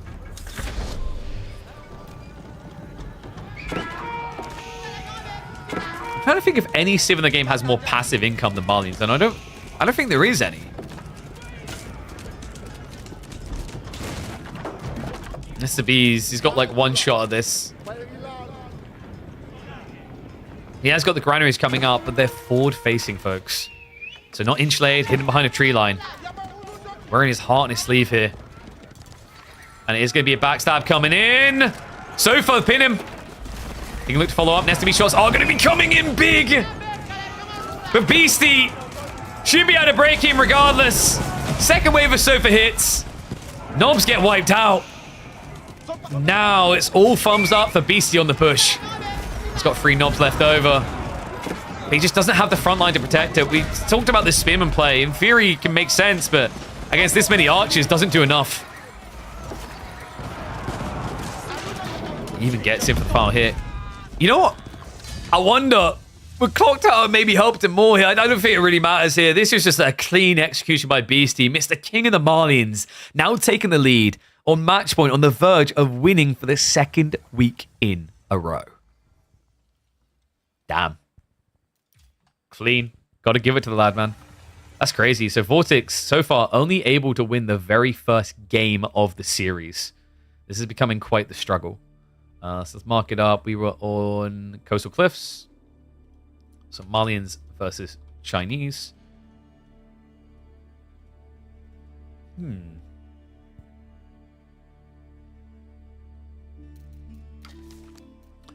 Well, we are going to be heading to a redraft now, remember. So game 4 is done. We get a redraft, which means we might get some more Malians, some more Mongols. We have to check in and let's have a look and see what we've got for our remaining maps. So, draft about to complete. I'll just immediately pull it in for you guys. It's easier that way.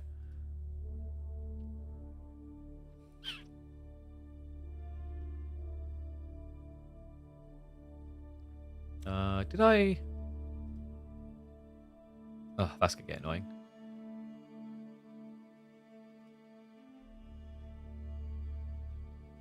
One sec. Oh, guys, actually, I'm going to run 3 minutes ads now, just so you guys don't have to worry about them in-game, okay?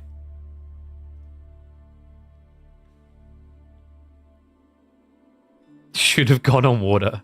Yeah, dude, he should have, like, taken his villagers and, like, I don't want to go down there. I won't be able to get back up. Just tossed them off the cliffside. Get your asses in there.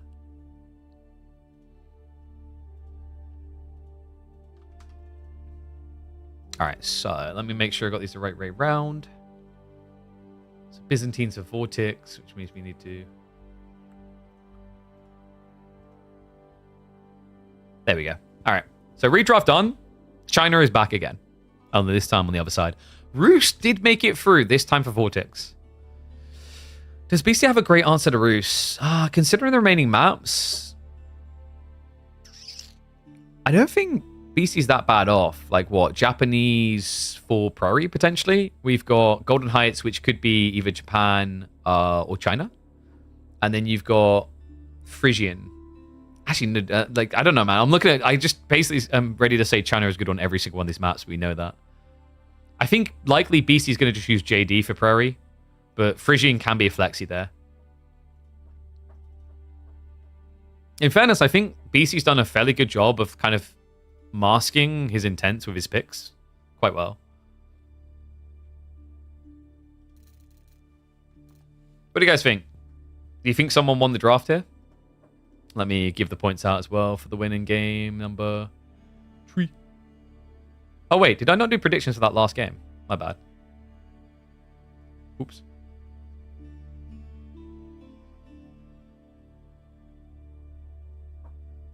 Sorry, I'll get that done for the next one.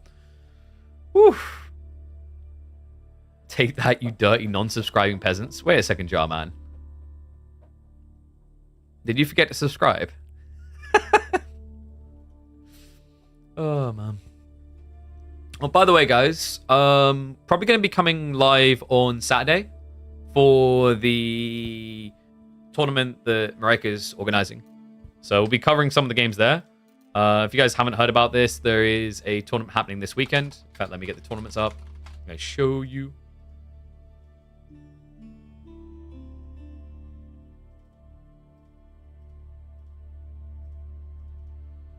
So there's a tournament coming. Where is it? Ladder Hero. So yeah, should be plenty of games going on. They won't be able to cover all of them. So I reckon we'll hop on Saturday to cast some of these. It should be starting, I believe, around the same time we came live. So 3 p.m. UK time, if I'm not mistaken. Pretty sure it's 3 p.m. So 4 p.m. CET. But so far, who we got signed up? Starflock, Gully, Corvinus, Arakan, Myriad, Deniskia, Cosmos. Dumu's going to be playing. Beasty's going to be playing. Yes, they won't be facing each other here in the quarterfinals, I don't think. It's just, it needs to be shuffled after it's filled. Jondo, Trackle, Scatterbrained, and Louis. So yeah, they've got a 500 Buckaroo tournament going on. I'll be coming live on Saturday to cast at least the first day of the games. It's just the ranked map pool. Because like the ranked map pool is probably the best one we've had. Maybe minus Archipelago. But I think it's like in the best form we've had historically for AoE4 in a long time.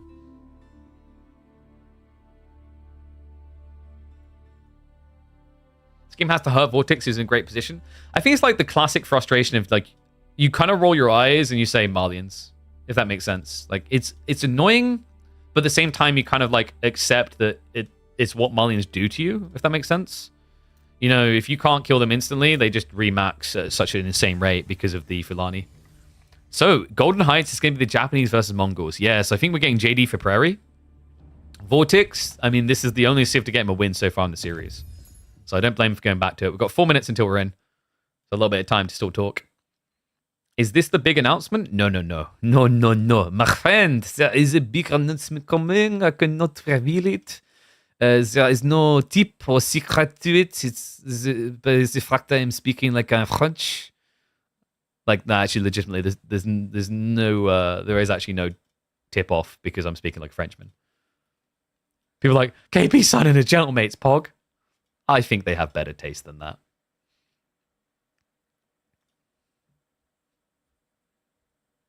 Big announcement when? I imagine it'll probably get announced next week. I'll, of course, retweet it. I'll drop it in the Discord as well. By the way, guys, !Discord, you want to be taking advantage of that. Also, we have got one more week, a little bit more than 1 week, until we complete the giveaway for the microphone. If you guys haven't seen this, !giveaway. Because we are actually giving away a pretty sick prize to one lucky winner. If you guys like the sound of my microphone right now, there's something that you guys can get in on. It's not going to be a short SM7DB, because we figured that would be kind of limiting and who could actually use that because you need a full setup. But what we are giving away is this absolute beauty. It's a Shure microphone. It's going to be the MV6 gaming microphone. So a really cool one worth about 130 quid. We'll ship it out to you. We'll sort it for you. It's good. It's high quality. I tested it with one of my mates. I had him use it, and I was actually pretty impressed. USB microphones have been getting really good.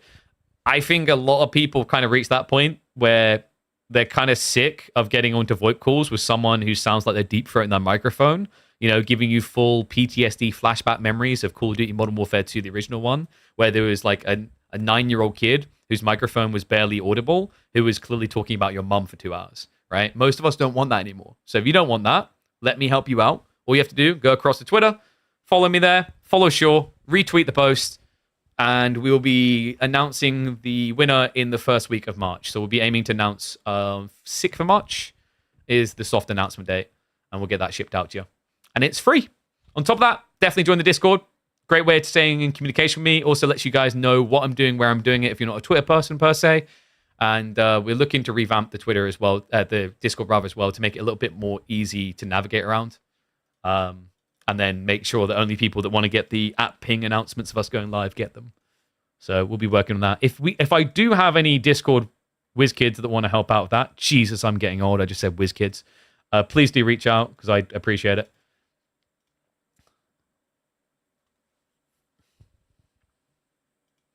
Is there a reason why Vortex has not gone for JD? What was the order? I think he wants Malians for Prairie. And Roos is just too good to pass up. And then, like, for the next pick, you're talking Mongols. Like, Vortex loves Mongols. Always has. Yeah, I remember when I asked the players back at Rebel Warlord Legacy what their main was, and he instantly said Mongols.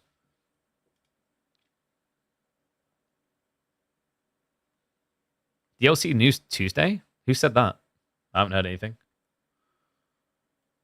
Sound is quite crisp? Yeah, dude. I'm so happy they sent this microphone out. They sent me the microphone and the headphones, actually. Really big shout out to Shaw for that. It's not the mic that broke today. I've been over this already. The mic issues we had earlier was because of the preamp. The preamp's kind of old. I need to replace it. It's an old DBX.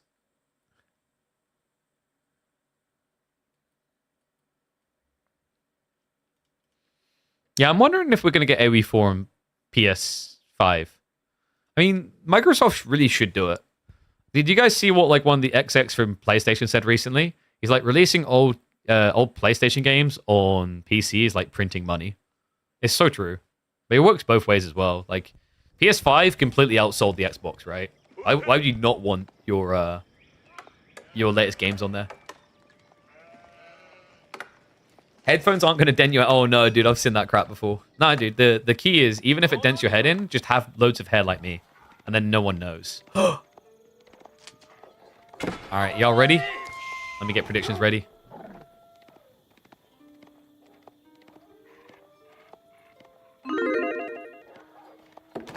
When is the giveaway? It's available now. Go across to Twitter, !_ giveaway, and then we'll announce the winner in the first week of March.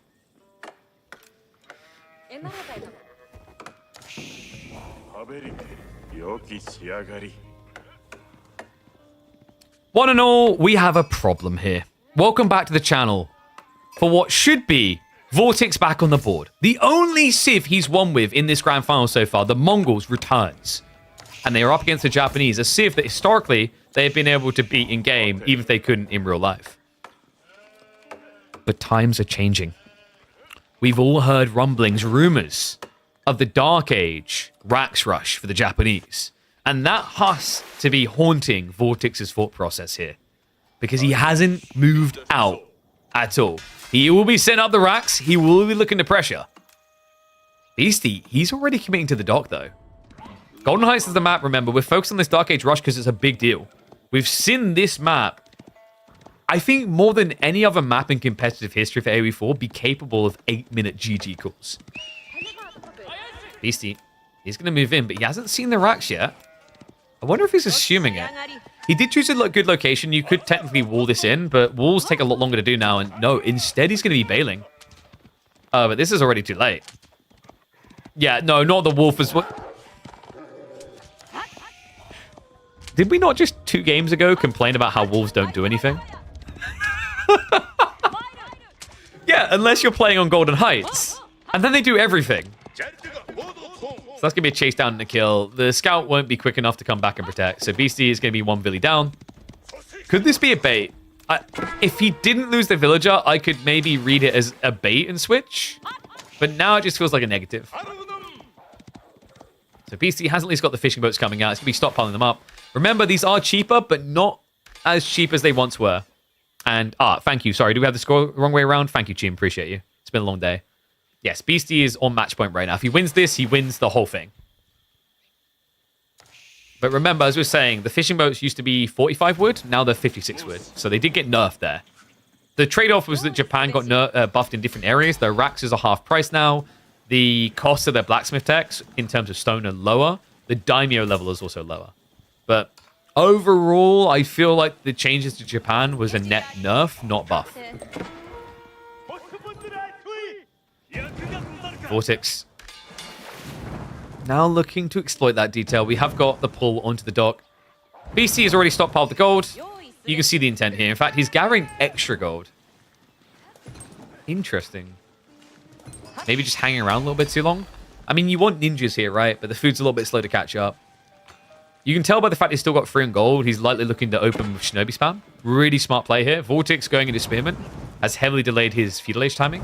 So, yeah. 10 on the Coca Township. In case you weren't quite aware that it's urgent that we try to protect the dock, this should make it apparent. That is more than half of his economy, building that landmark. Vortex, did he hard commit? No, he sidestepped into a dock. I'm not sure this is quick enough. Yeah, he just pulled 2 back. He doesn't believe it either. Okay, so Coca Township is going to be complete, but he's forfeited at the docks. So Vortex now with fishing on his side.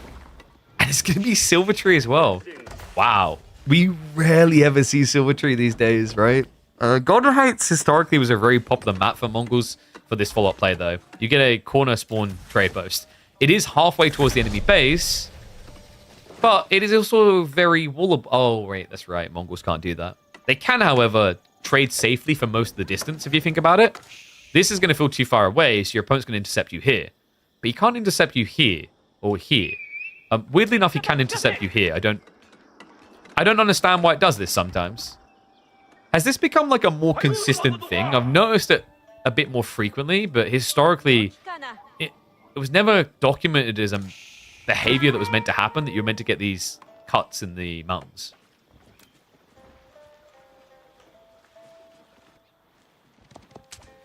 All right, time to see who's losing points. 58% for Vortex, 42% for Beasty. So pretty well balanced overall, actually. I think that's reasonable.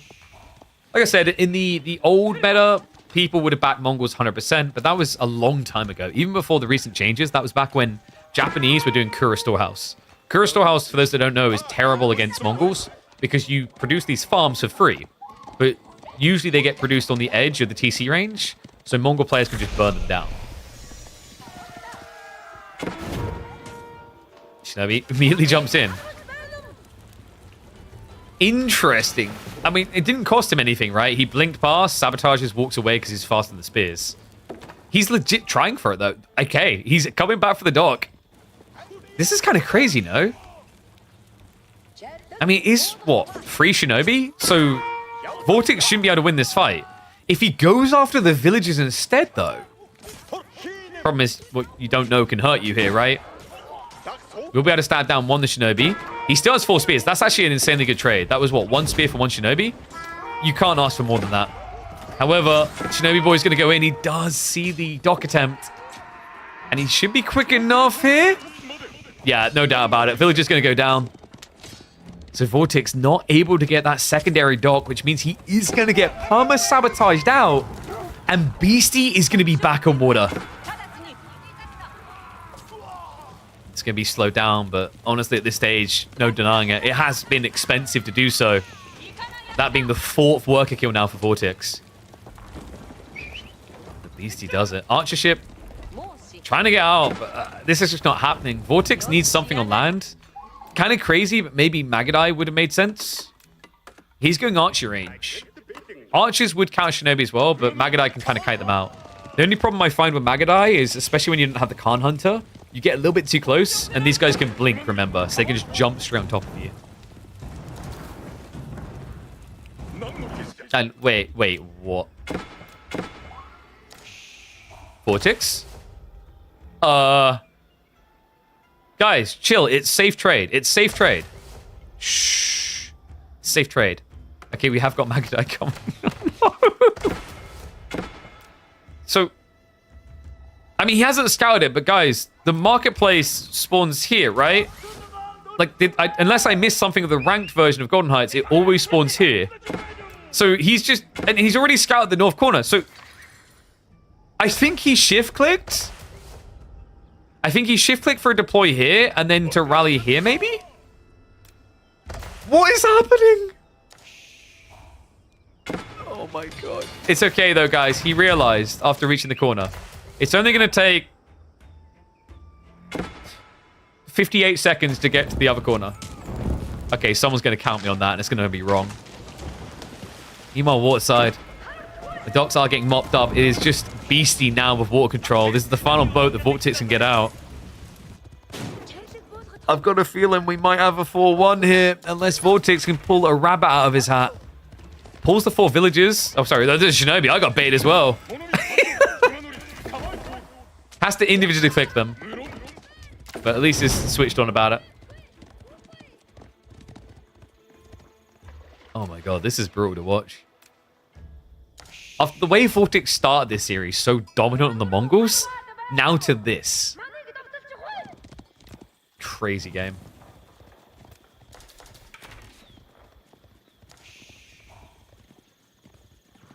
A lot longer than 58 seconds. Stop counting me! Okay, it's more like closer to 2 minutes. The depressing part is there is actually a superior mobility tech available. A while ago, they moved it from Castle to Feudal Age. He just doesn't have it. Probably wishes he did now. Archers are going to try to dive in.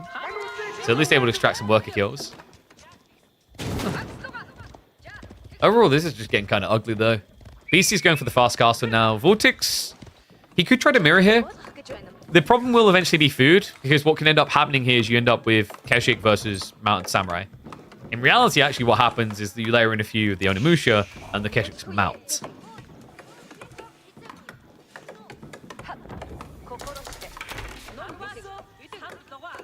Beasty will never suspect trade.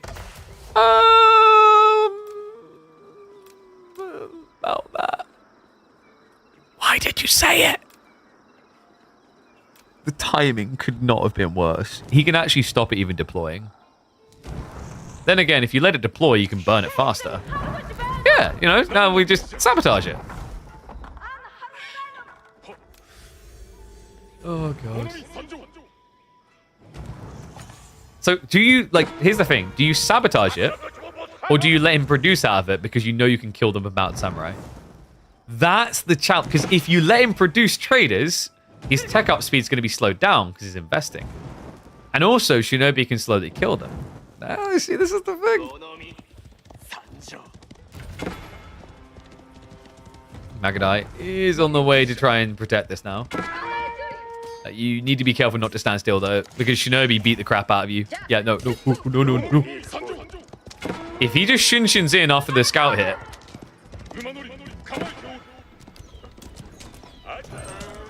So the Khan is going to get down the other side in the meantime. By the way... How did he stop the Magadai from attacking the scout? I thought that was impossible. Have I missed something? Because there isn't a hold fire button. But I'm pretty sure his Magadai, that whole time they were running over, wasn't attacking.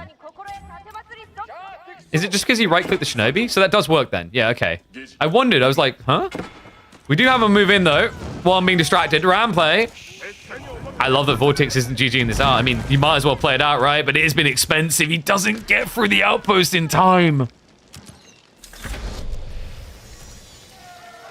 And the tech up complete. He immediately calls it. It's happening, folks. Back-to-back winner now. Beasty with the 4-1 victory. Now 2 weeks in a row. The current record, uninterrupted, would be 4 wins. In total, the victory wins overall is 5 for Puppy Paw. Beasty has now participated 4 times. And the last 2, 1 after taking a long break. Man's making a statement. This is his year. What do you think, guys? What do you think about Vortex in this series, man? He started off so strong. Was it a case of him just looking a little bit weaker in these games, or was just Beasty leveling up game after game to get the dub? Oof. Back-to-back Anatan? No. Back-to-back Puppy Paw and Anno, I think, were drawn. And then Puppy Paw had 5 wins overall. So...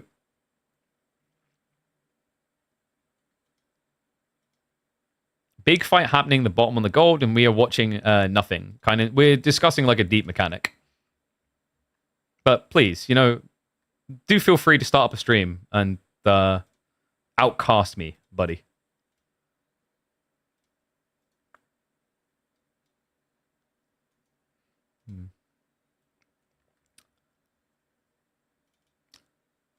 Yikes. Ooh. I mean, it was Vortex throwing a Hail Mary, right? Like, even if he breaks that gold, he's in a pretty rough position. I respect that he tried for it, but I think that silver tree was pretty much the game already over. But you see what I mean about Golden Heights. Golden Heights sometimes can be very interesting, but sometimes it just has these really awkward games where, like, you just slip once and the game is kind of GG. It's always that pond. One internet error. I know, right? Like, hate are gonna hate. I mean, I just need to get back on the caffeine. I'm feeling a little bit hungry and tired today, so I probably should have been looking at. But I found it quite interesting, more so like the interaction with the Magadai per se than the fact that Vortex was trying for an all-in Hail Mary rush with 1 ram onto double fortified outpost with 10 archers. Maybe that's just me, though. Japanese by far the best Civ now in Golden Heights. Interesting. Better than HRE? I guess, like, yeah, because if your opponent goes Spearman, you bait for Feudal and then can go Shinobi anyway. I can see it. Beasty wins KPM every week? Not necessarily. Lot to see, though. But he wins this one, at least. Oh. Crazy series, though. Bit of a shame that it ends up being a 4-1. I really thought it was going to be a little bit tighter in the end. I wonder if, like, you could maybe... I don't know if I'd call it, like, an outdraft. Definitely felt like after that Ruth Delhi game, Vortex looked a bit drained. Not fully of options, but to a certain degree.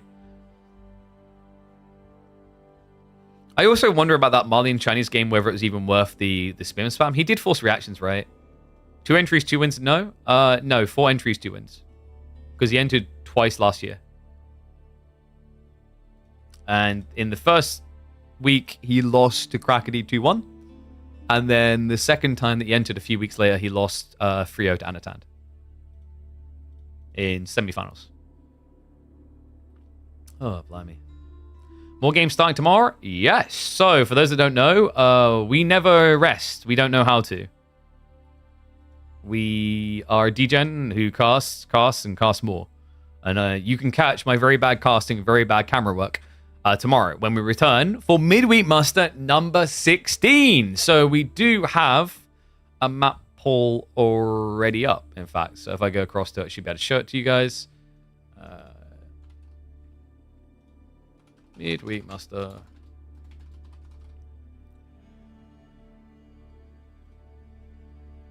I feel like I'm going to be a bit more switched on next week as well, because I should have my new delivery of Red Bull. I was too cheap to buy my own, and instead used it as an excuse to go caffeine-free for like 2 weeks. And love my partner, who basically had me hauling furniture around before I went live, so I was already kind of tired. I'm not tired, but a little bit fatigued. All right. So, new map pool. Rotations happening. So this week, we are going to have EGC Lipany. A classic, most people familiar with it as the default map. So it should be a pretty intriguing map choice this time around. Pretty balanced overall. I think the other change that you might notice, we got rid of Moving Out. We're bringing in Holy Island, which historically is considered the most balanced water map I think we have. So we decided to keep one water in there for the people that do like the water side for whatever reason. Anatolian is going to remain for another week, but it's not going to be the default map. So yeah, reminder, like the way we do this, we do not introduce absolutely brand new maps like every week. We've switched it now to be every other week. But should be fun. I like this map pool. I think Coastal Cliffs is a great map. Dry Arabia, Golden Heights, Prairie are all in ranked rotation, so almost half the maps are ranked rotation anyway. I think this is quite reasonable. Who likes water? There's actually a few players that really like water. The thing I've heard from certain players is they feel like it's the best way to express micro that they have in the game, which I can kind of see. Sorry, did I miss something in chat? No, I think we're good.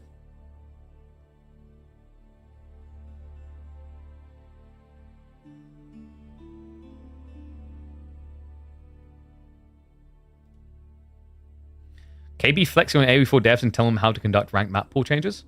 Right? Like, I don't think they need to do it every week, but I've said before, I think we need to see more frequent changes in the map pools. It shouldn't just be as static as long as it is. What needs a rework? The weird thing is, I'm pretty sure originally when they introduced these changes, they said it was a stopgap to the eventual solution. So, like, it would be nice to see another idea brought in. Ships are too fast? I don't think that's the problem with ships. I was saying before, it'd be maybe kind of interesting if ships were like, you had to garrison units in them for them to operate, if that makes sense. So then it becomes less about mass and more about a few, and there's like high risk reward associated with them. All those SC pros interested? Map design will be interesting in the future? Maybe.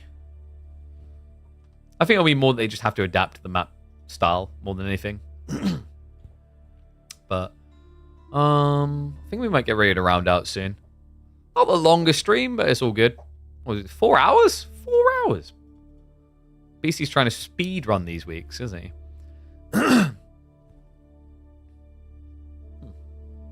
Yeah, I don't know. Outside of what douchebag that we banned said, I have been like, I don't know, I might try adjusting my setup. I do feel like, you know what it is? So sometimes I'm kind of basically leaning too much into the screen. It's like I'm not looking at the minimap as much, and I know what it is. It's because I'm doing this all the time to be into the microphone. I know what the solution is, though. It's because what I can do is I have the means to make myself louder or quieter in my own earphones. And I had it way too low, so I just turned it up. So now it doesn't feel like I need to be this close, right? Like I can actually hear myself. Because what I've just been thinking about it for a moment. I didn't realize it. Like I keep going in like this when I'm casting, which also probably is making the microphone peak and whatever. It's because for the last how many years, my setup has been the headphone microphones, right? And that's for good reason. Like basically, whenever I go and cast for a show, you'll have headphone microphones. I like them for the logic that they are always the same distance from your mouth. That's really nice. But definitely like long-term, just more casual content or just sitting at home, there is a lot of merit to these type of microphones. You want more games? There are no more games. They're all gone. It's all dead. I think. But there will be more games tomorrow. By the way, does anyone like Monster Hunter? Because we got a key for that. I'm thinking tomorrow what we do is we open with a few series, maybe like 4-5 hours of Midweek Muster number 16. And then... Nice hair. Need to get a haircut. And then we can check out Monster Hunter Wilds, which is the new one. So I was playing a little bit of Monster Hunter Rise with my partner, and I played Monster Hunter Worlds years ago and loved it.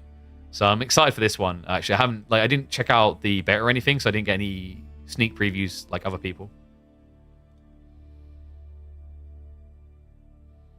That's the first tournament match you ever watched? Damn. Well, okay. Make sure you're following Evil Party. We do these every single week. You know how it says KPMM 15? We are running an esports circuit all the way through to June. We're going to have 30 editions of this. So yeah, it's going to be pretty stacked. There might be 1 or 2 weeks where we have to take a gap week for whatever reason, but for the most, yes, it's like non-stop pumping. And we'll figure out who we're going to raid in a second. I'm going to end the YouTube stream now anyway, guys. So reminder, tomorrow we go live at... Usually we aim to go live at about 3 p.m. UK time. So around the same time we went live today, we'll be live on Friday. We do that just so that people have enough time to like schedule their games. We have a few in reserve. And what we'll look to do, we'll work for a few series there of KPMM 16, where we've got, I think, all the familiar faces as well as 1 or 2 additionals this time around. And then we'll look to do 1 or 2 hours of Monster Hunter towards the end of the stream. I will also be live on Saturday for the aforementioned Ladder Hero tournament. So that's going to be a $500 2-day tournament that Wam and Cuties are organized. And I'll be casting a bunch of games there. What is up, Evil Party? Thank you very much for the sub. Appreciate it. Welcome to the Prime Force. But YouTube, you have a good night, and I'll see you all tomorrow.